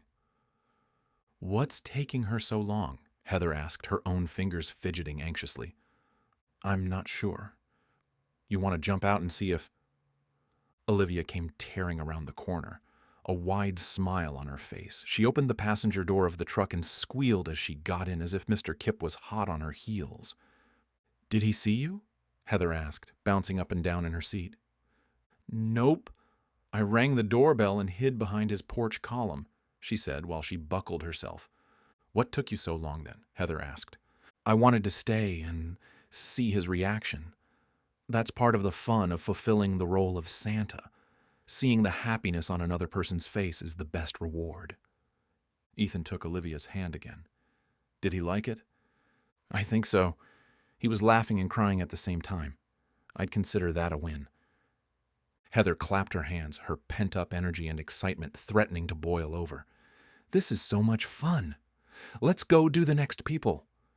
House after house, they delivered gifts, taking turns to be the one who rang the doorbell and ran. There were a few close calls where the people heard them struggling to carry the gifts to the front door, but each time they managed to scramble out of sight before being spotted. "Did you see the look on Miss Schaffer's face?" Heather said, sitting back in her seat and sipping on the soda that had come with her kid's meal. "I thought her face might crack if she smiled any wider." "I can imagine it came as a big surprise, having a stack of new tires in a bag mysteriously delivered on your front porch," Olivia said. "I'm sure that's a weight off her mind, knowing she doesn't have to figure out how to pay for those." "I almost felt bad when she started crying," Heather said. Rummaging through her bag, she pulled out her last chicken nugget and dunked it in the ranch. "Well, happiness at that level makes a person do all kinds of funny things," Olivia said. "I think 90% of the people we've seen today have cried." Ethan knew the feeling, and he could have scarcely imagined all that awaited him when he'd rolled into Holly Wreath a few weeks earlier. But in that short time, he'd been reminded of what was most important and been lucky enough to find it.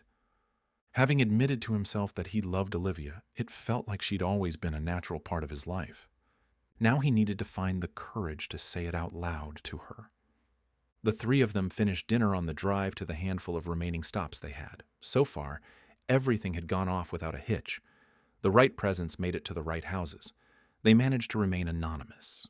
And everyone was overjoyed at the welcome surprise they found on their porches. After delivering a large bag of dog food and a new dog bed to Heather's music teacher, who was fresh out of college and still living humbly, then a new set of knitting needles and several skeins of yarn to an older woman at church who knitted items to sell at the local farmer's market to supplement her income, they arrived at their last stop. "I think we're all going to have to carry things over for this one," Ethan said. "They got a lot of stuff." Olivia sipped her soda and shook the cup to see if it was empty. With only ice left, she peeled back the lid and tipped her cup to get a mouthful, munching lightly on the ice. "Pass me the list, would you, Heather?" "Who's the lucky last person?" Ethan asked. "Not one. 5. It's the Hernandez family," Olivia said, double-checking the master list to make sure everyone else had gotten their gifts.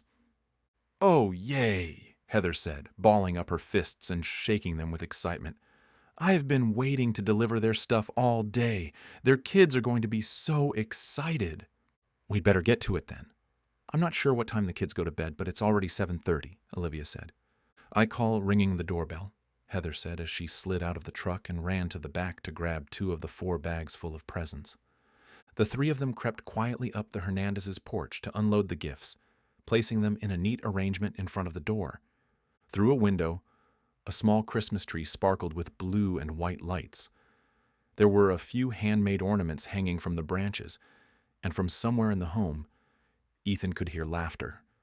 "Ready?" Heather whispered, her finger hovering over their doorbell. "Where are we going to hide?" Olivia asked. "I want to see the surprise on their faces." Ethan had noticed a small, unkempt line of hedges between their home and an abandoned house that had been boarded up next door. Pointing to it, he said, "I think that'll hide us well enough." "I'm getting a head start," Olivia said in hushed tones. "My feet are so tired that I'm not sure I'm going to be able to run another step." "You got it, Heather?" Ethan asked. I'm going to carry your mom over to our hiding spot." "Carry me?" Olivia said, shaking her head. "Oh no, you're not." Ethan moved a step closer with his hands out, ready to spring. Olivia let out a squeal and slapped her hand over her mouth to keep from ruining their secretive operation. Bounding off the steps, she giggled uncontrollably as she sprinted. Ethan was hot on her heels, laughing himself as he closed the gap. He reached out and grabbed her wrist, slowing her enough that he scooped her up in his arms. He jogged the rest of the way to the bushes and clutched her to his chest. "When I say I'm going to do something, I mean it," Ethan said as his heart raced. "I didn't actually need you to carry me over here, but I guess thank you," Olivia said, putting her hands around the back of his neck. "I can't remember the last time I was swept off my feet." "You deserve to be once in a while," Ethan said in a low voice. Leaning in close, Olivia pressed her mouth on his. Her kiss sweet, but full of desire and longing. Pulling away, she let out a sigh as he trailed his lips down her cheek and jawline, then nuzzled his face into the crook of her neck. "If it's you doing the wooing me off my feet, I'm more than okay with it." "Good," Ethan said, stealing another kiss. From the porch, Heather hissed, "I'm ringing it. Are you guys ready?" "Yes," they whispered in unison. Ethan put Olivia back on her feet, though he stayed close to her. She parted the branches of the untamed yew bush so they could get a clearer view, and Ethan watched from over her shoulder. Heather rang the doorbell several times, then jumped off the porch, letting out a high-pitched shriek of excitement. She rounded the corner of the yard to their hiding spot, panting and sliding to a stop as the Hernandez's porch light turned on, and the door swung open. Their 3 small children peered out from behind their mother's legs, and when they realized the porch was covered with presents, they couldn't contain their exhilaration and ran out in their pajamas to look at them. "Oh, look how happy Cece is. And Marco is going to shake that box until the toy inside is in pieces," Heather said, as she giggled uncontrollably, wrapped up in watching their delight unfold. Olivia shushed Heather so they wouldn't be spotted, but Ethan was busy watching their mother. She stood stone still, her hands covering her open mouth, and her eyes were wide and glassy as she absorbed everything in front of her. "Do you think she's all right?" Ethan whispered to Olivia. Olivia turned her head slightly, and Ethan noted her lips were only a few inches from his. "Maria, I think so. It looks like she's just surprised. I know I would be." The 3 of them watched for a few moments longer. Then Heather tapped on Ethan's arm and tossed her head toward the truck and winked. "Think we should get going?"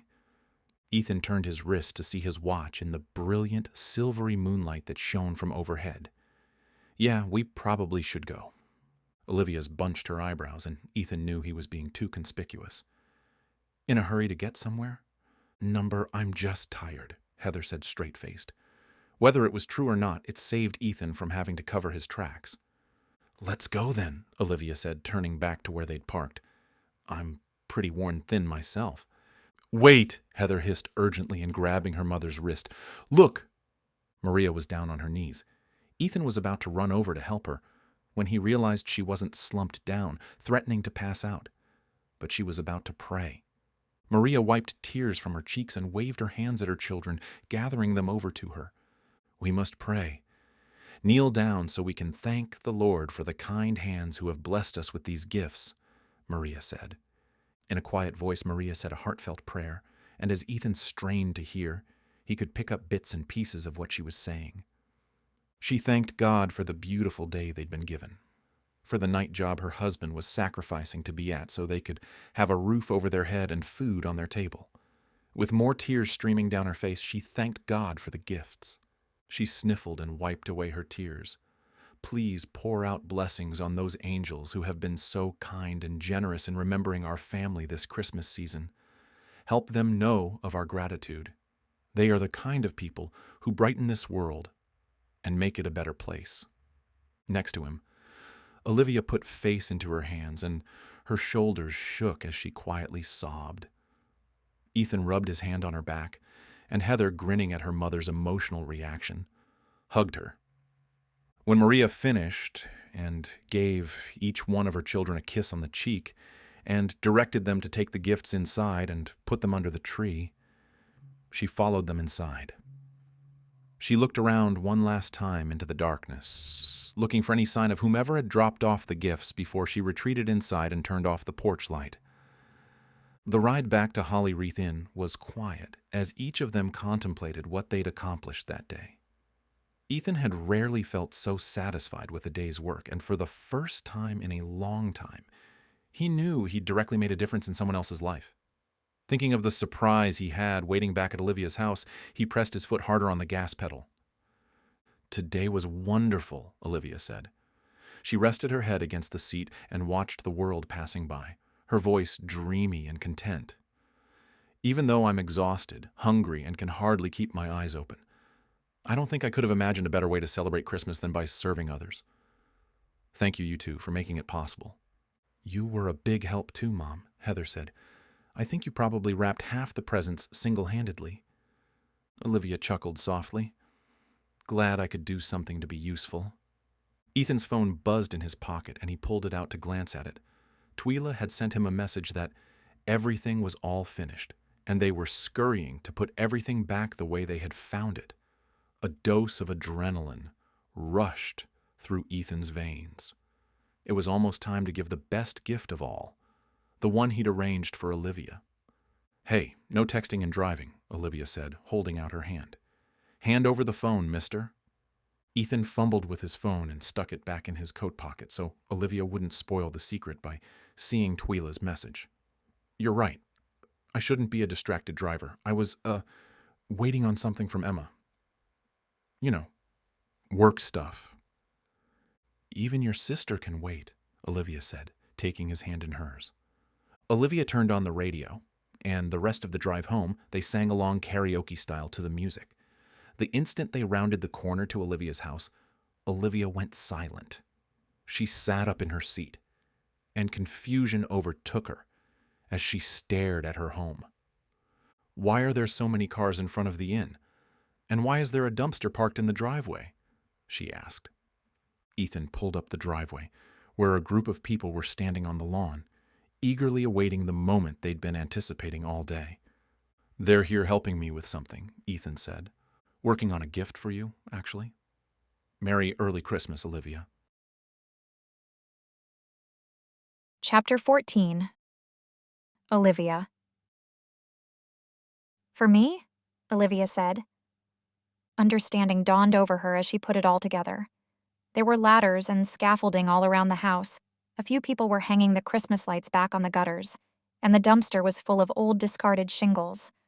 Olivia shook her head and her eyes grew wide with panic. "No, you didn't." "Isn't it incredible, Mom?" Heather said, shaking her shoulders. "We got a new roof." Hot anger flashed through Olivia, and she tried to hold it back, but her words came out tersely. "You promised me you wouldn't."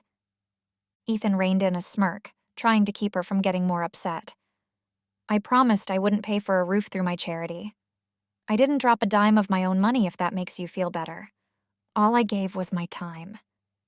The anger that was simmering dissipated and was replaced by tears that threatened to fall. "It's just, you shouldn't have. All of it could have been put to better use helping someone else." Ethan let out a laugh.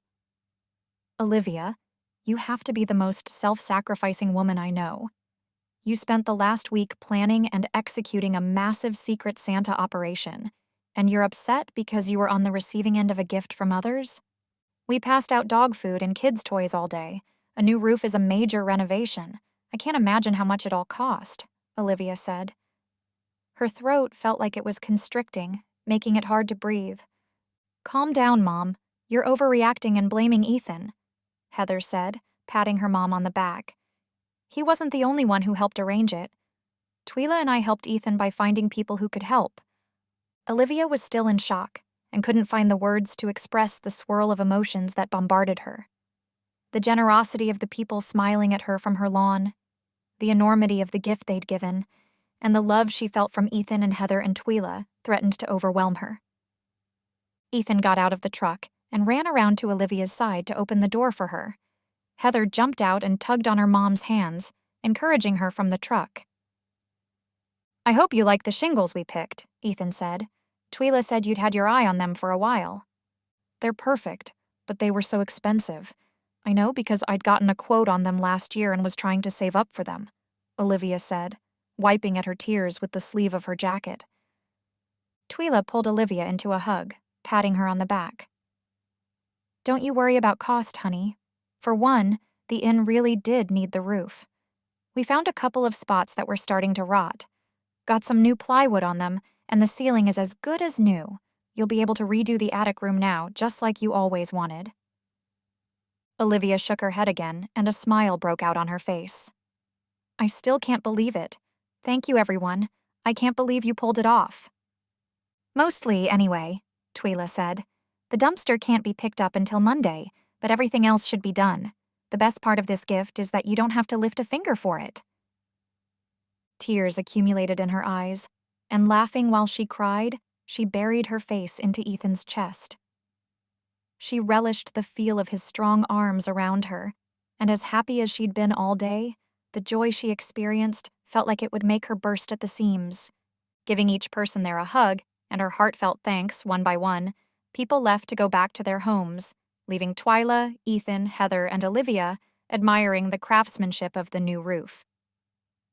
Well, I'm pooped, Twyla said. Thank you, Heather and Ethan, for letting me be a part of your covert operation. It won't be a feeling soon forgotten, especially since I'll be able to see that beautiful new roof out of my kitchen window. Ah, Olivia said, shaking her pointer finger at Twyla. I get it now. That's who you were texting all day, wasn't it, Ethan? You weren't waiting on anything from Emma, were you? Ethan's mouth twitched into a one-sided grin. Yes and no. Emma has been sending me some work stuff, but I was hiding behind that excuse to keep in touch with Twyla so we didn't come back too soon. Well, good job. I'm still in shock, Olivia said. I'm going to have a cup of cinnamon tea, read one chapter in my book, and will probably fall asleep before my head hits the pillow. Twyla gave Olivia another hug and wished her a good night. Herding Ethan and Heather inside, Olivia sent Heather to her room for bed, despite her protests. I'm not tired. Can't I stay up and watch a movie? It's already past your bedtime, and it's been an extremely full day. Tomorrow we don't have anything going on, so we can talk about watching a movie after breakfast. Fine, Heather grumbled. Good night. Olivia and Ethan exchanged an amused glance as Heather's shoulders wilted, and she shuffled to her room. Olivia said in a low voice, She'll be as good as new after a good night's sleep. She'll probably fall asleep before she blinks twice. I think she was onto something, though, Ethan said, jabbing his thumb toward the living room. Want to unwind and watch a movie? Olivia smiled at him. You read my mind. Popping a pan of popcorn and grabbing 2 cans of soda from the fridge, they settled next to each other on the couch. Ethan grabbed the remote, and for 5 minutes they laughed and teased each other over movie suggestions. All right, Ethan said, conceding. We'll watch your sappy Christmas romance because it is Christmas in a week. Thank you, Olivia said, tugging the remote out of his hand and selecting the movie. The opening credits started, and they watched together without speaking, eating popcorn and putting up their aching feet. The Christmas tree Olivia had put up in the corner cast a warm glow in the dimly lit room, and she'd hung an extra stocking for Ethan on the mantel. She knew it was silly and premature of her to wonder what life would be like as a whole family again, but she couldn't keep her mind from wandering down that path after seeing the magnitude of generosity Ethan had arranged on her behalf. Even though Jeff had turned his back on his family, Olivia was sure there were still happily ever afters still out there. Ethan was proving it to her on a daily basis. Ethan put his arm up over the back of the couch and gently drew Olivia over to him. Adjusting the blanket over them both, Olivia tipped her head under his arm, where she listened to the steady rhythm of his heart. How on earth did you pull it off? Olivia asked. I have a hard time believing you didn't dip into your charity's funds to pay for at least a box of nails for my roof. You want me to have Emma send the financial records? Ethan asked. She'll talk your ear off for hours about numbers if you really want her to. That's all right, Olivia laughed. I think I'm in shock. It's just the biggest gift anyone has ever given me. Twyla was right. You deserved it. Ethan kissed her on the top of her head and drew in a breath of her hair. You want to know why it was possible to get you a new roof? Olivia nibbled on her lower lip and looked up at Ethan. Sure, put my curiosity to rest. Because people in this town love you, it didn't take hardly any effort to get volunteers to come do the work. Twyla and Heather made a few phone calls, and it kind of took off. People were calling us to offer their help. That was sweet of them, Olivia murmured. It was the same with supplies. Several of the home improvement stores donated materials, people brought their ladders, and for what was left, people freely gave their money. Olivia played with a loose thread on the blanket. I guess I never really thought I was that memorable. Olivia, Ethan said, lacing his fingers through hers. It is nice to be able to do those grandiose things that feel like they're big and meaningful, but most of the time, it's the small things that stick with people. Maybe. Think of me, for example. What about you? You know I feed all my paying guests as well as I've been feeding you. His smirk grew, making Olivia's heart flutter. That's kind of what I mean. You might not think it means a lot, but I can tell the way you make food, that you pour yourself into it. That's how you show people you love them. I mean, even the first time we met at the diner, I was being a total jerk, but you saw through it, and that I had a need, and served me the best hot chocolate I've ever had. Money can't buy that kind of service. A deep breath swept through Olivia. Part of my frustration at being not as financially well off as I'd like is that I don't have the funds to help more people. I could fix up this place so it's more comfortable for my guests, so that when they're here, the outside world is kept at bay. Then maybe I'd also be able to help others who are in the same sort of situation I am. I think that's definitely one appeal of being wealthy, that I'd have so much more to be able to give. Ethan quirked an eyebrow at her. You wouldn't mind being rich? Olivia laughed at his question. Mind? No, I guess not. But I still fear that attachment that so many people have to money. When they don't have it, they think having it will fix everything in their life. When they do have it, they think they're somehow better than everyone because God gave them that particular challenge. What do you mean it's a challenge? Well, Olivia said, I imagine having a lot of money is a big responsibility. That would scare me about having a huge bank account. I suppose I don't have to worry about that, though. I doubt I'm ever going to be rich in a traditional sense, off a bed and breakfast, not unless I turn it into an establishment where the rich and famous come to vacation. Ethan chuckled and stroked Olivia's hair. You never know. You playing the violin at the Christmas tree lighting seemed to draw a big crowd. Rich people like those kind of quaint small-town traditions. And how would you know? Olivia asked, poking her finger into his abs. He rubbed his finger across his lips and glanced over at the movie. Emma and I run with some pretty wealthy people, and that's what she says about them, especially after she was able to stay here for a few days herself. She's already been recommending you to everyone she's met. Huh. Well, whatever life throws at me, I think I'm learning to be content with a comfortable existence. Ethan nodded and seemed to retreat into his own thoughts. I have a confession to make. His words made Olivia's spine stiffen. What is it? Please don't tell me you have some skeletons in your closet. You aren't already married or something, are you?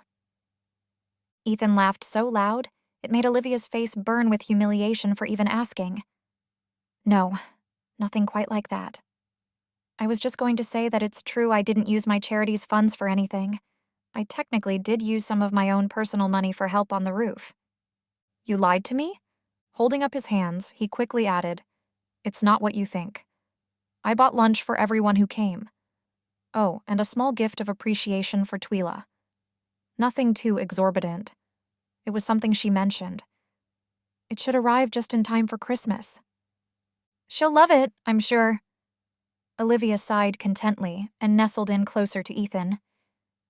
You know what I appreciate? Even more than the new roof? What? The feeling of being loved. So many people gave their time and energy for me. It was the kind of assurance I needed that I'm not overlooked. I get that, Ethan said softly. I'm happy to be able to have had a small hand in it. Ethan hesitated. Speaking of love...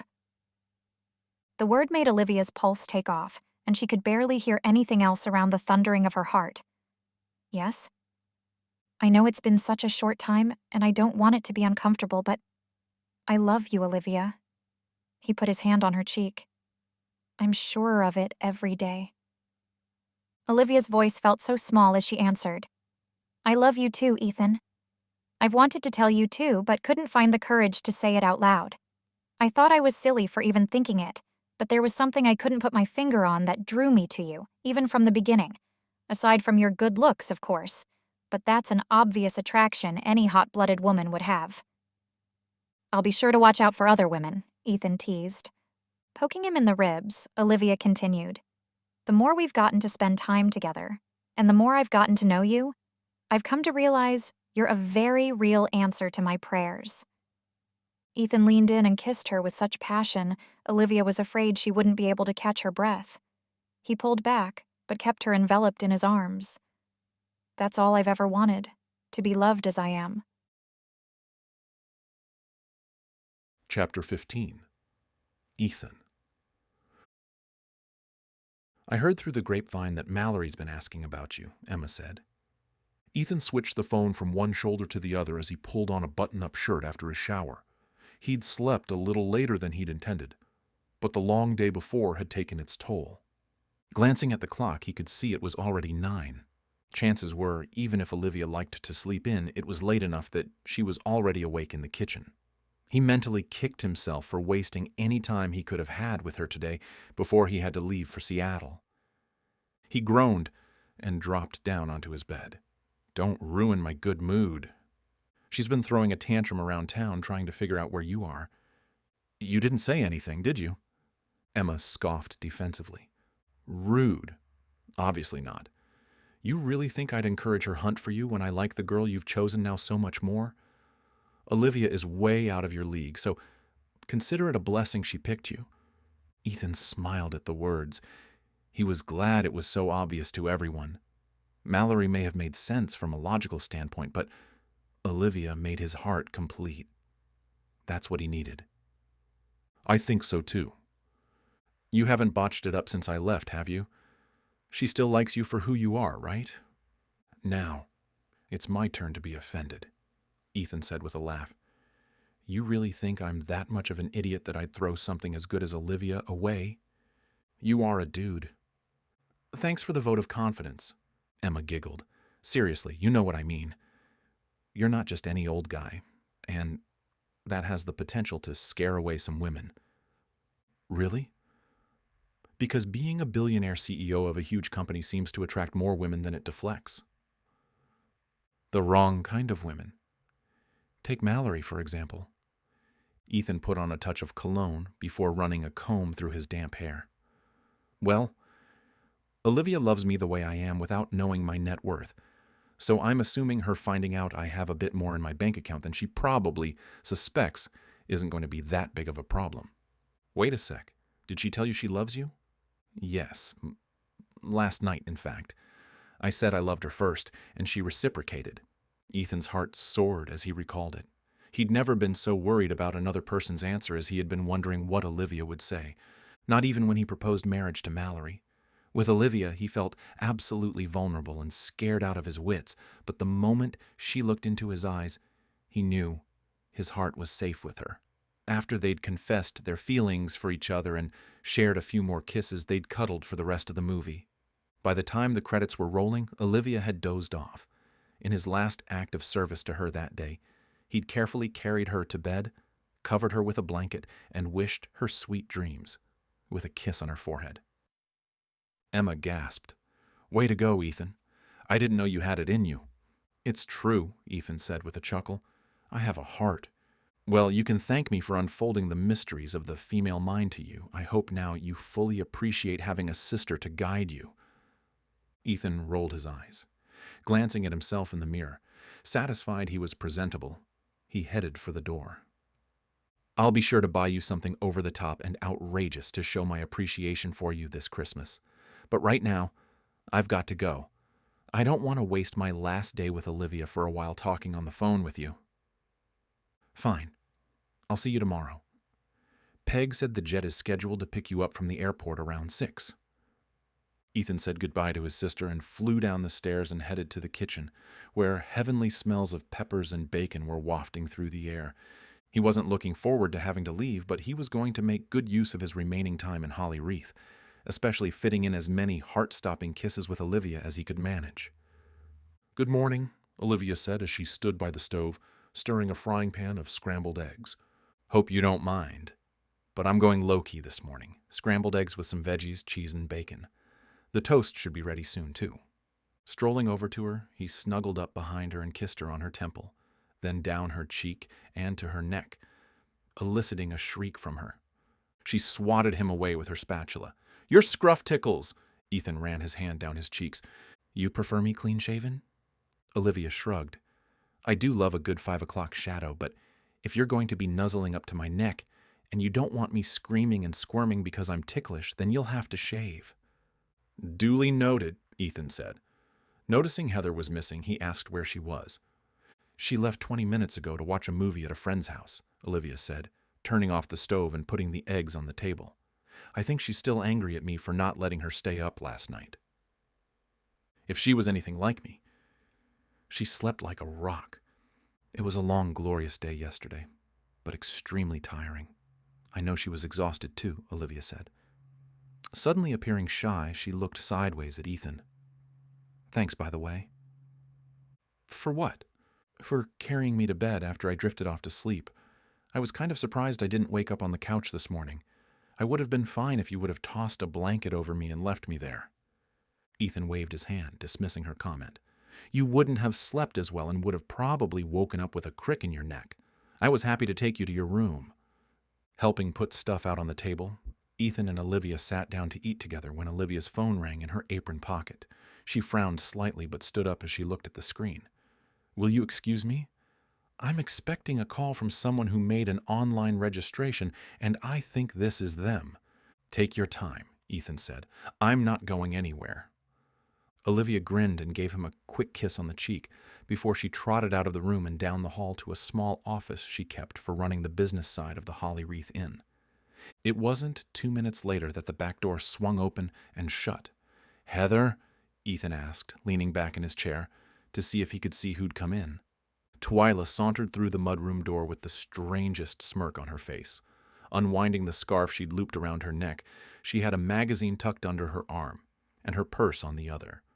"Good morning, Ethan Wilder," Twyla said, letting his name roll very deliberately off her tongue. Ice seeped into every inch of Ethan's veins, as he knew. She knew. Trying to play ignorant to her amusement, Ethan asked, "Is it chilly out there today? I haven't been outside yet." "Yep." A real cold snap is blowing through again, reminding everyone that at least in Holly Wreath, it's December. "Well, I guess no one can complain, can they? It's no worse than it was last week." "Think you'll get snow here for Christmas?" "Perhaps," Twyla said. She reached for the magazine under her arm.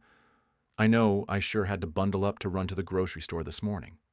"Oh, yeah? Any good sales?" "A few. What was really interesting about my trip was when I was checking out, I spotted this on the shelf." She tossed the magazine on the table, and it slid to a stop right in front of Ethan. A picture of him in his suit, talking on a cell phone as he was leaving the office, was front and center. The yellow title in block letters, "Billionaire Ethan Wilder has a broken heart," and is single again, made Ethan want to shrink under a rock. His life had followed him to Holly Wreath whether he wanted it to, or not. "Look, I can explain." Twyla held her hand up. "There's nothing to explain, Ethan. I told you I knew I'd seen your face before. I just couldn't remember where. You're the billionaire every single woman in America has her eye on." Ethan's blood pressure skyrocketed, and he wasn't sure how he was going to placate Twyla enough to ensure she wouldn't tell Olivia about that part of himself. "I'm sorry I didn't tell you sooner. I was enjoying a bit of anonymity.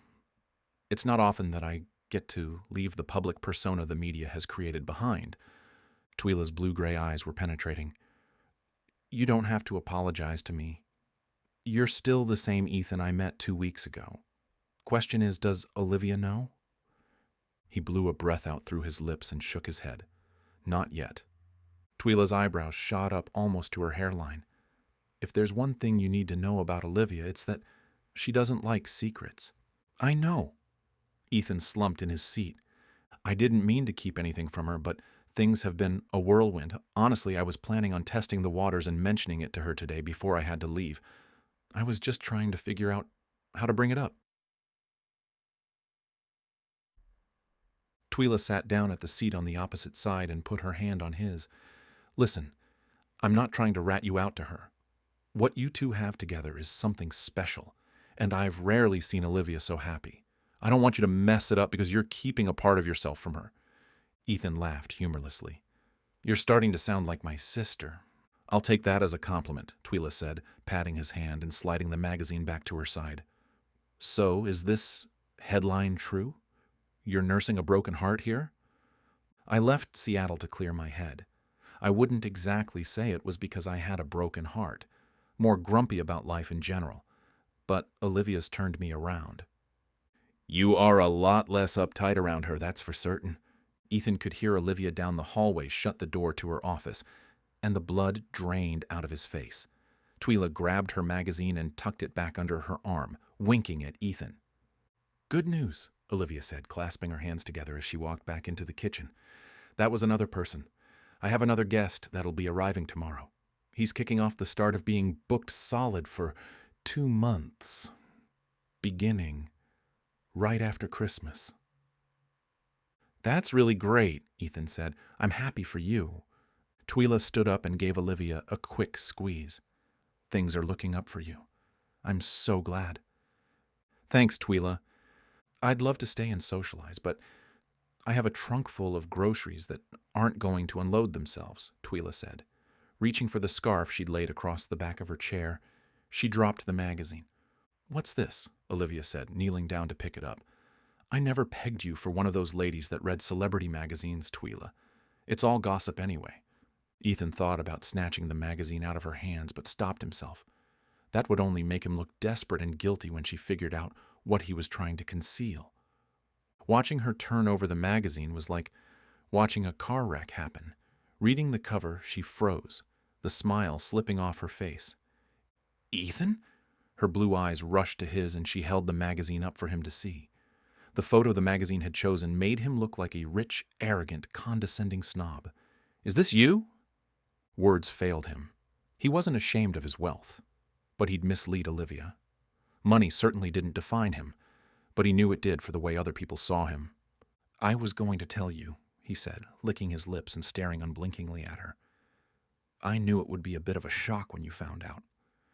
So I wanted to be the one who told you, when the time was right." Olivia turned the magazine back around, not saying a word. She reread the cover, and that made him cringe. More than his money, the media painting him as broken-hearted and unhappy that he was fresh out of a committed relationship was a concern. He didn't want Olivia in any way to feel like he was using her to remedy his disappointment. "You're the billionaire everyone's been talking about?" Olivia asked. He nodded. "It's been all over the radio and television, but I never paid any attention to it because the last place I figured he'd end up would be in Holly Wreath." "I didn't think I'd be here long myself, but I've loved every second of it." He stepped forward to take her hand, but she shied away, taking a step back herself. His heart raced in his chest, and it felt like his ribs might be fractured as it slammed against them. Olivia was slipping away from him, and the thought of losing her made panic swell from within. "Am I the rebound?" Olivia asked. "It says here, you're heartbroken and single. Or at least you were when you left Seattle." Ethan held up his hands. "No, you're nothing like that. Yes, I left Seattle to clear my head after my fiancée left me, but I'm anything but heartbroken." Olivia's eyes widened and she stumbled over her words. "Your fiancé? You were engaged?" The room felt 10 degrees too warm and sweat seeped out of every one of his pores. Briefly, it was a precarious relationship at best. "I'd hardly call agreeing to marry precarious," Olivia said. "You're right," Ethan said, wanting to be as agreeable as possible to smooth the whole situation over. "What I mean is that our relationship was based on business more than anything. Her father owned a programming company that was going to be beneficial for my company. Ethan couldn't believe how ridiculous it sounded, saying the words out loud. We got along well enough, but the longer it's been since she left me, the more positive I am ours wasn't a love match. I'm not attached to her at all. It's in the past. Olivia's shock gave way to anger, and she trembled as it built up. This is exactly what I said I hated about money. People like you who have it think they're above everyone else because their bank accounts are bursting at the seams, and that they can lie and conceal and deceive. She jabbed her finger into his chest with every word, but he took it, hoping if she spilled all of her emotions that she'd calm down enough to realize that he'd made a mistake, but that he was the same man who still loved her. I'm sorry, Olivia. I didn't mean to hurt you. But you did, Olivia snapped, blinking back tears. I shared my secrets with you, but you purposefully kept some very large secrets away from me to conceal who you really are. You were engaged to be married. You couldn't have at least mentioned that? Ethan ran a hand through his hair. I didn't think it would have made any difference. My fiancée and I are through. She's in the past. Olivia opened her mouth to continue, but was stopped short by the doorbell. Twyla, who'd been watching everything unfold with horror, stepped forward and offered, I'll get it. No, Olivia said, her voice cracking. It's my house. I'll get it. It'll give me a second to calm down after realizing a person I cared about so much lied to me. She'd meant for her words to cut deep. And they did. Olivia hurried to the front door, smoothing her hands over her hair and tugging down her shirt. Ethan was drawn after her. Yes, she was ticked at him, but if he let her get too far from him, it seemed as if their connection would break. The doorbell rang again, and she picked up the pace, reaching for the doorknob. She swung it open, and Ethan's heart froze. Mallory had found him. Hello, can I help you? Mallory was in impossibly high stiletto boots and a mini skirt intended to show off her legs, with only a white feathery coat over a slinky blouse to keep warm. She pushed her way into the foyer, shivering and cursing under her breath about the wind. About time you answered the door. I about died of hydrotherm... Mallory stumbled to spit out the word hypothermia. When she couldn't think of it, she modified her complaint. I about died of cold waiting out there. I'm sorry. I wasn't expecting anyone this morning, Olivia said. Ethan had to hand it to her for being so cordial after she'd been raking him across the coals. I didn't make a reservation or anything. Looking around the room in thinly veiled disgust, Mallory spotted Ethan standing in the shadows. Pointing a long, glittery mauve nail at him, she said, I'm here for him. Olivia glanced back at Ethan with a look of bewilderment. You know Ethan? I'd better, she said, her full lips splitting into a smile. I'm Mallory, his fiancée. Chapter 16. Olivia. Olivia grabbed onto a stair railing to steady herself, afraid she might pass out. She'd woken up refreshed and excited about the day, and in a matter of an hour it was in shambles. Even though Ethan was going back to Seattle, and she would miss having him with her, his confession of love had made her excited for the future possibilities. Standing in the foyer with his former fiancée, who was obviously not as over their relationship as Ethan claimed, Olivia felt like the other woman. Mallory shrugged off her fluffy coat, revealing the rest of a skin-tight top covered in shimmering silver sequins. Do you know how long it took for me to find you? I looked in all your usual Washington hideouts and practically lived at your apartment waiting for you to show up. But when you didn't come home, I knew I was going to have to come find you. The room started to spin, and Olivia's stomach roiled sickeningly. Twyla stepped in, covering for Olivia while she tried to regain her composure. Can I make you a cup of herbal tea to warm up? Or a blueberry scone? I believe Olivia has some left over from yesterday's breakfast. Mallory tipped her head back and laughed. That won't be necessary. I don't need all those calories going to my hips. It takes an incredible amount of self-control to keep this figure. She gestured her hands up and down her body, rubbing in how glamorous and composed she was. Olivia could see why Ethan had chosen her. Mallory was the kind of girl he could take to galas and would take good photographs for magazine spreads.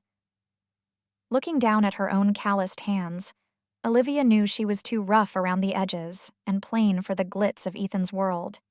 "So no tea?" Twyla reiterated. "Thanks, but no," Mallory said without a hint of sincerity. "I'd like a private moment with Ethan if you don't mind." "Let us know if there's anything we can help with," Twyla said, walking over to Olivia and tugging on her elbow. Olivia was rooted in place. She was watching her worst nightmare unfold, but couldn't bring herself to look away. Ethan hadn't said a word since Olivia had opened the door, but he found his voice when Mallory stepped closer and tried to take his hand. "What are you doing here?" "I'm here to rescue you, silly. It took me long enough to find you, you know that." Mallory poked him playfully on the shoulder. "I asked your secretary where you'd gone, but she wouldn't tell me. You really should have Peg fired. You don't have time for that kind of belligerence." "I asked her not to tell anyone," Ethan said. He clenched his jaw together and worked the muscles as he glared at Mallory. "In case you're forgetting, you ran off with a guy I knew in college and sent a very clear text that we were through." Mallory giggled and twirled a lock of her amber hair behind her right ear. "It was cold feet. You know, people do all sorts of ridiculous things when they're scared. I can be the bigger person and take full responsibility, but I'm ready to move on now that it's all out of my system." As furious as Olivia was at Ethan, she felt a twinge of pity for him. "You ran off with one of his friends?" Mallory's brown eyes flashed to Olivia, and Mallory narrowed them to slits. "A little privacy, please." Turning back to Ethan, she scoffed and muttered, "Real charming place you chose." Any patience Olivia might have had already evaporated listening to Ethan in the kitchen. But before she could tear Mallory to shreds with her words, Twyla excused them both and yanked them to the kitchen. "What are you doing?" Olivia hissed. "I had a right to stay there." "Sometimes biting your tongue hurts," Twyla whispered. Her eyes were full of a compassion that should have disarmed Olivia, and would have, if her anger wasn't already boiling within. "It wouldn't do you any good ripping that girl apart. You'd feel bad afterwards. She'd feel bad. She and Ethan need to work it out." Olivia scoffed and went to the fridge, where she pulled out a batch of peanut butter fudge she'd made with Ethan and Heather, then grabbed a large spoon from the drawer. She slammed it shut, making the silverware clatter out of the tray.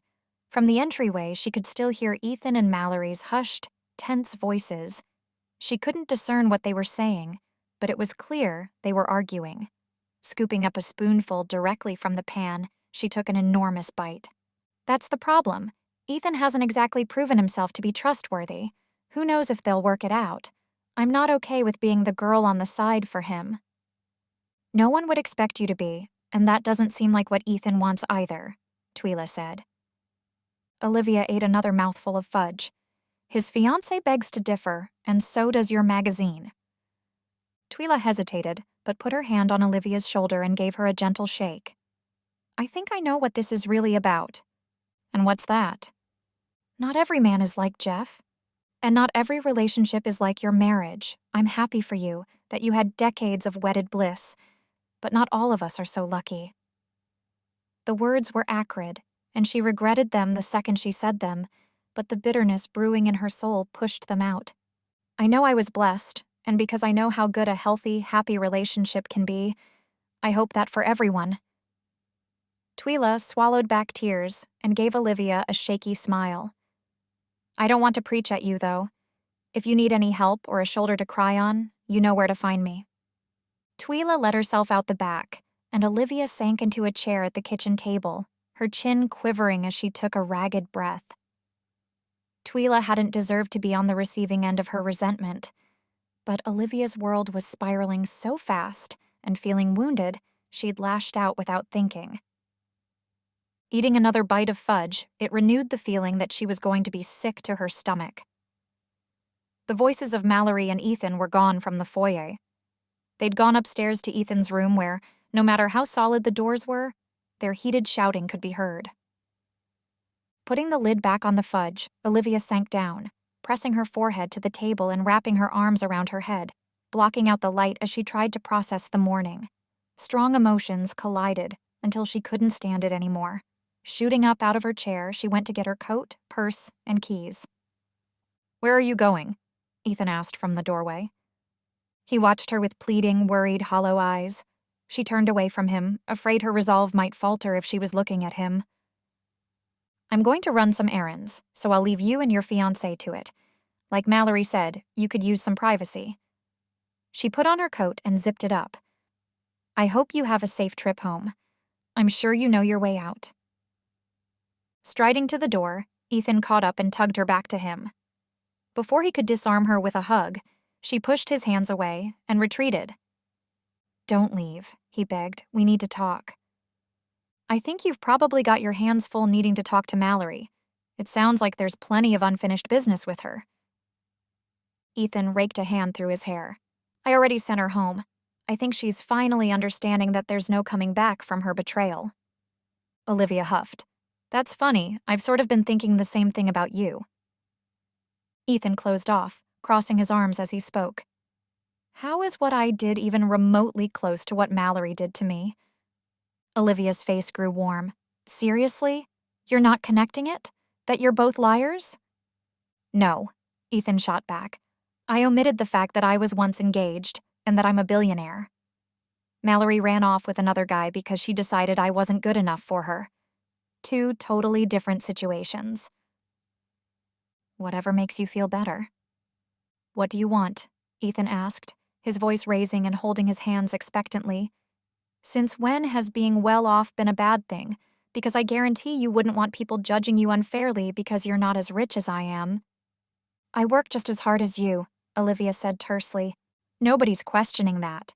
So why are you holding it against me that I've worked hard too, and have been able to make my family's business into something? Why couldn't you say it? Why was it something you had to keep from me then?" Ethan shrugged, struggling to get the words out. "I liked being known for who I am, not for what I have. You couldn't possibly understand how hard it is to get close to people when they're always using you for your money." "So you think I'm like everyone else, petty and shallow?" Olivia asked, putting her hands on her hips. "How was I supposed to know when I first met you? You think I walk up to people, tell them I'm Ethan Wilder, billionaire CEO of Seattle's biggest tech company, as an introduction?" Olivia scoffed, tossing her hair behind her shoulder. "Maybe not. But I kinda got the impression after you kissed me and told me that you loved me that I wasn't some nobody you just met off the street." "That's true," Ethan said. "I should have told you. I was waiting for the right time, that's all." "You probably should have mentioned your past before your fiancé showed up on my doorstep looking for you," Olivia said. She knew she was punching below the belt, but it didn't matter. She wanted it to hurt. "This is exactly what I was afraid of happening. If I would have told you when we first met, then you would have kept your walls up, and I never would have gotten to know you. So I kept it to myself, and you accuse me of being a liar and selfish. Do you see the bind I'm in?" Olivia dropped her head as tears stung her eyes. She was so mad and confused that she could barely make a coherent thought. "And what about my roof? I suppose you enjoy giving big, over-the-top gifts so you can feel better about yourself?" "Olivia," Ethan said tersely, "do you even hear what you're saying? It's ridiculous. Unlike you, I don't need other people's approval to be happy." She knew she was clinging to her pride, unwilling to admit she had any part in the chasm growing in their relationship, but she felt like the kitchen was stifling. Ethan's words had struck a nerve, and it hurt because she knew he was right. "I need to get out of here." Ethan's eyes widened, and he took a tentative step forward. "Please, not yet. I don't have to go to the airport for another 4 hours. We can talk this over. Work it out." "I'm not sure there is a solution," Olivia said. "We're from 2 different worlds. Consider it a holiday fling. Thanks for everything you've done, but I can handle it from here." "But this can't be it. I love you, Olivia." Shaking her head, Olivia said, "We barely know each other." "We can still try," Ethan said. The pleading in his face made Olivia's heart crack, and her resolve falter until her hardened heart made her turn away. "I don't think that's possible. I think you were in love with the idea of me, but when it comes down to the raw, honest truth, we're too different." Without another word, she spun on her heels and hurried out the back, slamming the door hard like it was responsible for her being unlucky in love. Fumbling with her keys, she unlocked her car, praying for it to start. She knew the battery needed to be replaced, and it could be sluggish when it was cold, and it mercifully roared to life. She caught a glimpse of Ethan in the window, and he appeared like the shell of his former self. The image haunted her as she put her car in drive and sped away to nowhere in particular. Tears and a soft flurry of snowflakes made it difficult to see. She parked the car at a nearby park and rested her forehead on the steering wheel as sobs shook her whole body. What Jeff had done had left her emotionally scarred, and she knew she was guarded, but she couldn't bring herself to let that kind of betrayal go. Was she wrong for wanting to have someone she could trust? Or were relationships like that all an illusion? After idling in the car for an hour and feeling completely drained, she decided to go back to the inn to see if Ethan had left. All she wanted to do was lie on her bed and sleep away the throbbing headache that made it feel like she had a vice around her temples. If she was being honest, she almost hoped that he was still there so she could let him take her in his arms, walk her to the couch, and soothe her concerns. They had both had a moment of weakness where they said things that were unfair. She held back, though, unsure she could survive another failed relationship. Pulling to a stop along the curb a block away from the Holly Wreath Inn, Olivia could see the BMW was still parked in the driveway. While she sat and observed, she admired the new roof on the house and imagined how magnificent it would look the following spring when she used her tax return to give it a fresh coat of paint. The decorative trim would be painted in an accent color, and she was debating painting the rest of it a pretty blue. She sighed. Even if she worked double shifts at the diner, she wasn't sure she could ever repay the debt she owed to Ethan, and even if she could, she'd never be able to look at the house without thinking of him. Her hammering heartbeat made her headache worse, and she tried to work up the courage to go and apologize for her stubbornness when Ethan walked out the door, pulling his small suitcase behind him. Olivia was frozen in place, too scared to get out of her car or call for him. He turned to look at the house, standing in the driveway for a long time, like he was trying to soak in every last detail of the bed and breakfast. Then just like that, he got in his car and drove away, taking a piece of Olivia's heart along with him. Touching her head back to the steering wheel, Olivia let the tears fall anew. Chapter 17. Ethan. Wake up, sleepyhead. Ethan refused to open his eyes even though Emma had pulled open his curtains and a rare, sunny winter day in Seattle nearly blinded him through his pinched eyelids. She wiggled his shoulder, and he responded by rolling over and pulling the sheets over his head. "Don't say I didn't warn you," Emma said. Ethan peeked out from under the sheets to see what she was doing and was met with a pillow to the face. She got in 3 solid whacks before he wrestled the pillow away and tossed it across the room. "I'm up, all right," Ethan croaked. He reached for a glass of water on his nightstand and downed it in 2 gulps. "Good. Getting you out of bed was the first thing on my to-do list today," Emma said, looking entirely too pleased with herself. "You and your to-do lists," Ethan said as he swung his feet out of bed. Emma brushed a fuzz off her skirt. "It keeps me organized and motivated." "Good for you," Ethan said. He picked up a sweatshirt from off the floor and sniffed it to make sure it was clean enough. Satisfied, he pulled it over his head. "Is there something you wanted? Because I finished up everything I needed to do in office last night around midnight. I'm working from home today." Emma folded her arms and looked at him, expectantly raising her eyebrows. "What?" Ethan asked. She picked up another throw pillow from off the armchair in his bedroom and chucked it at him. "You know what? You still haven't told me what happened with Olivia. You can't hide behind the guise of work, and I can tell you're back to your typical broody self." The shadow of a cloud passed over the sun, and Ethan couldn't help but chuckle bitterly at the irony of how her name could both make him want to run all the way back to Holly Wreath to scoop her up in his arms, while at the same time want to climb under the covers and never leave his apartment again. "There's not a whole lot to say. She found out who I am and wanted nothing more to do with me." Emma tisked and rolled her eyes. "I highly doubt that's all that happened." Ethan wandered to his kitchen and picked up a stack of mail he'd grabbed from his mailbox, but hadn't sorted through yet. It probably didn't help that Mallory showed up. "Mallory?" Emma asked, her mouth falling open. "How'd she find you?" "You're sure you didn't even give her a hint where I was?" Emma held her hand to her chest, and Ethan knew he'd offended her. "Me? No. Why on earth would I try to sabotage the best thing that's ever happened to you?" "I don't know," Ethan grunted, ripping up the junk mail and tossing it in his recycling bin. "Wait a minute," Emma said, intuitively dissecting the situation. "I'm guessing Mallory showing up was such a big deal because you never told Olivia you were engaged. Am I right?" Ethan took in a breath. "It never came up."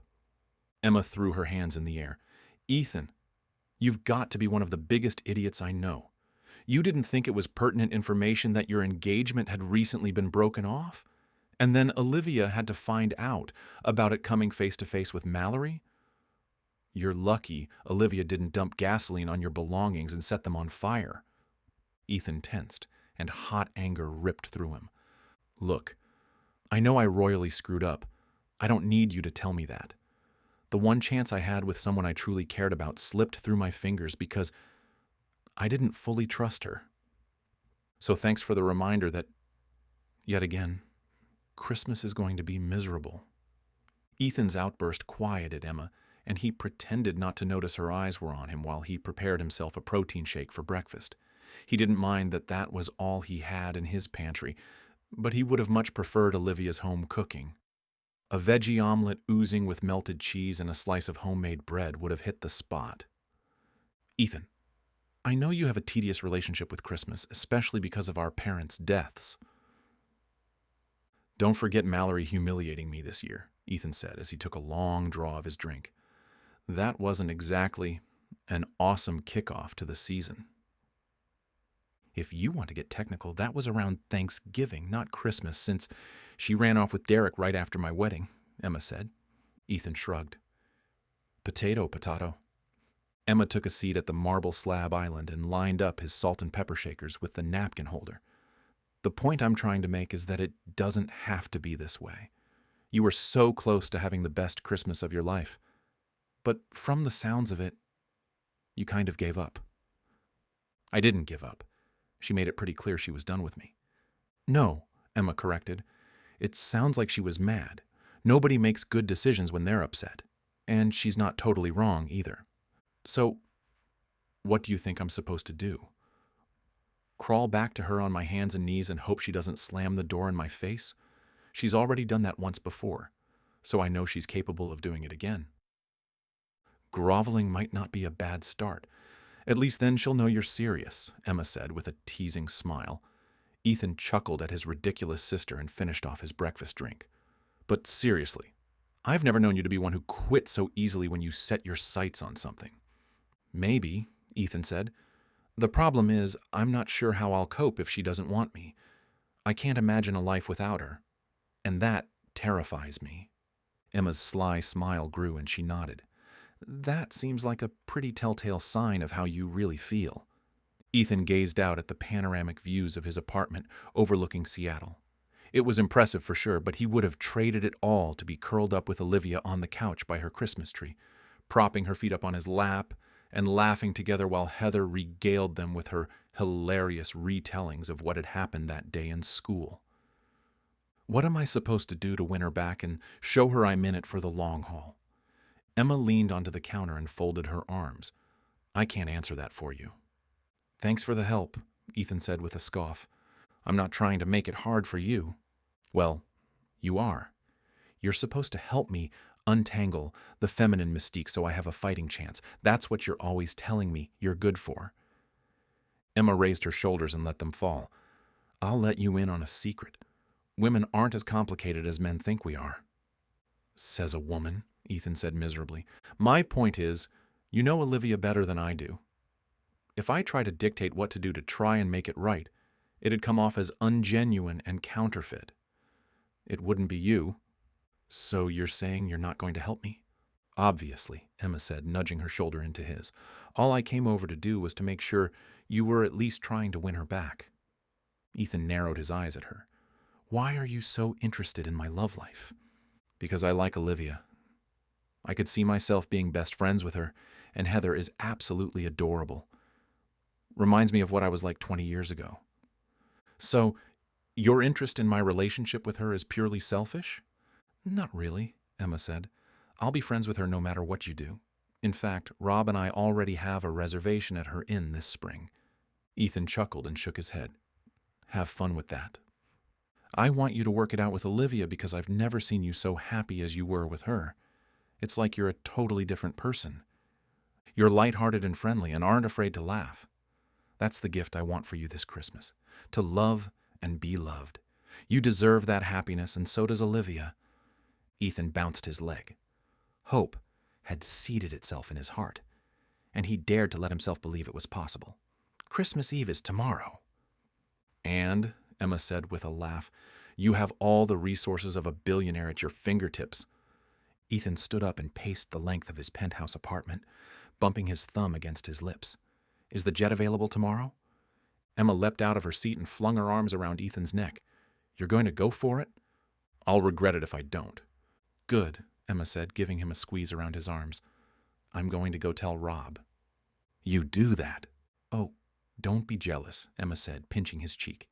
If you don't totally mess this up, you'll have the same thing with Olivia that Rob and I enjoy. If I'm lucky, Ethan answered. Emma grabbed her purse and trench coat off the table by his entry. Practically floating out the door, she poked her head back in. Keep me apprised. I want in on this Christmas miracle. Ethan assured her he would. And when he finally shooed her out the door, he hustled to set his plan in motion. He made a phone call to Peg, apologizing for asking her to run some errands for him. But she reminded him just how much he was paying her. And since that was funding her daughter's college education at an Ivy League school, she had no qualms. In his room, Ethan grabbed the suitcase he hadn't even unpacked from his stay at Olivia's to repack it with fresh clothes. Tossing it on the bed, he unzipped it and dumped the contents out, sifting through it to grab his toiletries. In one of the folded shirts, something caught his eye. A small framed painting had been tucked inside. He picked it up and ran his thumb along the frame, admiring the skill of the artist in capturing the warm feeling of the Christmas tree lighting in Holly Wreath. Closing his eyes, he remembered how bitterly cold it was that night. But holding Olivia under the blanket, he had known then and there that they had a connection. Olivia had gone on stage and performed so beautifully, sharing a piece of herself with the town, and somehow she had worried that it wouldn't be enough. She was a conundrum, and he wanted to spend as much time as she'd let him figuring her out. If he was lucky, that might be for the rest of their lives. He turned the frame over and found a brief note from Olivia scrawled on the back that made him laugh and miss Olivia all the more. Thank you for not walking away when I slammed the door in your face. This year's Christmas has been so much merrier because of you. Thank you for reminding me of the joy to be had at this time of the year. To love and be loved is the greatest gift I could have ever wished for, and you've given it to me. Love, Olivia. A knock at the door interrupted his thoughts. Still holding the watercolor to read and reread what Olivia had written, he answered the door, expecting to have Emma there, offering him more advice that she'd forgotten to give him earlier. He nearly dropped the gift from Olivia when he came face to face with Mallory. What are you doing here? Ethan said, put off that she hadn't listened to him when he'd told her repeatedly that things were done between them. Can I come in? Ethan's first inclination was to send her on her way, but her countenance was penitent.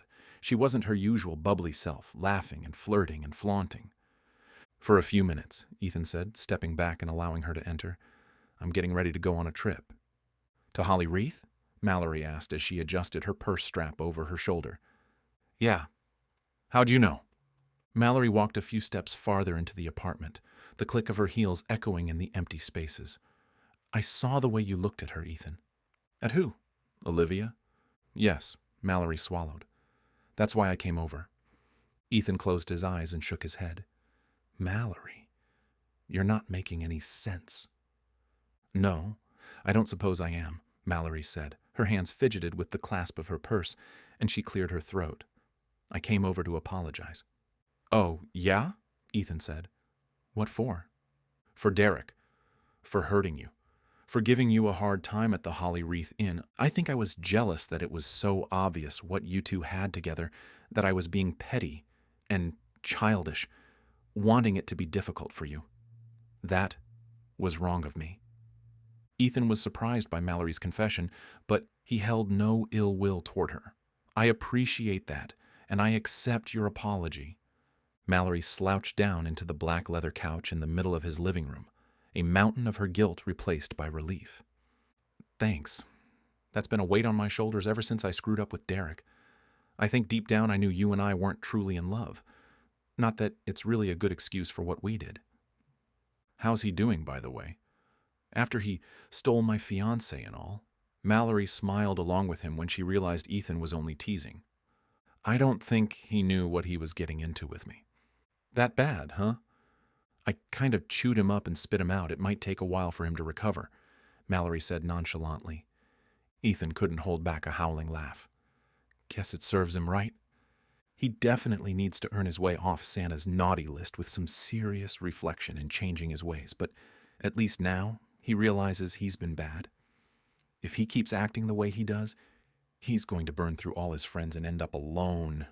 Ethan smiled. I guess, in a roundabout way, I'm glad you taught him a lesson. Mallory smiled, but her eyes weren't as happy as her mouth was trying to be. She swallowed and pushed her red hair behind her ears and clasped her hands together. I'm also going to try to be better. After catching a glimpse of what you and Olivia had, I realized that I need to get my act together and find that for myself. No more party girl, no more breaking off engagements. I want a guy to look at me that way. What do you mean? You only saw Olivia and me together for about 5 minutes, and we were fighting the whole time.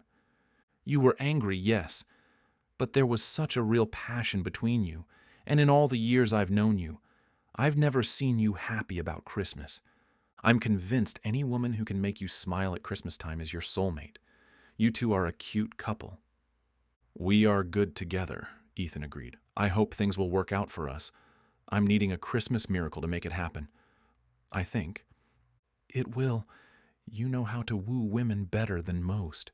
Mallory got up, swinging her purse as she strolled back to the door to let herself out. Leaning on the open door, Ethan asked, How did you find out where I was anyway? I only told my secretary, and as far as I know, only Emma was able to weasel it out of Peg. Mallory shrugged. Some girls in Holly Wreath put their selfies with you on social media, and they began trending. It was only a matter of time before one with a pinned location came up. A throaty laugh escaped Ethan. I have to give you credit for that. How clever of you. Mallory lifted one shoulder and let it fall. I'm not as dumb as people sometimes think. You're extremely smart, Mallory. Don't let anyone tell you otherwise. Mallory chuckled, wiping at a tear that threatened to splash down her cheek. I hope you get to see Olivia soon. I'm planning on it. I'm going to win her back by Christmas Eve if I have my way. Worry changed Mallory's expression. Haven't you heard? Ethan's heart lurched in his chest. Heard what? That whole area is about to be hit by a blizzard, Mallory said. If you're wanting to see her for Christmas, it really is going to take a miracle. Chapter 18. Olivia. Mom, you're staring out the window again, Heather said, entering the kitchen from her bedroom hallway. Are you okay? Olivia tried to smile, but was sure it looked pathetic, so she gave up altogether. Of course. Yeah, just washing some of these dishes after all the baking we did for tomorrow. Do you need help? Her smile at her daughter was genuine. That's got to be a first. You asking to help with dishes? You hate doing the dishes even more than folding laundry. Consider it my Christmas present to you. Deal. Olivia plunged a glass baking pan into the sudsy water and let it soak while she started washing a large mixing bowl. Heather rinsed and dried it, then hopped off her step stool to put it on the lazy Susan. They worked in silence for a few minutes, enjoying the Christmas music playing on Olivia's phone. As much as she wanted it to brighten her mood, there was still a gaping hole within that seemed as though it would never be filled again. "Mom," Heather said, not meeting her in the eye. "I miss him." Olivia pretended ignorance. "Him who?" Heather gave her a massive sassy eye roll. "You know who. Ethan." Olivia finished the last cookie sheet and unstoppered the drain, rinsing out the washcloth and draping it over the side. "I'm sorry." "I know he wasn't here very long, but things felt different in our house when he was here," Heather said. When she finished drying, she snuck a piece of peanut brittle from a cookie tin, though Olivia didn't stop her. "You were happy for the first time in a long time." "I'm happy," Olivia said. "I think you pretend to be happy for me because you don't want me to worry, but I can see things." "See things? Like what?" Heather said. "Like when you smile. When Ethan was here, I could see your smile in your eyes. Now when you do it, it's only your mouth. It looks all wrong." Olivia swallowed the lump in her throat, knowing Heather was right. She'd felt like an empty shell since she'd sent Ethan away, and had spent several sleepless nights wishing she could have redone the way she'd reacted to finding out about him being a billionaire. And why had it shocked her so much that he'd had a fiancée before her? She was a divorcee, and surely didn't want men running the other direction because her marriage had crumbled. "I'm sorry, honey. I'll try to do better," Olivia said, taking a chunk of peanut brittle for herself.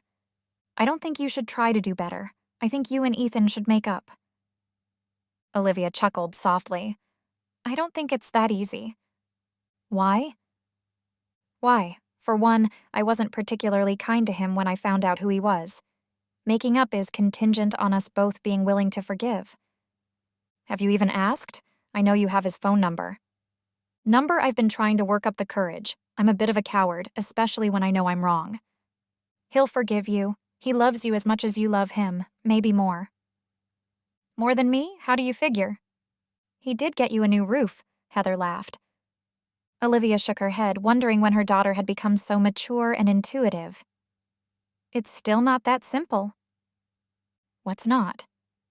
"Him," Olivia said as she absent-mindedly played with her earring. "Us. Our lives are too different. I'm not sure I could ever mesh into his world, and I don't always want to feel like I'm being a burden on him because I'm not his equal." Heather creased her nose, and Olivia knew what she'd said had sounded ridiculous. "You don't want to be together with him because he has a lot of money? That's dumb, Mom." Olivia huffed. "Probably, but it's how I feel." Heather was quiet for a moment as her brown eyes studied Olivia's face. "You're the one always telling me that money isn't what makes people happy." "That's true," Olivia murmured. "You know what I think the richest thing is?" "The richest thing? Are you talking about gold versus diamonds, stuff like that?" Heather shook her head. "No, the richest thing is love. A lot of people love you, and that makes you just as rich as Ethan." Olivia smiled through tears that had begun to accumulate along her lower lashes, and she had to blink them away. "That's very insightful of you. So, does that mean you'll call Ethan?" Olivia laughed and stroked her fingers through Heather's hair. "Sometime." "Soon?" "Yes, soon." "Good," Heather said. Perking up, she asked, "Can I watch a movie?" "I haven't seen The Grinch yet this year, and I always watch it before Christmas." "Then you'd better go turn it on. It's going to be Christmas in about 5 hours." Heather skipped away, stopping in the doorway to ask, "Are you coming?" "In a minute. Just want to put a lid on all these goodies so I don't eat them before Christmas tomorrow." "Can we have popcorn and M&Ms while we watch the movie?" Heather pushed out her lower lip and looked at Olivia with puppy dog eyes. "Sure, why not?" Olivia moved around the kitchen, finishing her work and mulling over the sage advice her daughter had offered. It may have been an oversimplification of the situation, but then again, Olivia was probably making it more challenging than it needed to be. Just pick up the phone, dial his number, and apologize. But first, she needed to talk to Twyla. Twyla's phone rang twice before she picked up. "Are you out of sugar?" "Because I have a whole container over here just waiting to be turned into your toffee." "No, I had enough of a stash over here to feed a small country. All my treats are made for tomorrow." Then what can I do for you? Want to come over and watch a movie with us? I'll reheat some enchiladas for dinner, although I'm feeling pretty lazy and imagine Heather will just eat popcorn for her meal. You don't have to ask me twice, Twyla said. Be over in a minute. Olivia started the popcorn and felt her heart beating a little faster. If she was going to apologize to Ethan, she figured she better start with Twyla. Smells divine in here, Twyla said, letting herself in and hanging her coat over the back of the chair. It's all sugar and butter and chocolate, not a salad in sight today. Twyla shrugged. 'Tis the season. That's what New Year's resolutions are for anyway. Olivia laughed, glad her relationship with Twyla hadn't been permanently tarnished by her selfish and mean words. Finishing off the popcorn on the stove, she dumped it into a large bowl and tossed it with a sprinkling of salt. Twyla offered to carry the bowl for her, so Olivia could climb onto the step stool to reach the candies in the top of her pantry. Tossing them over to Twyla so she could climb down, Olivia took a deep breath to prepare herself. Twyla, I really need to apologize to you. Blinking once, the wheels turned in Twyla's mind. About what? Because I was rude to you this past weekend, when you were trying to calm me down and offer advice about Ethan. I about bit your head off. Oh, that? Twyla batted her hand in the air. Water under the bridge. Ethan had said the same thing to Olivia when she'd been rude to him the morning of the gift delivery, and Twyla's use of the expression seemed more than coincidence. It somehow had the power to lessen the weight off her shoulders and some of the worry off her mind. Thanks for being so understanding. I didn't mean to snap at you the way I did, but I was feeling a bit emotional at the time. Understandable. That was a shock to find out Ethan Wilder was the Ethan Wilder. I knew I recognized his face, just couldn't remember from where. It's not every day I meet someone who I've only seen on magazine covers and television. Yeah, who knew he'd be escaping his life by coming to little old Holly Wreath? Stumbling into town is more like it. I'm just sorry you found out the way you did. If I didn't get so darn excited about meeting a celebrity, you might not be in this pickle. That's unfair to put any of the blame on you, Olivia said. She filled up a water glass for herself, and the two of them shuffled to the living room where Heather was waiting at the ready to start the movie. I feel like the common denominator in his situation, I overreacted. Twyla handed over the popcorn to Heather and plopped down next to her. If there's one thing I know, it's that nobody's perfect. He should have said something, and you shouldn't be so afraid that every man who loves you is going to disappoint you. Olivia sat down in a recliner, rocking herself as she nodded. That's a difficult thing to get over. Undoubtedly. Just make sure you don't pass up a good thing because of fear, Twyla said. Heather shoved a handful of popcorn in her mouth. That's what I've been trying to tell her. Manners, Olivia said, and Heather closed her lips. Twyla chuckled and pulled Heather's head onto her shoulder.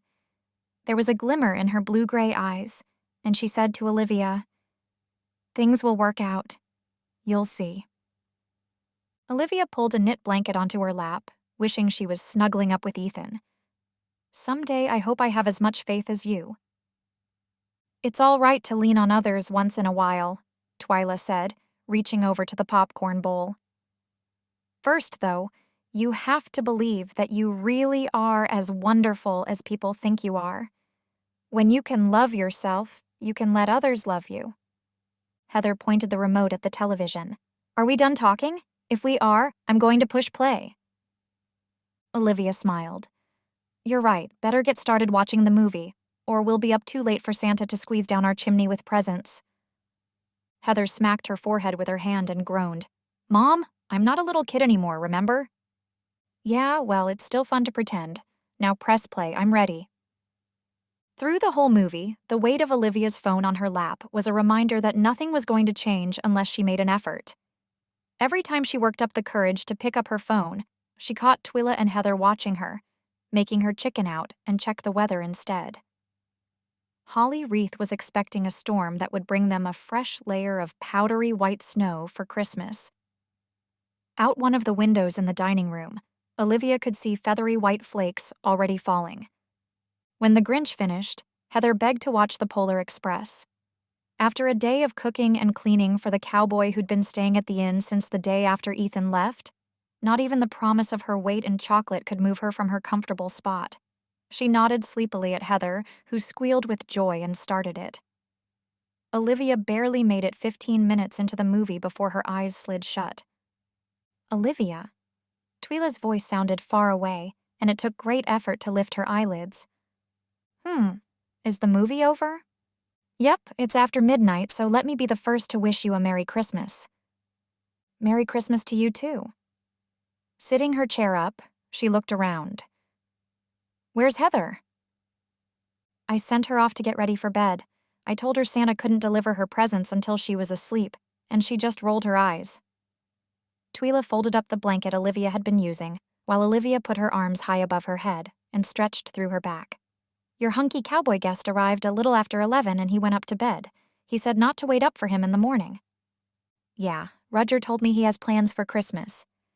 You know, Twila said, nudging her in the side, if things don't work out with Ethan, you might consider seeing if Rutger is available. Olivia grinned. He's very polite, and I'll give you that he's handsome, but he's already spoken for. Not surprising, I suppose. Twila bundled up and left for her house, while the snow fell in droves. With the house silent and still, Olivia set out the few gifts she'd purchased, arranging them under the tree and putting handfuls of chocolates into the stockings, and candy canes on the tree. When she turned off the overhead lights in the living room, she leaned against the wall and admired the beauty in front of her lit by the warm glow of the Christmas tree. It wasn't extravagant or picture-perfect, but it was home. Checking her phone, there were no new messages. She regretted that she'd procrastinated so long that it was too late. She resolved to send him a text first thing in the morning as a peace offering. It seemed fitting to offer that as a gift to Ethan when she had nothing else to give. For the first time since she'd argued with Ethan, she'd slept without tossing and turning. When she opened her eyes the next morning, she rolled over and reached for the blinds. The storm had blown through, and everything was sunny and covered in sparkling pearl-white snow. It was the latest Heather had ever let her sleep Christmas morning, and after 8 uninterrupted hours of sleep, Olivia felt like she could conquer the world. First, she had to keep the promise she'd made last night. Her phone was charging on her nightstand, and when she turned it on, she was surprised to find a text message waiting for her. It was from Ethan. Her pulse picked up, and she knew she was smiling stupidly even before she read it. Merry Christmas, Olivia. 3 simple words, and all her fears and apprehensions melted away like snow in the spring. She texted back, Merry Christmas to you too. It wasn't long before an answer came. I'm sorry for last weekend. Olivia wished she was looking at him face to face, but she'd take any form of communication she could get. She typed, Me too. I miss you. Think we can give it another shot? Her hands trembled while she waited for his answer. It all came down to his response, whether or not she'd completely destroyed any second chance they might have. Her phone dinged, and she read the message. You've given me the one Christmas gift I really wanted. Olivia wanted to jump off her bed and dance around the room, shouting with joy, but she didn't want to wake anyone who might still be sleeping. With her cheeks hurting from how widely she smiled, she texted back, I wish we could have spent Christmas together. Ethan texted back immediately, That would make Christmas perfect, wouldn't it? Olivia heard the doorbell chime. Rutger must have gotten locked out, and the last thing she wanted to do was freeze him out on the porch. Olivia wriggled into a pair of jeans and a sweater, then smoothing her hair into a ponytail. She tucked her phone into her back pocket. She wasn't done talking to Ethan. Olivia felt like she was floating as she rushed down the hallway to the door. In the living room, Heather was quietly reading on the couch, and Twila had come over and was stoking the fire with a new log. Didn't the doorbell ring? Olivia asked. It did, Heather said, barely looking up over the top of her book. Olivia stopped, wondering why everyone was behaving so oddly. Why didn't you get it? Heather put her book down on her lap. One of your house rules is that I'm not supposed to answer the door. And I was in the middle of getting the fire stoked, Twila said. I was going to get it once I set down the logs. Ah, Olivia said, tugging at the bottom of her sweater. I'd better get it before Rutger freezes. I haven't had a chance to shovel the snow off the porch and walkway yet. At the front door, Olivia could see the silhouette of Rutger holding an armful of boxes. What he was doing with them at her house, she couldn't guess. Swinging the door open, her jaw dropped. Smiling at her behind a stack of wrapped presents wasn't Rutger. It was Ethan. Chapter 19. Ethan. The look on Olivia's face was priceless. What? How did you? When? Like I said, Christmas would be perfect if we were together, so I decided to make it happen. Closing her eyes, she dropped her face into her hands. I can't believe it. Ethan was worried she was about to cry, and he put down all the gifts to free up his arms. Hey, what's the matter? Olivia moved her fingers, and though her eyes were glossy with tears, she wasn't sad. Grinning widely, she said, Nothing. Everything is absolutely perfect. Good, because it's freezing out here. Can we come in? Ethan asked. Olivia helped Ethan pick up the gifts. We? Out from behind the bush, Emma popped up, holding her arms over her head. Surprise! I knew you all probably missed me, so Rob and I tagged along with Ethan so we could all spend Christmas together. Rob came, Olivia asked. I'm so excited to meet him. Unable to see him, Olivia asked, Where is he? Right here, Emma said, jabbing her thumb behind the bush. Grabbing Rob's hand, Emma grunted and tugged, struggling to get her husband out of the snowdrift where he'd sunk in. Losing her footing, she slipped and toppled back on top of him, laughing and shrieking as they flailed helplessly together. Help! Emma cried. I've got snow down my shirt. Twyla and Heather came to see what all the commotion was, and when Heather saw who it was, she whooped and shouted, Finally! You guys made it! You knew they were coming? Olivia asked. Well, yeah. We had to coordinate, Heather said with a shrug. Me and Ethan are getting pretty good at arranging surprises. I guess, Olivia said, wondering if she wasn't still dreaming. Twyla and Heather dragged the presents inside while Ethan and Olivia helped Rob and Emma wriggle out of the snow.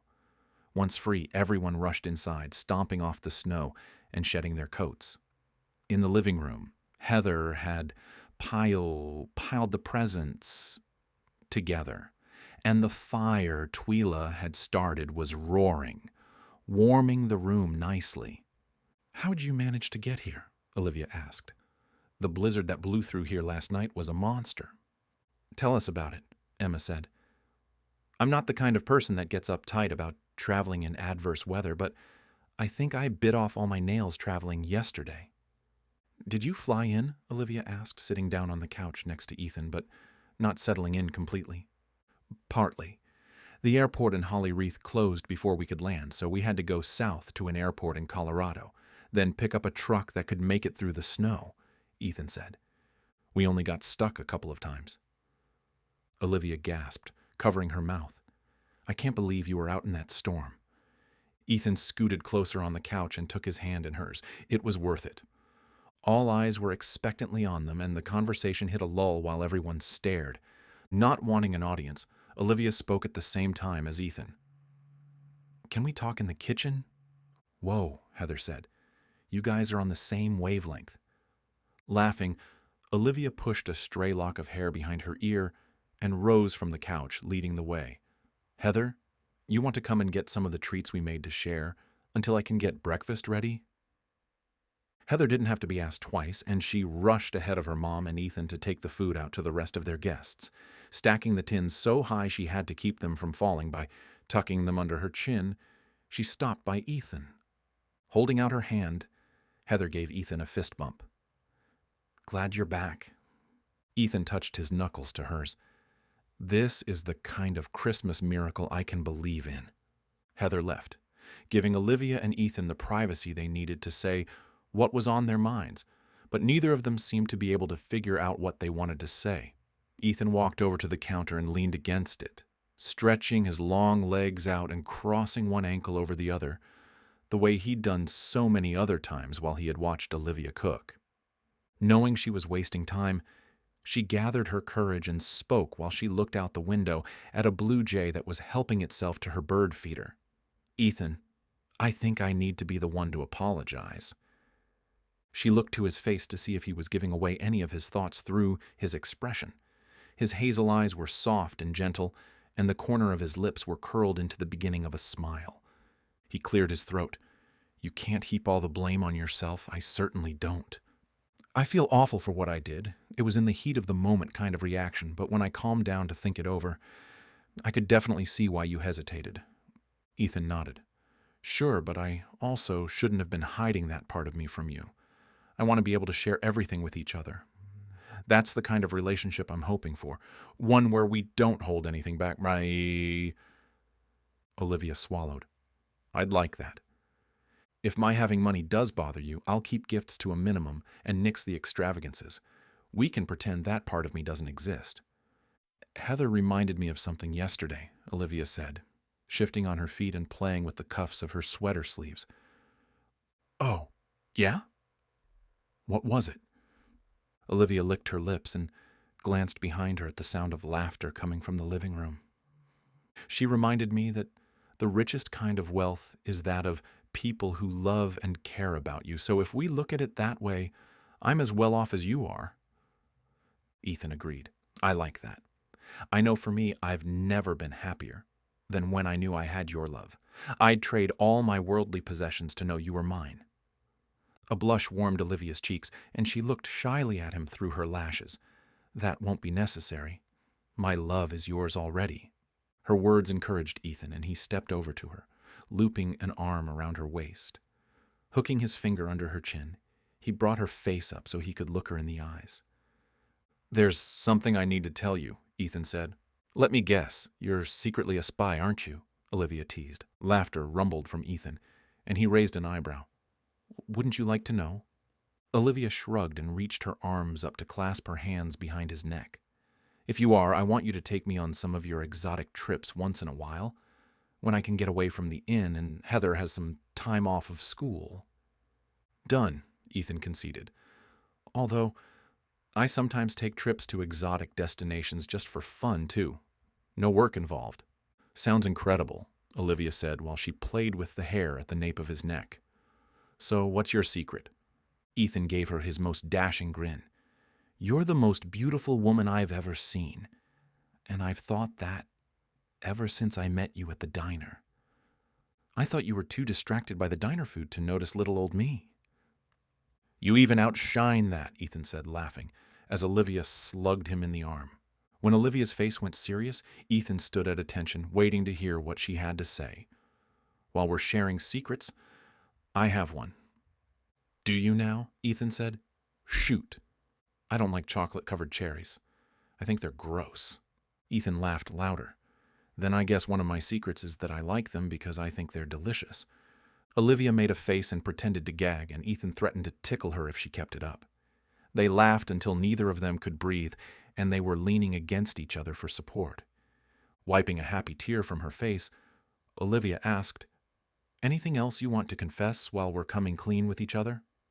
Ethan softened again, and his eyes trailed down to her lips. He would have loved to be kissing them. But there were some things that needed to be said beforehand.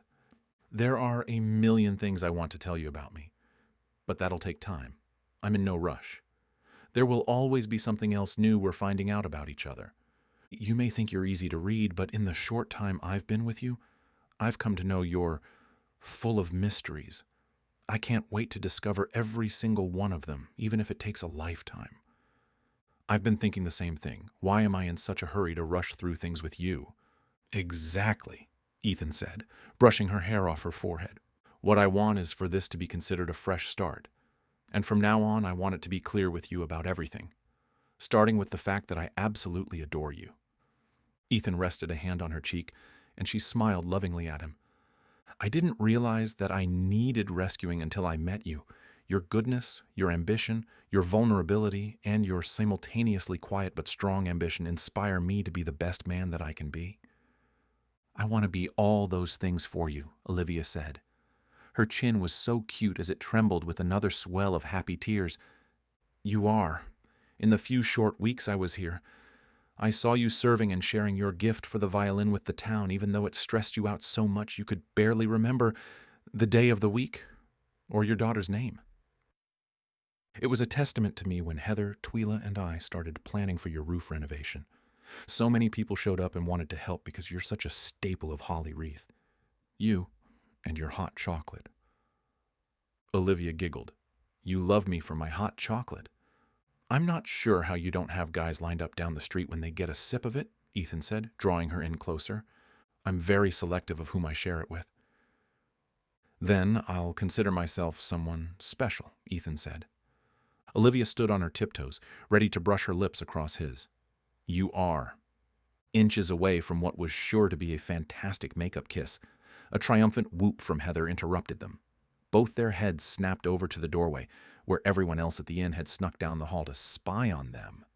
Ethan reached for the hand towel hanging on the stove and chucked it toward his sister. Way to ruin a moment. Emma pointed to herself. Hey, don't blame me. Heather's the one who couldn't keep quiet. Was not, Heather cried shrilly. Is it a crime now to be happy for my mom? Hardly, Twyla laughed, but you were about dying of anticipation in the living room, salivating over all those presents too. You have zero self-control. And is it wrong to want to open them to see what Santa brought? Olivia raised an eyebrow. I thought you didn't believe in Santa anymore. I don't, but that doesn't mean I don't want to see what you and Ethan got me. I can play along with the spirit of Santa with the rest of you, Heather said. Wiggling in her spot, she asked, Can we open them now? I see at least 7 with my name on it. Olivia glanced apologetically at Ethan, but he only smiled. We'd better not keep her waiting. There are some really fantastic gifts in there, if I do say so myself. I bet there are, Olivia said. Everyone turned to follow Heather, who bolted down the hallway and almost skidded past the living room as she slid on her socks. Ethan and Olivia followed last, with his arm draped across her shoulders. She reciprocated and hugged herself close to him with an arm around his waist, and it felt so right to Ethan to have her tucked up next to him. Heather handed out the presents while the adults crammed together on couches and chairs, laughing as they talked and exchanged stories of Christmases past and gasped as they unwrapped gifts. This one's for Olivia, Ethan said, handing over a festive green bag tied together with red ribbon. What is this all about? Olivia asked with a curious smile. I think I've already gotten enough. Think of it as a gift for me too, Ethan said. A gift for us both? Olivia asked, stopping after she undid the ribbon and pulled out the first piece of tissue paper. Yeah, I'll benefit from it as much as you, Ethan said. Sitting on the edge of his seat, he squeezed Olivia's hand in anticipation. Her smile betrayed her excitement, and she pulled out the rest of the tissue paper, then tipped back and clapped her hand over her mouth as she giggled. This is perfect, Olivia said, smiling ear to ear. Well, Heather said, impatiently bouncing in her seat on the floor. What is it? Olivia pulled out her gift. A book of classical violin music. I admit this gift isn't totally selfless. I'm looking forward to hearing you practice for me, Ethan said, kissing the crown of her head. I appreciate it, Olivia said, running her hand across the cover. You'll get a personal violin recital anytime you want. With the gifts disappearing under the tree, Olivia hugged the music book to her chest, watching the scene unfold with a grin on her face. Wow, what's so funny? Ethan asked. She leaned over and put her head on his shoulder. Not funny, just incredible. This is how Christmas is supposed to be. I was thinking the same thing, Ethan murmured. With the presents gone, Olivia stood. Since there are a few more people here this morning than I was expecting, I'm going to go whip up some breakfast casserole and French toast. I'll help, Ethan offered, taking her hand and letting her guide him down the hallway. In the kitchen, Olivia slipped on her favorite frilly apron and got out the mixing bowls. Ethan knew he should offer to stir something, but he was mesmerized watching her work. He'd been saving another special gift for her, and it felt like the perfect time to give it. I have something else for you, Ethan said, taking out the envelope from his back pocket. I didn't want to make a big deal of it in there with everyone else. Olivia dusted off her hands and planted her fists right above her hips. Haven't you showered me with enough gifts? I'm already as happy as a hound dog on a scent. Ethan smiled and laughed. Let me guess, one of your grandpa's sayings? Olivia stuck out her tongue at Ethan. Have you ever seen a hound chasing something? There's little in this world that exceeds that kind of joy. I believe you. My concern is you're going to give me a big head if you keep giving me everything my heart desires. Oh, that's hardly possible. I like to think of it as pampering. Tomorrow, when Christmas is over, we can go back to all your backbreaking labor, but today, humor me. Olivia chewed the inside of her cheek. All right, I'll play your little game. Ethan handed over the envelope with trembling hands. He could hardly wait to see her reaction, and he hoped his gesture wasn't too much. She tore open the envelope and started sifting through the papers that had been folded neatly inside. Her blue eyes flew up to his. What is this? It's the deed to your house. Olivia's whole body began to shake, and Ethan was sure she was about to sink to the ground until he rushed forward to support her. Chuckling tightly, he said, Easy there. Do you need to sit? Ethan, you can't. It's too much. Ethan's heart shot into his throat.